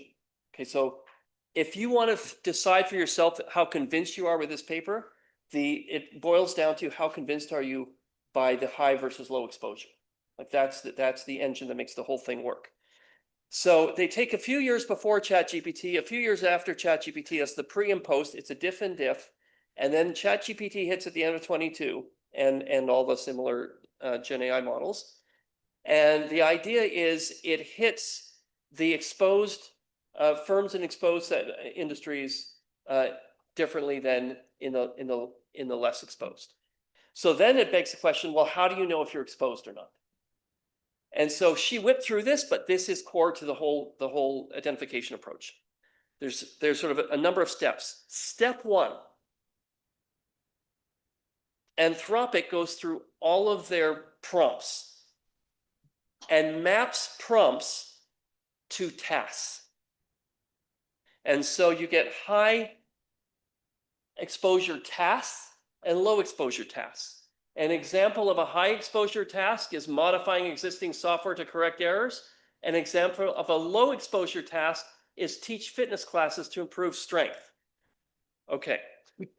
Then they take the tasks and connect it, and using ONET data, connect tasks to occupations. Okay, and so now they've got high exposure occupations and low exposure occupations. A high exposure occupation is computer programmer, software developer, software quality assurance person. And then the low exposure ones are laundry and dry cleaning workers, aircraft structure assemblers, and music instrument repairs. Okay, so that's high and low. Then they take their occupations and map them to industries. That's where they finally want to land the plane, is industry. So they go from prompts to tasks, tasks to occupations, occupations to industry. To do that, they use the Bureau of Labor Statistics Industry Occupation Employee Matrix, and they end up with stuff like high exposure industries or software and computer systems, low exposure nursing care facilities, and local messengers and local delivery. And then as a sanity check, they have a table in the paper where they say, these are our our high exposure, ranked high exposure startups. The first one on the list is called Super Duper AI. So that makes me think their system works. Okay, now this paper is being presented all over the place. And so I don't want to be like the 14th discussant to kind of, dig in on some marginal issues around their identification. Overall, let me just say, I feel convinced. Okay, I feel convinced in terms of, at the end of the day, I believe the key thing you have to believe is this high exposure, low exposure thing works. And they've convinced me that it does. Okay. So then, the question is, well, what do you do with these results? Like, there's so many, they're interesting, and it feels like there's a very big shock in a short amount of time, and it creates effects that seem quite robust. So they go on to say, now remember, I come from a world where I'm just living and breathing machine intelligence all the time. And in my world, everyone's saying, oh yeah, there's no evidence of any, sort of nothing in the productivity statistics regarding AI. And so they have this, catnip for me in the introduction, where they say, because startups play a central role in job creation and reallocation, their organizational choices offer a leading indicator of broader economic impacts. And then in the conclusion of the paper, they write, new ventures thus emerge as a margin through which Gen AI may expand labor demand. These results alleviate concerns about widespread job displacement. At which moment I immediately hit forward and sent it to Daron and said, read this paper. Okay. So I want to put this paper side by side with another paper that basically had the opposite result. And now this was not in entrepreneurship, but it was the same kind of idea. So the paper was, can we detect measurable economic effects from Gen AI in the first couple of years after ChatGPT's release? So same time period. They're both looking at pre and post GPT in like plus or minus 3 years. They both focus on exposure. Now, one of them, the one you're seeing today, finds a major effect, and the other one finds a very minor, basically insignificant effect. Question is, what's the difference? Now, one is Danish data, one's US data, potato, it's more or less the same. They examine different margins of adjustment. So today's paper looks at the extensive margin, new entry. The other paper looks at the intensive margin, impact in incumbents. Now, the question that raised to me is, like, can we learn something here about GPTs, about general purpose technologies? So in the other paper, using diff and diffs and employment policies, we estimate precise zeros. AI chatbots have no significant impact on earnings or recorded hours in any occupation, with confidence intervals ruling out effects larger than 1%. Modest productivity gains combined with weak wage pass-through, basically zero, help explain these limited labor market effects. Their findings challenge narratives of imminent labor market transformation due to Gen AI. Okay, and then this paper, 20% more startups, aggregate entry generates net employment, increase in wage, so wage growth, changes on who becomes, in other words, big effects. So that other paper is focused on the intensive margin. They're asking, did adopters earn more? No. Did they work fewer hours? No. Did hourly wages change? No. This paper, were new firms created? Yes. How many people did they initially hire? Less than others. Did aggregate employment among new firms rise? Yes. And so, can this paper give us any clues when we're faced with this sort of paradox? And the issue with incumbents, as we know, is that they are slow and often require investments in complementary assets. And when we're trying to pick up impacts, like we're trying to do right now with machine intelligence, the aggregates, macroeconomic statistics seem to be like a trailing measure of impact. In the opening chapter of the book from our first NBER conference on AI, the authors focused on the J-curve. And the startups don't face many of the features in the J-curve. They don't, they have other barriers, but not the ones that are many of the ones that are dominant in the characterization of a J-curve. And so, to what extent, how could we use them, like the types of results in a paper like the one that we saw today, to give us an early measure? So the benefit of these data is that they give us data on a forward-looking bet on the economic value of a technology. However, the expectations of the founders who do these can be wrong. Thanks. Startups can reorganize around GPTs faster. So we're able to pick up their activity, detect their activity in data like what we just saw. The problem is it might not be representative of broader phenomena. That the normal statistics that focus on incumbents basically ignore this extensive margin. So that is a possibility why data like this might give us something valuable and distinct. At the same time, it may just be a reflection of redistribution.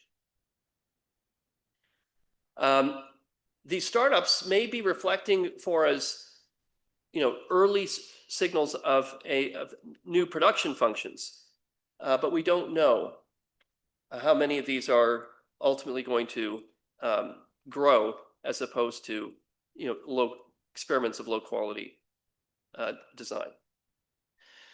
So startup entry valuable for the big picture that they alluded to in their intro, not because it proves that productivity gains are coming, but because it gives us some breadcrumbs of where to look, the beginning to experiment with new production and organizational possibilities created by the general purpose technology. They have created this enormous infrastructure in the paper we saw, and we just, and they gave us about a half a dozen dependent variables, and every one they hit with that identification strategy. I'm going to encourage them to start in their next round of work to use the infrastructure they built to connect what they found in startups to activity in the broader economy. I think there's a very high return from even getting, some early signals that the entrepreneurial activity that they measured is connected to some broader phenomena. Now to the Bayesians. The AI, remember, she characterized AI as having two roles. One is being a product that entrepreneurs are building, like AI products, versus AI enabling, which is the tools. She described it as just lowering the cost of operating the business. But arguably, it's lowering the cost of running experiments. And to that extent, it may be more than, what they're picking up may be more than just a leading indicator. These may be causal mechanisms. In other words, what they are demonstrating is the way to use the technology to produce stuff more, increase productivity that then others can build on. What we are, many of the applications, when you get into the appendix of the paper where they classify what they're using the AI tools for, is for various forms of updating. And so arguably, they can use this to measure not just what they did, which was counts of startups, but effectively speed of learning. And so my second recommendation to them is to contribute to this work that we're doing in Bayesian entrepreneurship. Does Gen AI enable better Bayesians? And that they could measure this. Their exact same identification strategy, hit the thing with high exposure versus low exposure and the arrival of ChatGPT, and instead look for measures of, for example, time to product market fit, faster pivots, fewer catastrophic failures, faster shutdown of bad ideas. So in other words, all the things that in this line of research on Bayesian entrepreneurship, they could give us some leverage on in terms of measuring the effect of AI on that, making entrepreneurs better learners. So with that, for those that are interested in the area of Bayesian, if you'd like to, we're doing a conference in Toronto in October 23, 24. And so if you'd either like to submit a paper or just come to the conference, feel free to email Carol for that. That's it.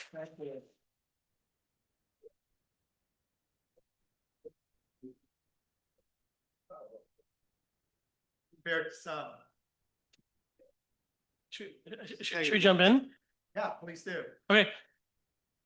Oh, good. Sorry to ask questions to the microphone right directly over you, but I wanted to ask you what you thought about the time horizon of AI, following up a little bit on what the discussant said. And I have, I'll beat Melanie with a sample size of one. I'll have two data points from history. One is the Watt's steam engine, which was commercialized in 1776. It actually took James Watt 15 years to make any money, and the Industrial Revolution didn't really begin in earnest for 4 decades. But if you looked at very short run effects, you would find nothing on entrepreneurship from the Watt's steam engine.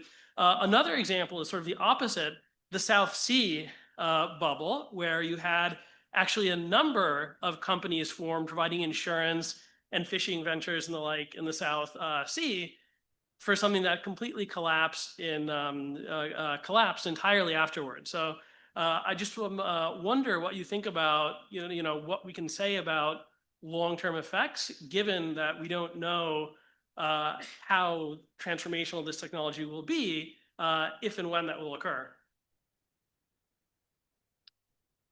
Great. So really interesting paper, and finding I like AJ was talking, to be really good to think about kind of the magnitudes that these could potentially have. So there's the kind of direct type of effect that you were kind of doing in terms of job numbers and so on. But I think also interesting would be the kind of indirect effects. So the kind of effects on other agents in the economy. And one way I wonder whether you looked at is just thinking about the competition effect. So one of the things we like about entry is, in addition to the technological type of things, it places pressure on incumbents to behave in different ways.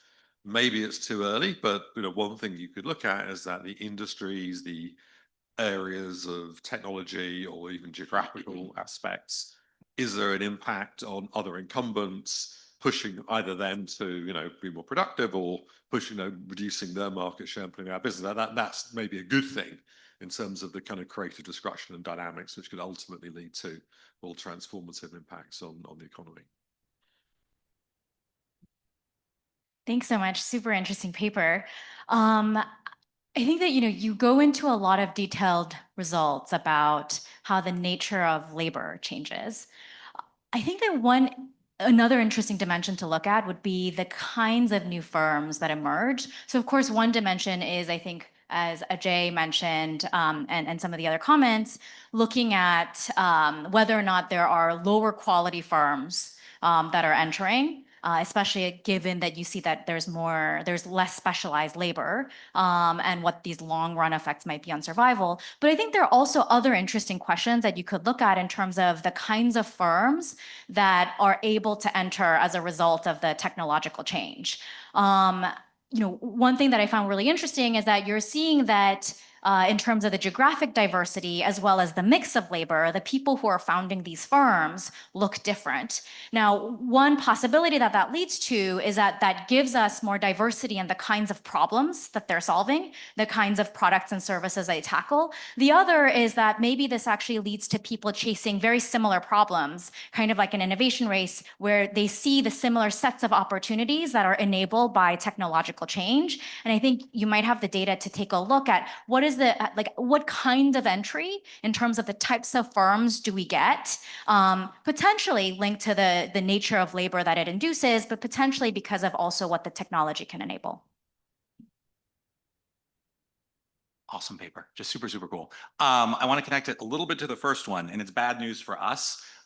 We found that when we teach people how to be entrepreneurs, they stop becoming entrepreneurs. And it took like one company with one generative AI model, OpenAI, to massively increase the rate of entry.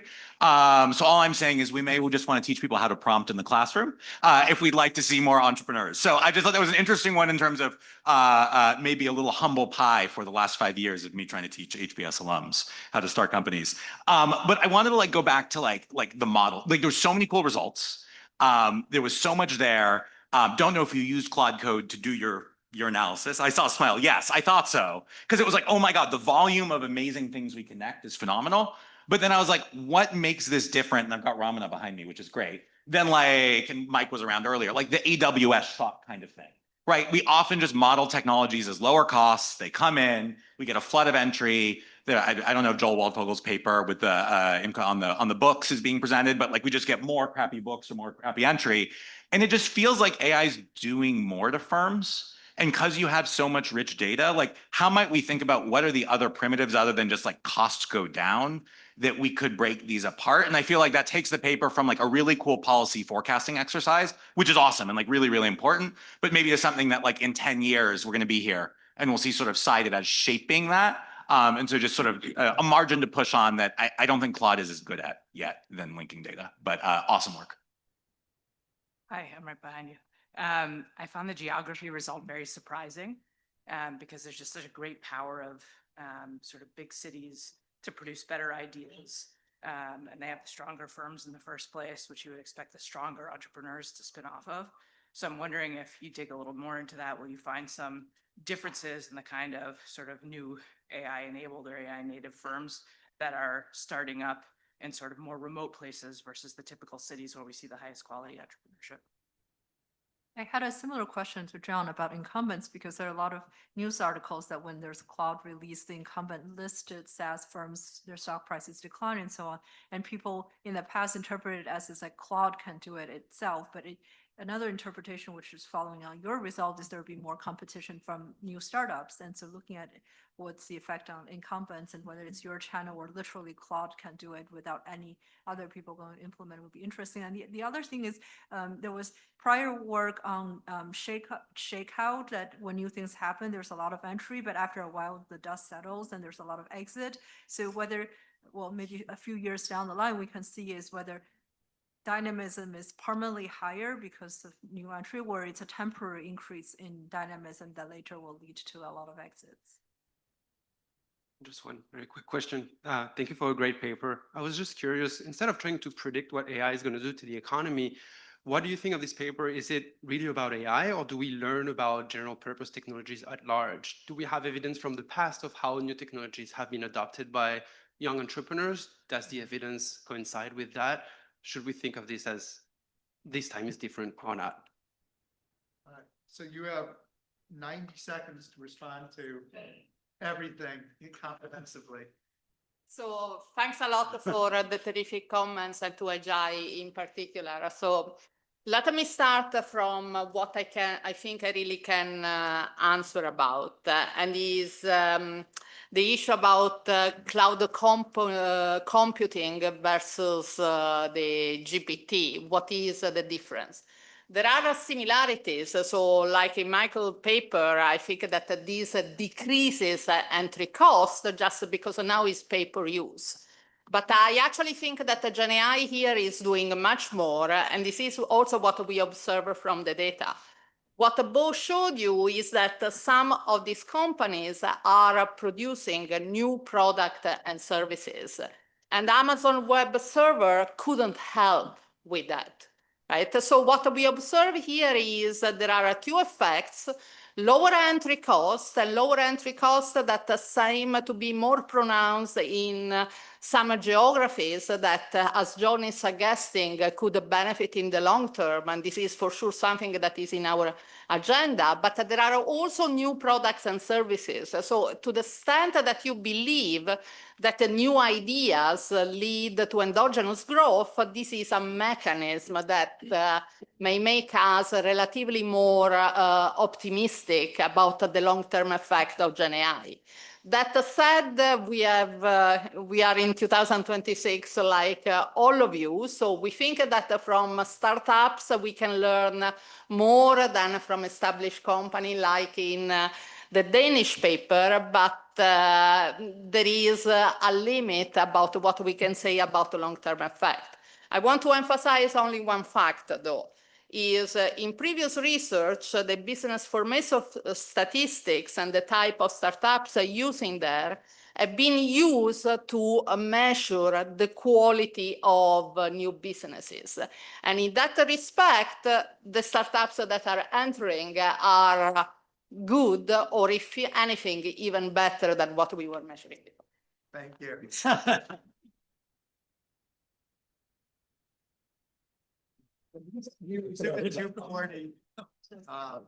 Breaking Bad.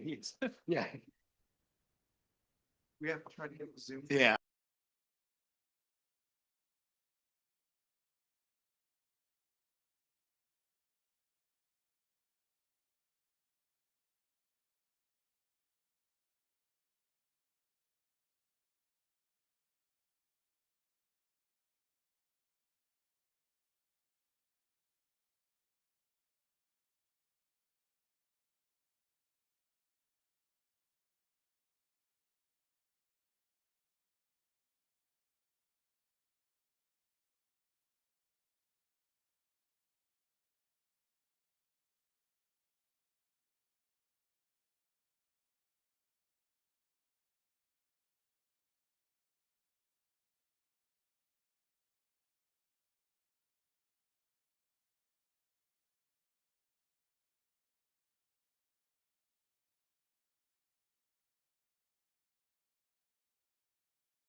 Okay, everybody, we're going to get started. Please come on in.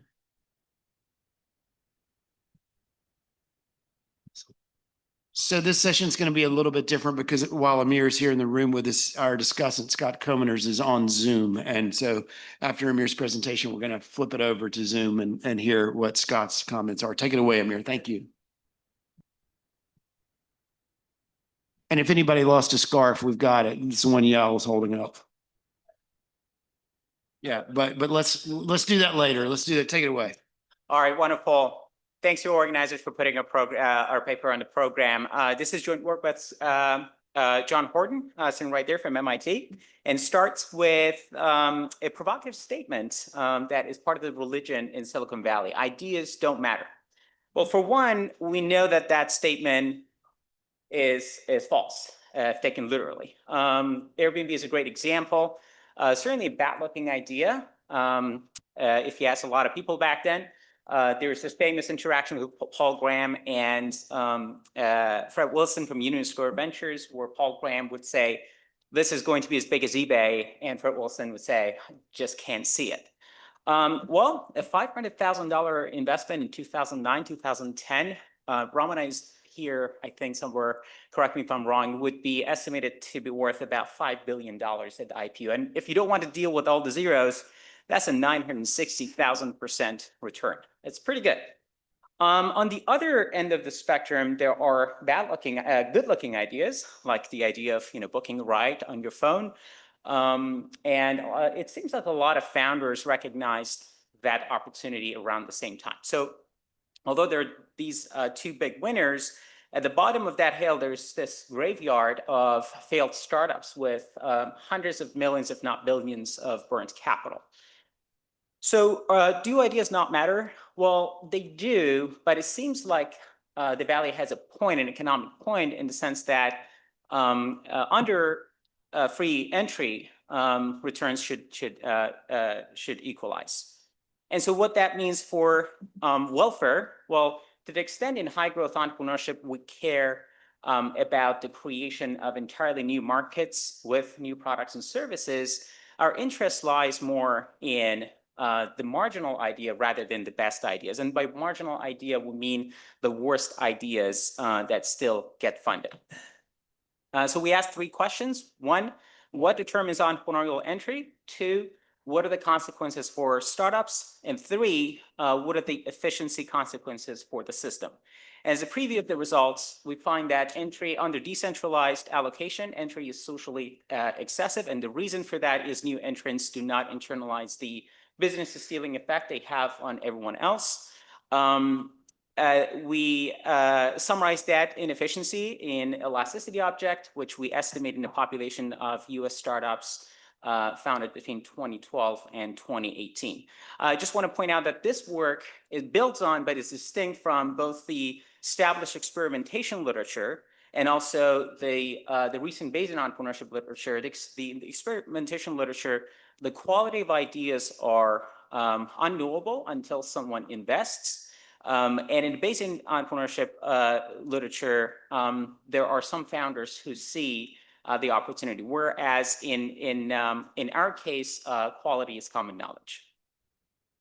The model is deliberately simple. It consists of 3 interconnected markets: the engineers who either found a startup or joined one, mass kappa of ideas distributed with some density function over the quality spectrum. Each idea is a winner take all, with price R that is scaled by the number of workers hired. And finally, there are VCs who put in seed capital to get the startup off the ground, and they get equity in return, obviously. So the entrepreneur's share is going to be some fraction E.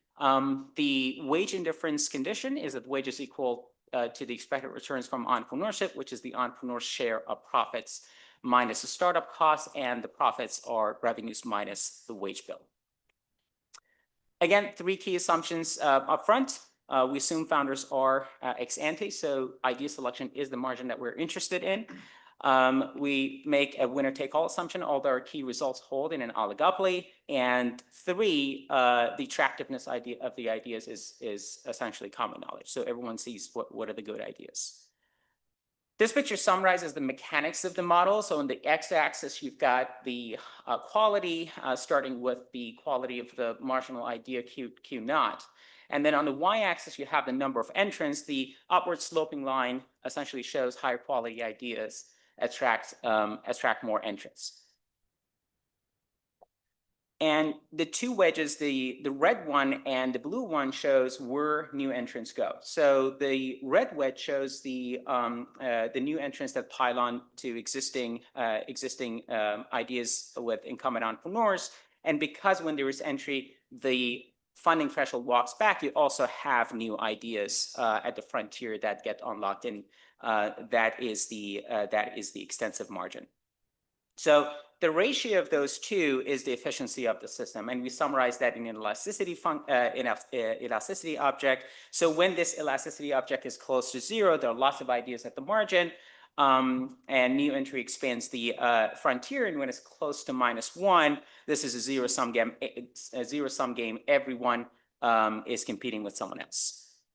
How does the equilibrium look like? Well, we saw earlier that the model assumes higher quality ideas attract proportionally more entrants. So to get the probability of success for a given firm, everything cancels out, and that probability is equal to the quality of the marginal idea. So to pin down the Q naught, we need the number of entrepreneurs in the system, and to get the number of entrepreneurs in the system, we have the wage indifference condition.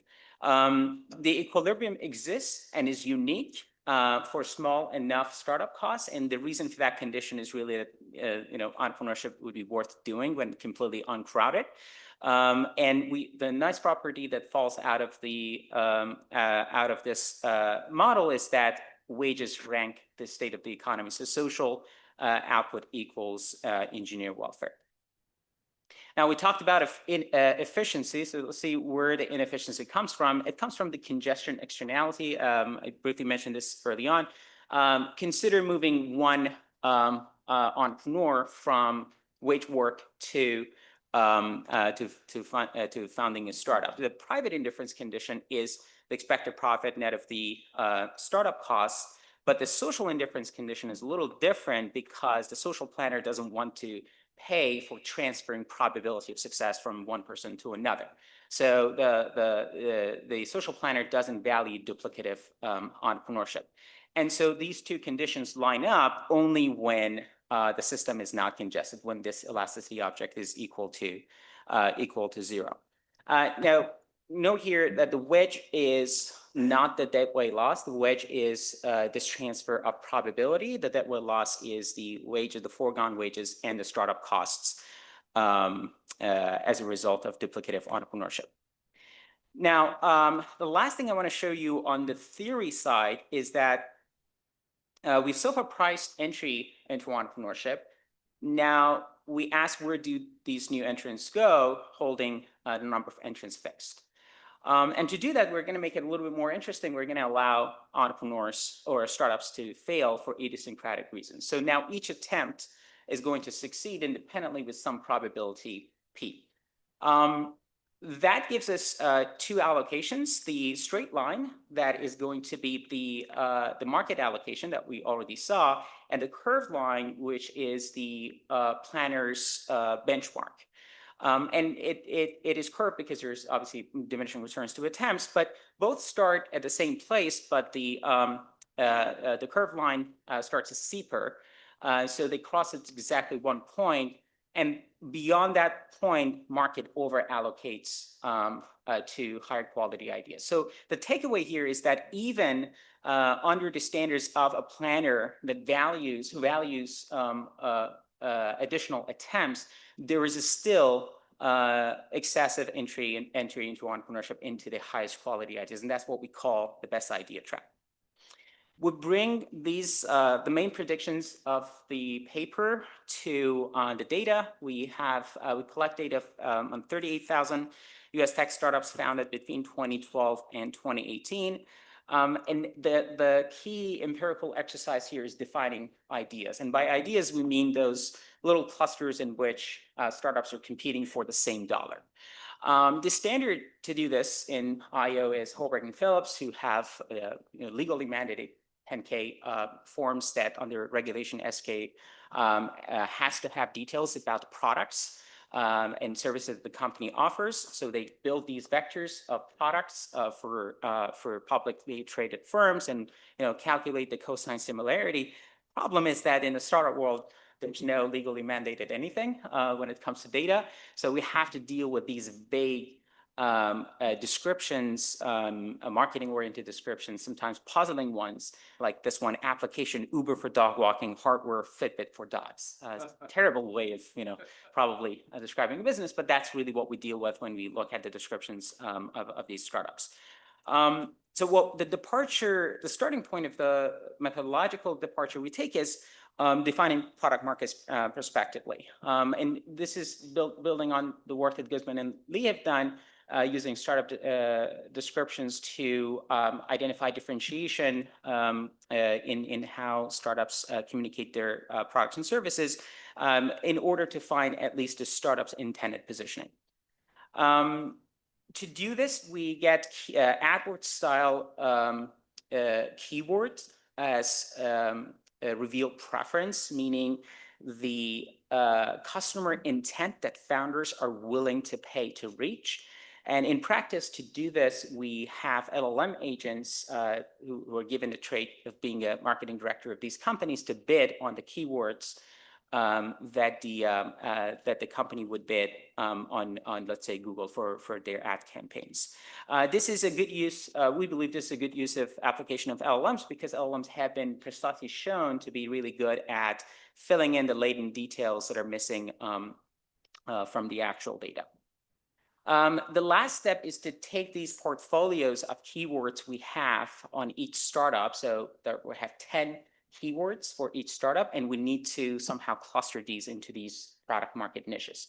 We do that in 3 steps. Step number 1 is we build a similarity graph where each node is a startup and edges are these budget adjusted similarity between the overlap between the keywords. And in the second step, we take that massive similarity graph and we need to chop it up into smaller pockets of competition. We use an algorithm called latent clustering, which has 2 properties that is useful for us. First, it guarantees that the clusters are internally connected. And second, it charges every pair inside a cluster a price so that only clusters that are cohesive enough would survive the process. And the count of the clusters and the size of the clusters are outcomes. We do not impose anything on the input side. This process has 2 main parameters that we have to fine tune. To fine tune those parameters, we hand label a subset of the data. And we do a search in the space of all the parameters for those parameters that make the resulting clustering agree the most with the hand-labeled data set. It overall does pretty well. When the model predicts that 2 startups belong to the same niche, they actually belong to the same niche 90% of the times. That's the precision. And second, the clusters capture 80% of all of the startups that should belong to them. So that's recall. It seems to be doing a reasonable job. All in all, we have about a little over 2,000 niches for our 38,000 startups. In terms of results, so these are the 2 halves of the prediction of the model. The data is ideal year. The x-axis is ideal quality decile, which is the number of times a given idea gets mentioned in the US National Online News in the year prior to founding. So higher quality ideas attract steadily more entrants, but the probability of success, which is exit within 6 years, an IPO or successful exit, is practically flat. We also estimate the congestion elasticity. On the lower end, 18% of marginal entry seems to be piling on in this period. We call that a lower end because a skill sharing between the different ideas would essentially allow the congestion to leak across niche boundaries. On the higher end, we estimate the congestion in the US startup ecosystem in that period to be 86%. And the reason that number is higher is that we select onto the sample of most viable ideas. These are niches that have at least one exit within 6 years of founding. So what that says is that congestion is most severe in areas that have the highest level of entry. And finally, the key problem with these correlations is that the entry and quality of ideas or success are jointly determined. So we build on the work that Evans, Nanda, and Rovscroft have done using the AWS shock, and we used the 2014 to 2016 rollout of a series of additional cloud tools, as well as price cuts that made entry into software businesses that benefit from these tools a lot cheaper.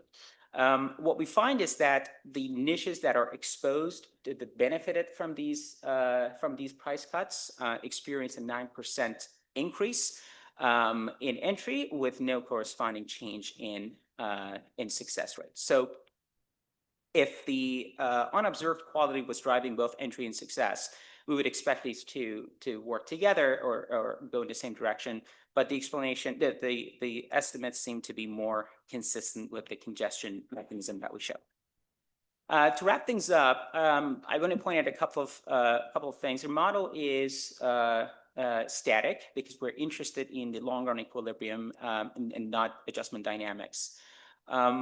What we do is to price the within period businesses stealing and not the option loss. The dynamic version of this work has been done by Oppenheim and Squintani in choice of research topics where research over concentrates on the most promising lines, as well as the work that Brian and Lummis have done on in the essentially in a racing scenario where firms overemphasize quicker projects. But the takeaway from that point is that the bias from not accounting for this timing or this option loss would presumably add to the congestion that we're estimating. The second point is that our results should be interpreted under near separability. So that's the skill sharing and the leakage across the niches, and that would again suggest that our estimates are lower than they should be. Two takeaways. First, what we argue in this paper is that marginal ideas rather than the best ideas should be the object of interest in entrepreneurship, in high growth entrepreneurship research. And second, public R&D that extends the frontier pulls entrance from the intensive margin to the extensive margin, expanding the frontier, and that we think is a distinct justification for public R&D from the as compared to the classic diffusion work. That's it. Thanks very much.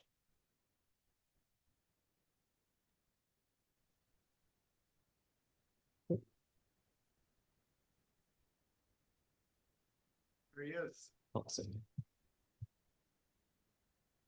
All right. Can you guys hear me? Yeah, we can hear you now. Awesome. All right. Thrilled to be here.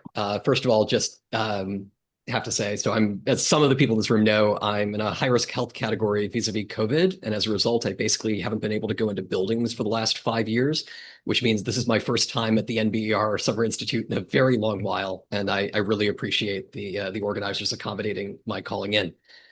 So thank you. I really appreciate it.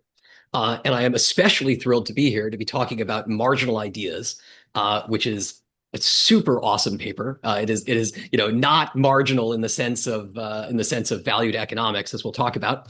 But before we get into that, first of all, important disclosures. We are about to be talking about things to do with venture investment and so forth in very abstract theoretical terms. So I must remind you that because I'm affiliated with A16Z Crypto, which is a registered investment advisor, none of this is legal business investment or tax advice. Good. Right. But more importantly, I always try to capture, whenever I do a discussion, I try to capture it in a picture. And so here's the picture for this paper. And it maps to this sort of familiar idea of like looking under the lamppost, even though that's not where you drop the thing, but that's where the light is, so you could look.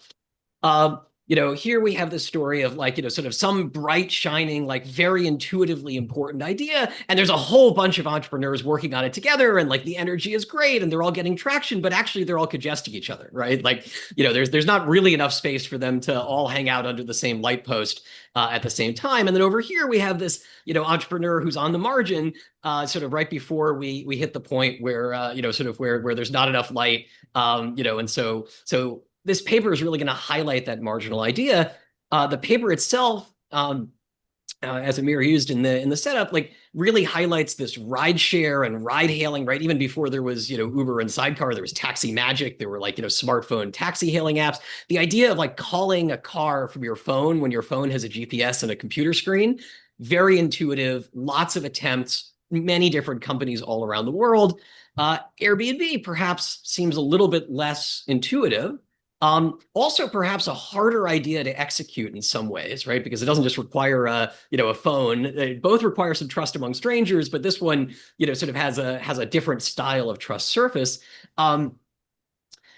I should say this isn't just about startups, right? Not only can you think of many other startup examples of this, but we're watching this play out in math problems right now. So, there's all of this attention to Erdős problems, in part because Paul Erdős like introduced lots and lots of them, right? He famously created, sort of this huge index of problems over the course of his career. And then, Thomas Bloom like took that index and put it on the internet in an organized, searchable fashion. So it's both a bunch of well-established math problems. It's easy to figure out which ones are solved. It's easy to look at them and sort of like start to explore. And in fact, LLMs and other sort of recent, solving tools have made tremendous advances in the ability to solve these. And they've led to some really important math, right? Like, the resolution of the unit distance conjecture, lots of other sort of major discoveries. And I claim that this is our sort of big lamp, sort of with the bright light. There's sort of a ton of focus and a little bit of congestion, different people solving the same problem within days of each other, within hours when GPT Pro Sol came out.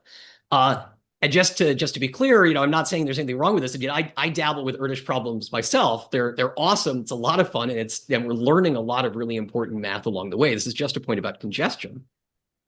And meanwhile, over here on the margin, just this morning, my friend Levent announces that apparently the Jacobian conjecture was false. This is one of the most important and longest standing conjectures in algebraic geometry. Like and it's sort of unimaginable that it might have been false. Not only is it false, but like there's a counterexample so short you could fit it in a tweet, and then anybody who wants can go and check it. And this is the idea that's on the margin. I can't imagine anybody except maybe Levent and Akil Matthew. I assume the Akil he mentions is Akil Matthew. We're working on this. And yet this unlocks or perhaps, sort of reopens many, many different dimensions of the field. And so that's what this paper is about. So marginal ideas, so the paper in a sentence, that was the paper in a picture. This is the paper in a sentence. The venture at the margin matters the most. And that's an equilibrium statement, right? Because free entry means the market equalizes expected return. The highest marginal social return is going to be on that marginal idea, the one that just gets attempted, just gets funded, something of the sort. Something else in this paper that I found was totally amazing is that actually, at least in their sort of reduced form framework, a structural implication of this is that actually you can read the productivity of the ecosystem off of engineer wages, right? You can sort of figure out how much is happening at the margin in many different ways. There's sort of an elasticity, which is maybe a little hard to compute depending on setting, but actually just sort of like growth in demand for implementation is a really good metric.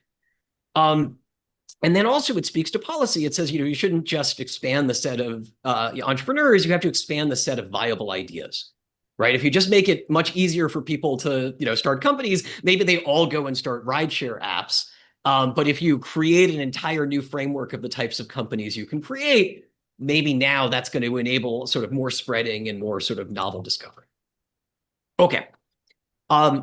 First of all, the presentation of the model was super clear, so I'm going to run through it very quickly, but I'm just going to like put it in a slightly different order. What's going on? We have N entrepreneurs pursuing an idea of quality to Q. As as was said in the talk, winner take all is an assumption, but is not at all necessary for the analysis, and that's real. I did go and work through the oligopoly one. Totally the same ideas. And free entry, and this is really sort of the condition that drives everything, free entry is going to equalize per firm success. So for a given quality level, the number of entrepreneurs, N of Q, pursuing that is going to be uniform, right? So the ratio of like the quality of the idea over the number of entrepreneurs who are pursuing that idea is going to be this like free entry constant. And so then you can actually like, sort of just cross multiply and compute that the number of entrepreneurs pursuing an idea is going to depend on that ratio. Like what's the quality of this idea relative to the sort of the free entry constant quality at equilibrium. And so this constant quality is both the per firm success probability, right? We're equalizing success, sort of as a function of how many, sort of firms are trying a given idea. And it's also that idea at the margin. It's the quality of the worst idea. And again, here, worst is not a measurement of, of like worst in the sense of like, oh, it's pretty boring or something. Worst is, sort of this difficulty weighted success, the marginal idea. So again, right, like, the worst idea might have been try to solve the Jacobian conjecture or try to find a counterexample of the Jacobian conjecture, right? A worst idea here could be really important. It just means that sort of in this like, difficulty and return calculus, it's on the margin. Okay, we get total entry of entrepreneurs just by integrating that function. Note again that this sort of, marginal quality shows up both as the, in the integral as a limit of integration, and then again in that ratio. And so we could think of extending, sort of entrepreneurship both on the extensive and the intensive margin. And the heuristic takeaway you can already read off of what we've done so far is that the social value depends not just on how many entrepreneurs there are, but where those entrants are going. And as we saw, sort of the key sufficient statistic for that is this elasticity, right? You're sort of at 0, all of the entrepreneurs are showing up on the extensive margin. Every one of them takes on some brand new idea. And at -1, it's full congestion. Like everyone who shows up is working on something that's already established, and they're just competing with an existing firm and congesting the space. All right. One more indifference condition is sort of in the market, right? Someone's choosing between being an entrepreneur and being being an employee. By the way, this is actually like one of the slickest features of the paper. Like it actually, the fact that the model closes basically just on this condition is, I found really surprising and really elegant. So that's what gives you that engineer fact, right? So market clearing tells you that, net ecosystem output has got to be equal to the total engineer earnings. And so on the margin, the engineer wage is actually like ranking the success of the ecosystem. It warms my heart to see the section header that describes this: engineer welfare is social welfare. Silicon Valley should be tweeting this, like, just on the basis of this one section header. But the social planners may be a little bit unhappy here. As we saw, this elasticity term means that the planner is actually like sort of like only really wants to internalize new ideas, doesn't want this congestion. And so there's this very small but pretty significant difference between the planner's condition and the entrepreneur's condition. And corollary entry is excessive whenever the elasticity is less than 0. And remember, again, so your first thought reading this, and certainly mine was when I first read the paper, is like, wait a minute, hang on, like this isn't but we want multiple shots on goal, right? The most valuable ideas are the ones we also want to make sure that we succeed at, but actually the framework incorporates that. So remember, this is, sort of attempts and elasticity net of the quality of the idea, right? This is just congestion flows towards the best ideas because free entry pushes towards the things that are likely to succeed. So even with multiple shots on goal being a priority, you still get excessive entry towards the best ideas. So again, planner has concave returns to entry in a given idea category, right? So, you're inventing COVID vaccines, you want more than one entrant, but decentralized entry still produces more activity than the planner wants. All right, very quickly, they take the model to data. They use this incredibly clever technique. I'll say a little bit more about this at the very end, about using these LLM-generated advertising keywords as a way of tagging. They proxy for perceived idea quality by media coverage. I'll say a little bit about that too. And then they measure success. Predictions are quality attracts entry. Entry reduces per firm success. And idea level success is concave in entry. We saw all of these analyses, and broadly, they all sort of follow the predictions of the model. And we get this estimate for the elasticity, clearly bounded. You can, no matter which version of the formulation you choose, clearly bounded below zero, right? Like this is, there is some amount of crowding and congestion. All right, last minute and a half or so. So bits of commentary. First of all, is media attention really a good proxy for idea quality? Well, maybe not. There's lots of news in Silicon Valley, sort of that's negative, but also or just sort of trendy or hype filled. We all know the story of Long Blockchain, which pivoted from a Long Island iced tea company. But for the purposes of this paper, actually, it's actually a good proxy of the thing that is probably driving the effect, right? Like it's not a good proxy for idea quality per se, but it's a great proxy for market attention, which is actually what we probably think is driving entry, right? Like quality in this model, again, is not just like, is the idea good, but it's like, does this idea have a market? Is it likely to succeed? All of those things sort of, I feel like, ball up very nicely into the media sort of measurement. There is still this deeper challenge. So Supratim Sarkar has this great paper on sort of representing an idea as another. Actually, in the talk we just had, Uber for dogs and Fitbit for dogs or something of the sort, right? This idea that entrepreneurs often reason and market by analogy means that we might be facing some funny refactorings, right? Like a product that is Uber for dogs might not actually really be sort of well mapped as an analog of Uber. Structural interpretation from cross-niche correlations is demanding, but on the theory side, the real puzzles here, I think, and as they take this project further, first of all, the margin moves, right? Sort of the margin is not static. We're looking at a sort of over time slice, but once someone discovers an idea is viable, the thing might jump from being on the margin to being, in vogue, right? Maybe we didn't know that generative AI tooling was a plausible idea, and now suddenly, sort of it's in vogue, it's the focus.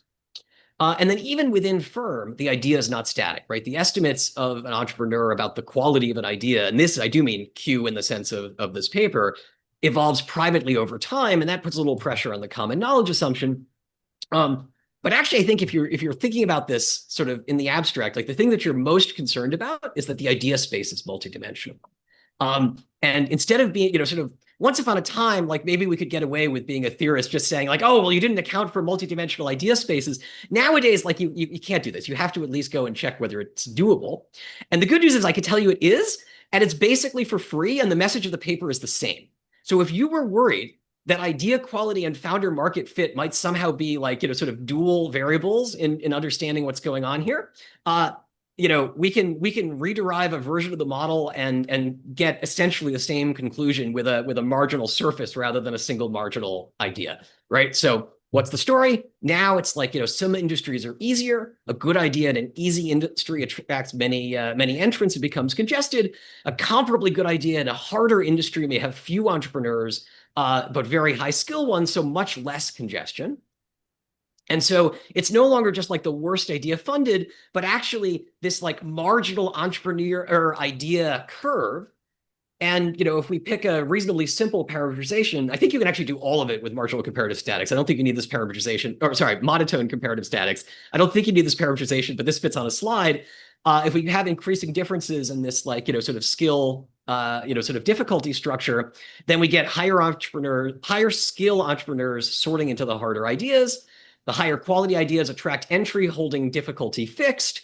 And, so you can have these very high quality, sort of well supported ideas on with a marginal idea curve. So every given difficulty level, there's a marginal idea, and that margin is exactly the marginal idea from the paper. So you get observed entry now two-dimensional, but just as important. All right. So out of time, one quick footnote about the methods. The empirical strategy here is really a look into the future. I haven't really belabored it in the discussion, but there you can really see the power, and John Horton's been doing stuff like this, since his grad school days, but at every level it gets even more impressive and extraordinary. You could just sort of see them pull off the internet universe. We need a way to cluster firms. Why don't we use advertising? We know that that's something firms cluster on. We need a way to measure firm success. We can pull that too. All of these different sources come together, and you just get this impression of being able to seamlessly integrate these very different data sources into this big story. And of course, expected parrot plays a role in doing that survey structure. Good. Venture at the margin matters most. Means the next question is, which margin is it and who's working there? This paper itself is definitely not a marginal contribution in two senses. One, it's not actually at that sort of pure margin as described in the paper, because there's lots of people thinking about this. But this is a big non-marginal jump in our understanding of the problem. So how do we square the fact that we have a non-marginal contribution with a very high welfare impact? Well, it's because of the author market fit. So it's that multidimensionality. This is just on the margin in that two-dimensional version of the curve. It was really, really fun to read the paper, and pleasure to discuss it. Q&A. Thank you, Scott.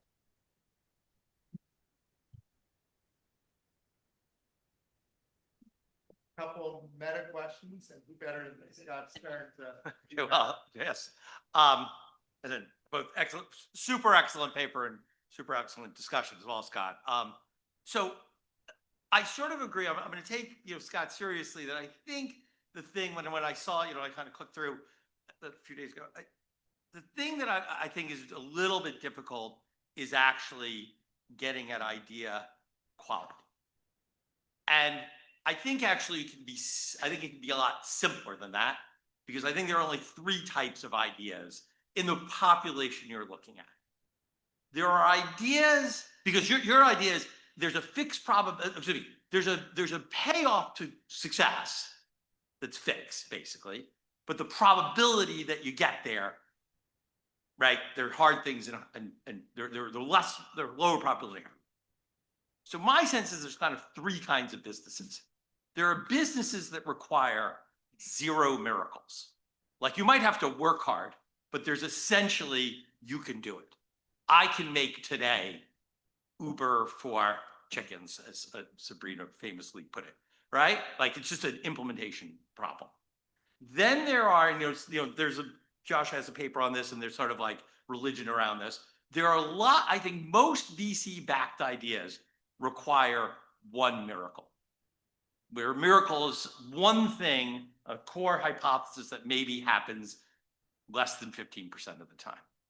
But it's really hard if you require two miracles. That's exactly within your model. And a lot of these deep tech where you need both like a little bit of upside on demand, but you also need to solve a technical problem, and then the business gets going, that's a two miracle problem. The reason I say that is because I think that maps very closely, and the two of you are just smart enough to figure out how to take those great descriptions and basically put them into essentially technical and market risk space, and basically then map that onto the concavity that you're looking for. And I'm sure it could get more fancy than that, but that's my thought. I'm afraid the trains are running a little behind schedule, so maybe you guys should take a couple minutes to just philosophize over whatever you'd like to philosophize over. Yeah, and then we'll declare victory. Move on to patient capital. Go for it. Yeah, you're getting those. Oh, no, you go. Come on, guys. Sorry. Thank you, Scott. Saying just smart enough is itself a marginal idea, so I appreciate that. What do you want me to say?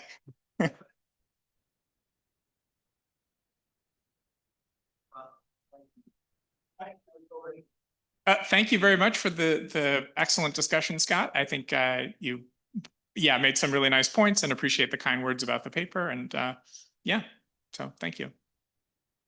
Yeah.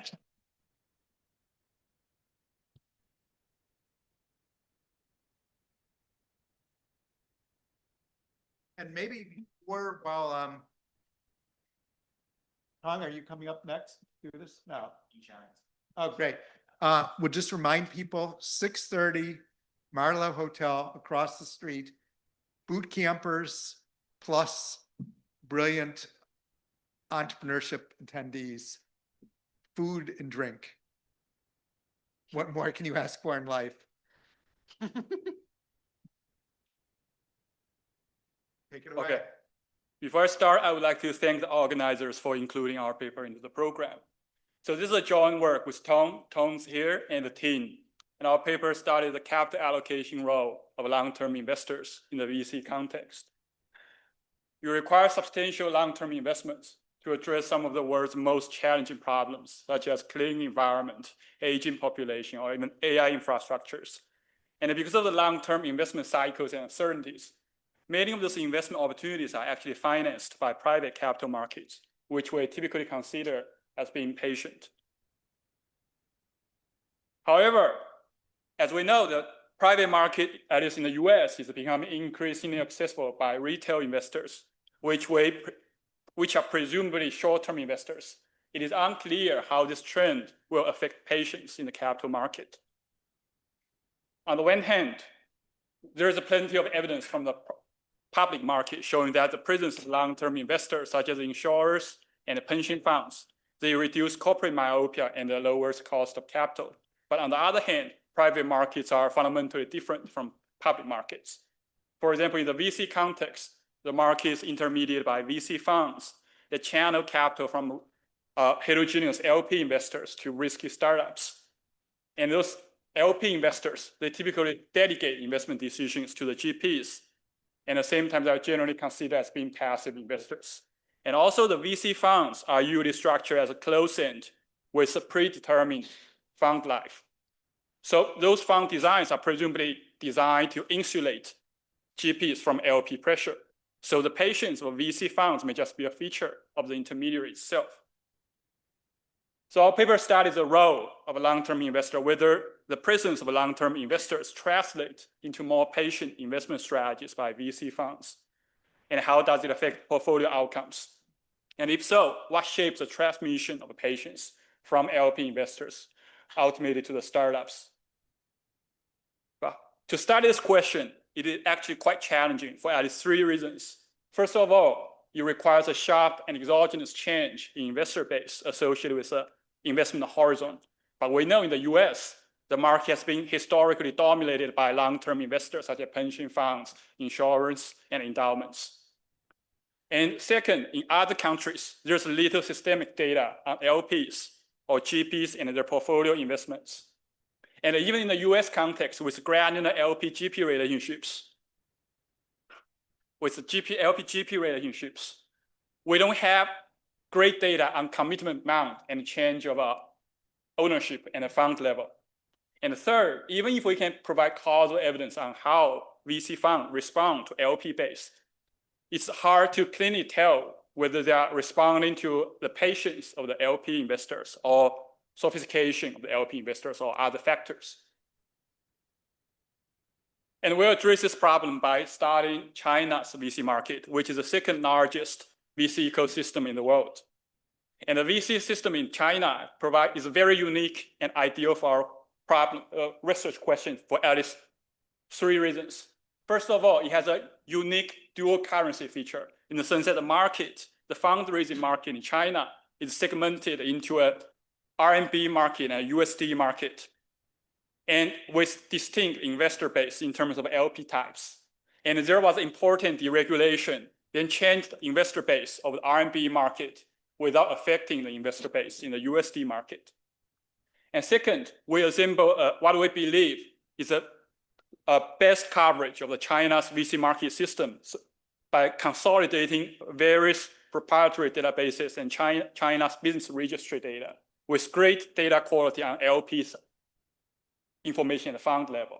And third, we conducted RCT to study how randomized LP base affect VC fund investment strategies in their fund life. And then we ask GPs mechanism questions why they are responding this way to figure out economic mechanism.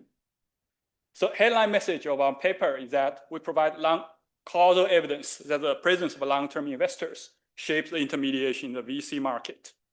VCs with long-term investors, they tend to hold the investment for longer and they tend to invest in younger startups. And ultimately, this translates into better portfolio outcomes in terms of exits and innovation. And many people inside this room have contributed to this literature, such as LP-GP relationship and China's VC ecosystem. But in the interest of time, I'm going to skip this slide. But let me walk you more carefully through our setting. Because of capital control, China's VC market is segmented into two markets. Either you raise capital in the RMB market or you raise capital in the USD market. And the RMB market consists of almost entirely from domestic investors. And the USD market mainly participated by US investors and some other global investors. So we see there's a little overlap of investors because of this capital control. And perhaps not surprisingly, the investor base looks very different in the two markets. So in the Chinese RMB market, it's predominantly dominated by individual investors, corporations, which are presumably short-term investors.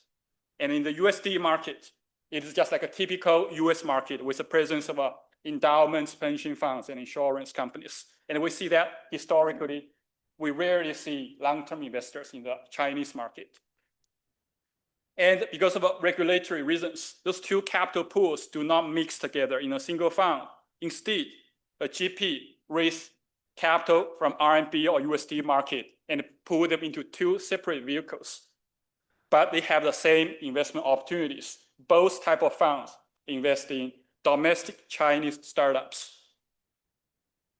So just to give you an idea of the similarity of the investment opportunities, this figure plots, for example, this dot is the aggregate share of IT and software companies in the RMB market against USD market, RMB market against USD market.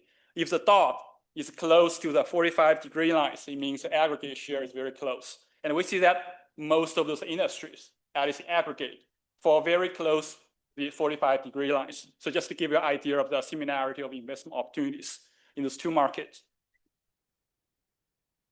And keep in mind that in the USD market, historically, there are always long-term investors. But US RMB market, no.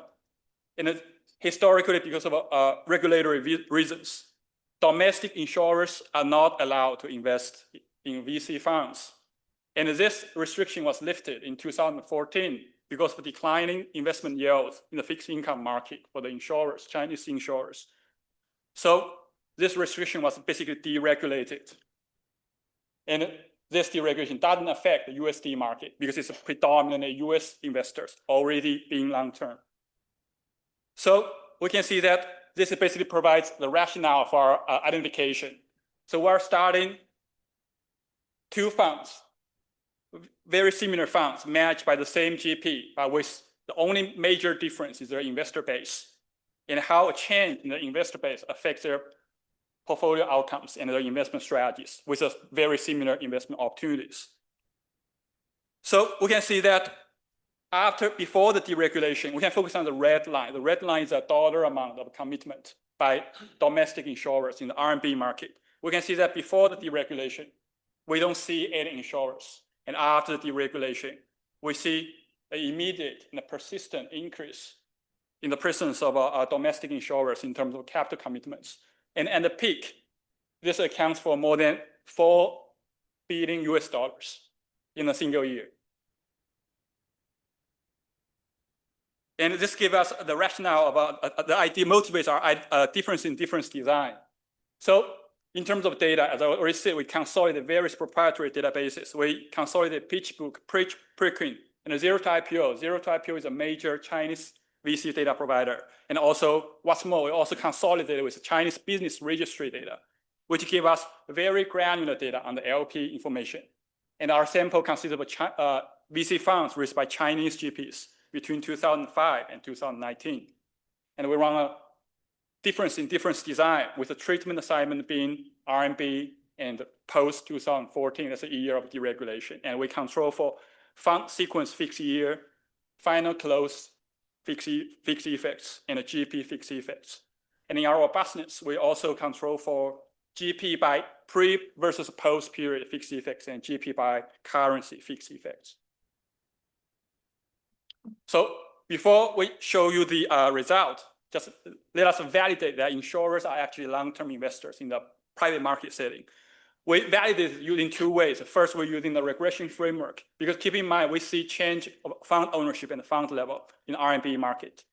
So the outcome variable, the indicator variable, equal to 1 if an LP investor exits through secondary sales. And the X variables are just an indicator variable of different investor types, whether it's an insurer, individual, government, corporate. So the idea is that if the investor is more likely to exit through secondary sale, it basically has a shorter investment horizon. And we can see that if we focus on the fourth column, which is a within fund comparison of different LPs, we can see that insurers consistently across columns, insurers are the least likely to exit through secondary sales. And the individuals, not surprisingly, are the most likely to exit through secondary sales. And we also validate this using our survey. We ask GPs to give a continuous variable of their expected investment horizon for different type of investors. We also see that insurers on average to have the longest investment horizon, and individual investors, the shortest investment horizon. So we show that after the deregulation, there's a persistent increase in the share of insurers in the RMB market. For example, RMB funds post-deregulation have about 17 percentage points increase in probability of having insurer LPs post-deregulation. In terms of commitment share, this is about 3 percentage points, which is sizable, given that the US market is only 6 percentage points of insurers. And at the same time, this deregulation, the entry of insurers crowds out predominantly individual LP investors. We can see that if we focus on the second column, post-deregulation, there's about a 9.5 percentage point decrease in the share of individual insurers and the fund level. And we also see some crowding out of other type of investors, such as government and corporates, even though the coefficients are not significant. So how does this affect fund investment strategies? We see that post-deregulation, funds are more likely to exit later. For example, the outcome variable here is the share of late exits and the fund level. Late exits being the share of a exit that happens later than 5 years, of the portfolios that have been held for more than 5 years. At the same time, Chinese VC fund, RMB funds are more likely to invest in younger startups in terms of a company age, or also measured by the stage of the companies, such as angel, seed, or Series A. So how does this patience affect portfolio outcomes? Ex ante, this is not necessarily clear, because before the deregulation, the investment horizon might already be optimal. So VC funds are not necessarily constrained by the LP's investment horizon. We show that after the deregulation, RMB funds tend to have better exit outcomes in terms of IPO and merger acquisition. At the same time, their portfolio companies tend to have a higher share of portfolio companies with patenting outcomes, patenting activities. And we also try to rule out various alternative explanations. One obvious one is because insurers are very large institutional investors, right? Obvious concern is this might be a size effect. Fund size tends to be larger. We take this alternative mechanism very seriously, and we rule out in various ways. And also, we rule out potential explanation based on whether this is because of financial sophistication or potential indigeneity in terms of a currency choice when raising the funds. And we are happy to provide more detail in the Q&A session. And also, we also rule this out through our surveys. And we are also actively exploring a cross-section heterogeneity as well. We have some results showing that the results tend to be weaker for GP with more bargaining power and tend to be weaker when the secondary market is more liquid, but it's still preliminary. And we have a lot of robustness checks as well. So in the remaining time I have, I'll walk you through our survey experiment. So we collaborated with a major LP institute that is a consulting firm in China. And we ran an RCT. We sent out invitation to about 225 GPs, and about 116 GPs completed the response. So it's a 53% of a response rate. And the respondents are mainly senior executives and investment relationship managers. So they know really well about how this business is working. And our survey results has two parts.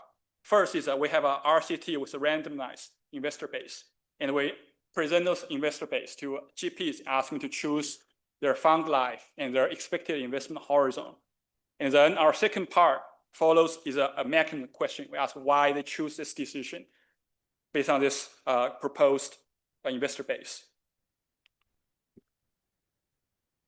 And keep in mind that we also ask them to give us a continuous variable of our expected investment horizon of this LPs. So we're actually able to calculate the weighted investment horizon of this randomized investor base. And we show, and this is a causal evidence, obviously, we show that longer investment horizon, LP investment horizon is causally leads to longer fund life. And at the same time, we also ask mechanism questions.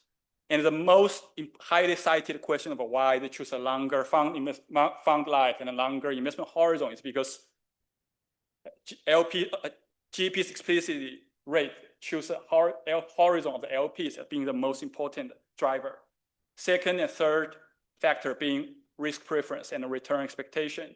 And one thing I want to highlight is that the least valued reason is because of is a governance and disclosure requirement by the LP. So I'll wrap up. So we provide evidence showing that LP base matters in terms of the investment horizon. The presence of long-term investors shapes the intermediation of the VC market, translates to more patient investment strategy of the VC fund and better portfolio outcomes. And through survey experiments, we show that GPs explicitly tailor their fund investment strategies based on the LP base. And this has a policy implication as well, because this basically highlights that the presence of long-term investors is also a very important factor in fostering a healthy VC ecosystem. And I'm looking forward to Victoria's comments.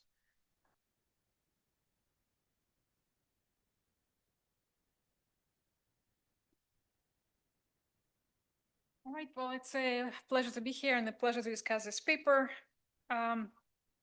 So the question here is, does the presence of long-term limited partners translate into more patient venture capital investments? And the empirical setting will be, fantastic presentation. It's very easy to read, very clear paper. So it's 2014, there is a reform for insurers, which enables there is a broader change in equity allocation baskets. Insurers, of course, typically invest in fixed income. But there is a broader shift in equity allocation. And for venture capital, there is this bucket of up to 2% of allocation to venture capital, which by my own calculations, this is massive, right? Because around 2013, you take life insurers, it's 6.8 yuan in trillion yuan. This translates to roughly $22 billion of shift, in aggregate shift, against 5 billion per year of venture capital activity in China in 2013. So these are all very, very massive numbers, very impressive. And so an additional layer here will be that they will use the structure, the fact that the same GP, the same manager, raises two funds, one in US dollars and one is in local currency. And so this comparison will enable them to kind of track and compare how the local currency fund changes. The takeaways is that for this, in this setup for local currency as compared to dollar funds, we observe that the average age, the companies get younger. So the companies in which they're going to invest will be younger. The stage at which they invest also gets earlier, and the overall holding period stretches out. This jump of companies being over 5-year holding period and overall extension of 0.7 years. Lovely paper, very clean. I'm going to make 3 comments. Some of them might be due to my ignorance of the Chinese context. With venture capital in Chinese context, I've written exactly 0 papers on that, but hopefully some of this will be useful to you. All right, so what exactly is patient? So the patient here is a longer term horizon. So this is tolerance for liquidity, basically, right? And so you need a shock. It is a massive amount of money, but what you really need is a shock to the horizon. That's the key part, right? And this is why if, like, you cannot do this in US post 2008. There is tons of money that goes from pension and tons of money that goes from insurers that were not there before in the private equity. And yet we cannot do it in US. Why can't we do it? Well, maybe because data is not so good. That's one. But second, also because, well, there is, in this context, authors say there is a shift from less patient to more patient that in the US was not there. And yet in 2013, China is already a thriving venture capital market, just to be clear. So that's already running in 5 billion per year. And so the question is, who are these people, the 5 billion people who are not so patient that insurance is going to make a difference? And it narrows down to individuals, people. And so this is kind of the first point of understanding how exactly individuals behave. Now, the survey, which in the paper appears towards the end, is absolutely fabulous. It should be like front and center with a lot of things, and also comparability of the sample of the survey to the samples that you're analyzing in your paper. So survey, wonderful. But the paper kind of opens with this type of regressions. And this is based on secondary sales, secondary constructed from the data. Basically, if you and I invested in the same fund, they see when we exited. And so for somebody to exit early, it has to be secondary sale, right? Otherwise, we would be all exiting simultaneously. And so this is looking at the only local currency funds. And we are comparing different investors exiting at a different time. And my comments here are the following. So if this is a secondary exit, there is a bit of an assumption that the exit occurs because of the liquidity needs. And so this is kind of going to build on this narrative of that individuals are impatient.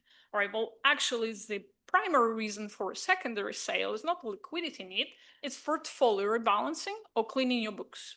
So if you've been investing into venture capital or private equity, broadly speaking, for a while, you probably have a long tail of 2 investments from one fund, another investment from one fund, and eventually you want to clean it out.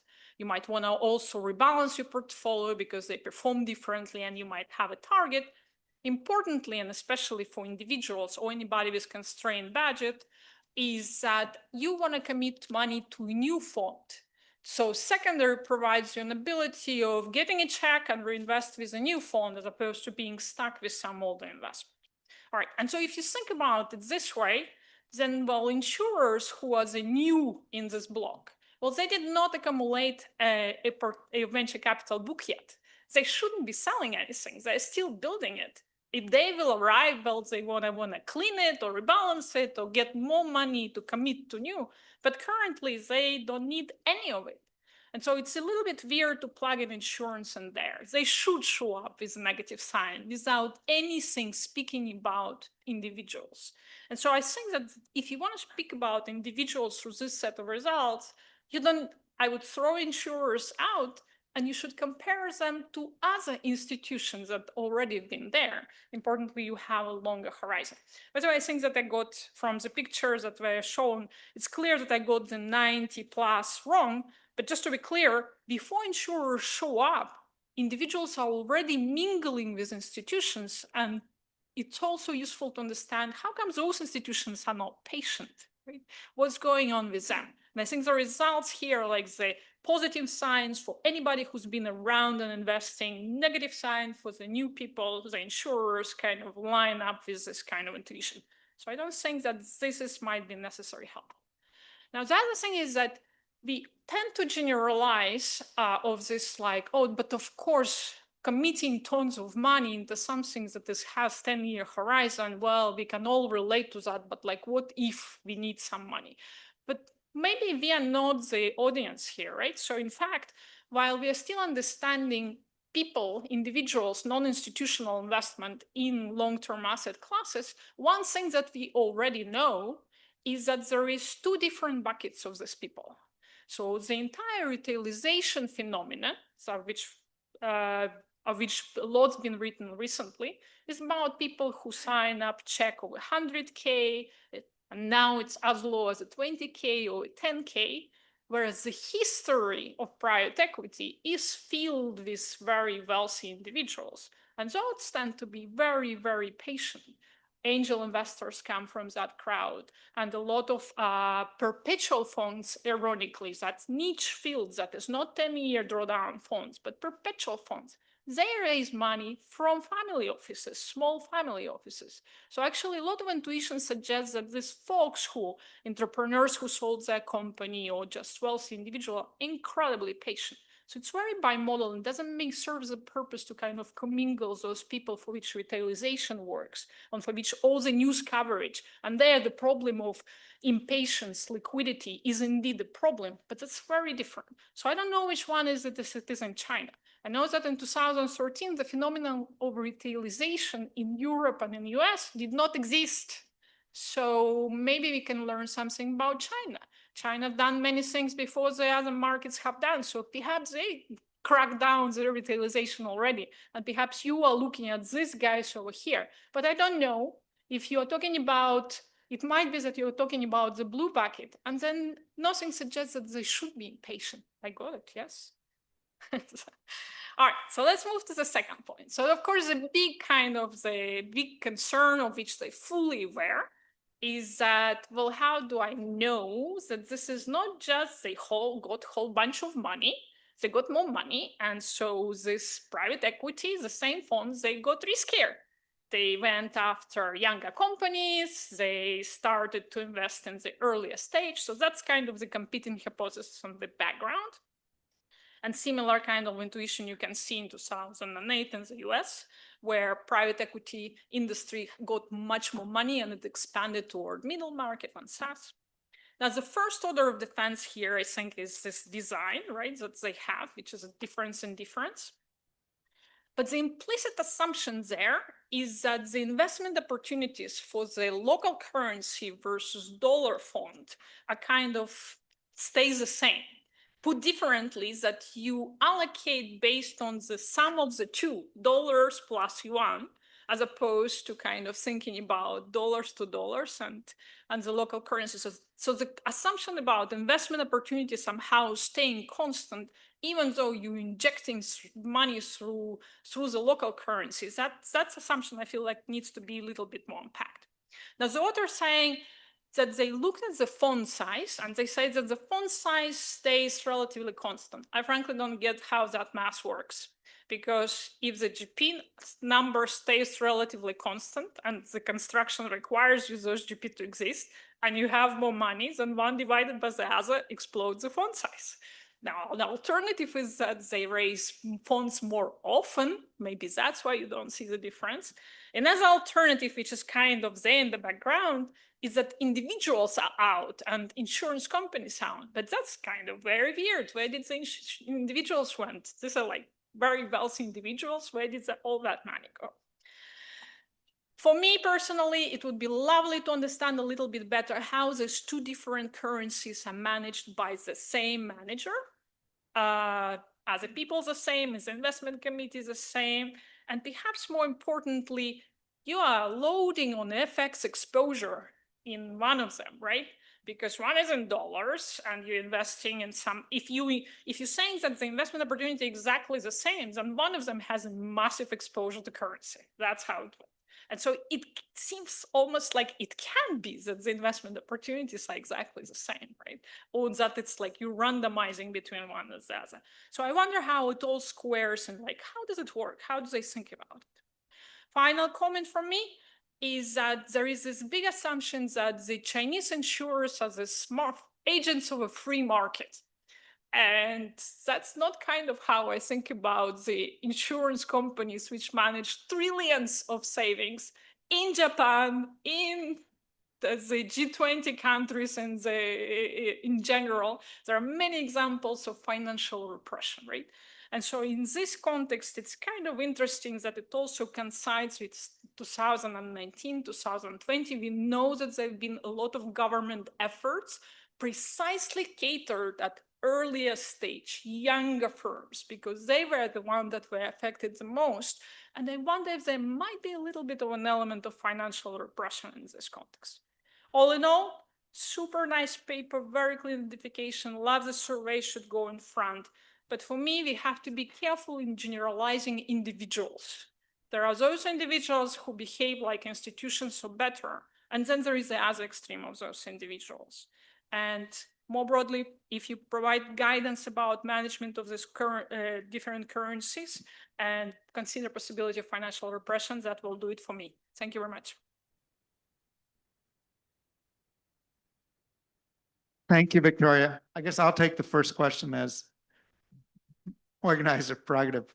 I guess two things sort of just jumped out at me just from somebody who, even though I'm a dumb Westerner who doesn't speak any Mandarin, has hanged out with Chinese venture capitalists for a while. One is that it does seem like there's a little, I mean, you certainly got a sense that, you know, the USD funds couldn't touch anything defense related or semiconductor and so forth. Maybe they could sort of dance around it by relabeling stuff, but thinking a little bit about composition effects there would be perhaps helpful. The other thing is that there is a bit of a confound, which at least is worth talking about, which is 2015, which as far as I can tell makes, you know, 1999, 2000 look like a little bump in the road here for the Chinese markets, right? And I got a sense that a lot of the Chinese venture and PE guys were just shoveling everything they had in the RMB market into the public markets just because the markets were just so crazy and they could take everything public. And again, maybe that doesn't really matter, but it would be worth at least talking about what the effects of that were.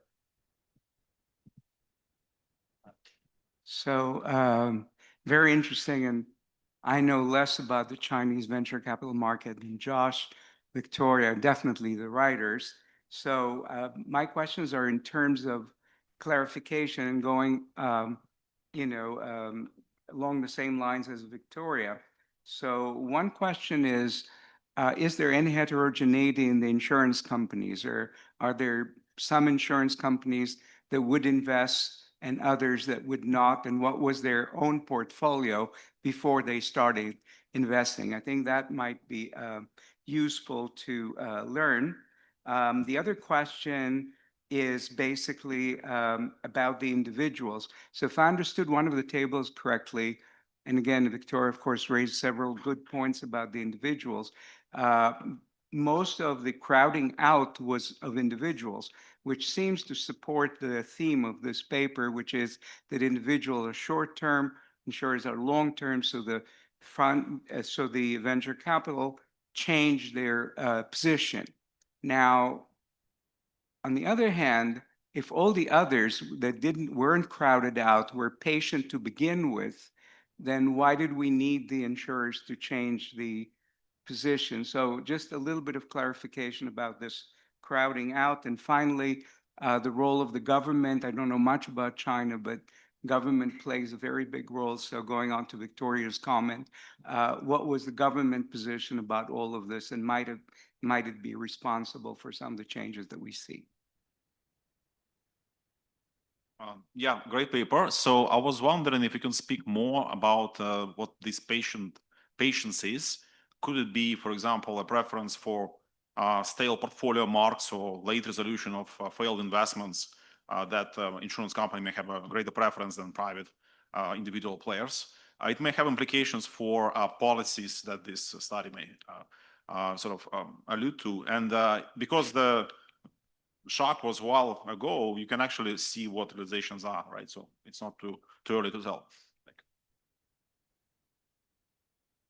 I guess just one observation, which is that life insurance companies have very different liquidity needs than P&C insurance companies.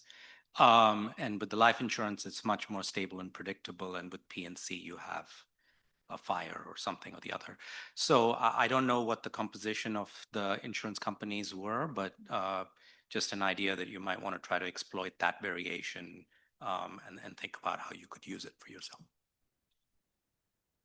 Sorry, that was Aubrey's point, and I guess I just did, I completely blanked on that, so sorry. Somebody who really does that checks. I think it's a super interesting paper, and sort of really just maybe almost a taste preference, which is I think the survey and the RCT is super cool, and you could almost consider flipping the paper around to start with the RCT and say, and make the question a little bit more expansive. What do LPs care about? And then you're like, oh, look, they care about horizon. And that's actually, and that becomes a result. Like, you've done this RCT, it's you know, it's like rock solid. We can't have alternative stories. You have this result. And then you have the really neat GP survey that Victoria also liked. And then you could go and say, well, is this borne out in the data? And then you kind of go to your data, and then you don't hang your hat on the causality of the aggregate data. All right. You want to take a couple minutes? Yeah, maybe take a minute to respond, and then we'll wrap up.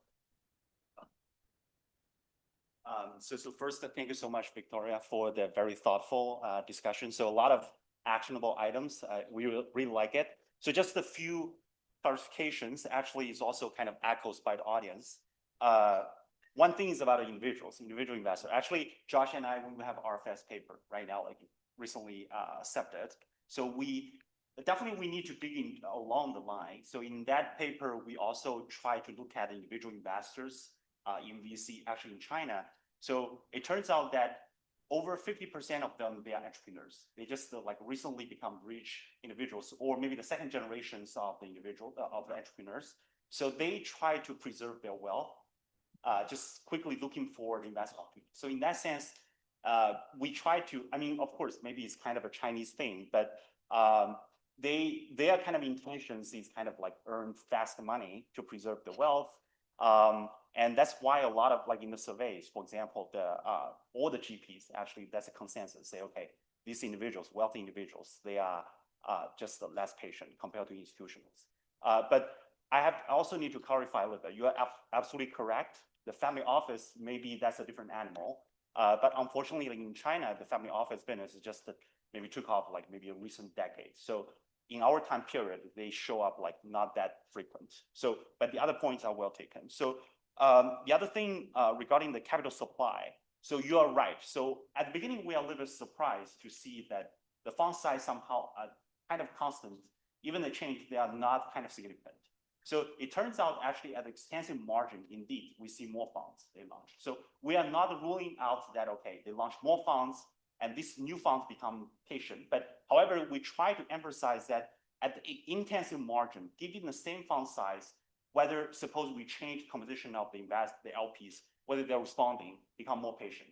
So that's why we try to do this RCTs, basically tell them you have the fixed fund size. We are changing the shares, the same scenarios, same description of the LPs, but just changing the numbers of the potential shares of LP contribution. So indeed, they are responding to that. So a lot of good ideas regarding the heterogeneity. Yes, the life versus P&C, that's something on our to-do list. That's great. Also, the role of government. So we are very cautious about, okay, we are kind of also concerned when we are doing or implementing the ideas because maybe it's just the government, they try to direct the life insurers, say, hey, we want to foster the VC ecosystem in China, you should invest the money. But then we went back, checked all the documents. Actually, back in the time, the context is that because the investment opportunities actually for life insurers or P&C insurers is kind of limited. They can either invest in treasuries or maybe public stock market. So the return actually is diminishing back in the time. So in order to somehow help the insurer industries, that's why the governments just open up, say, okay, maybe you should also invest a little bit. You see, so I'm running out of time. Thank you so much for. Thank you.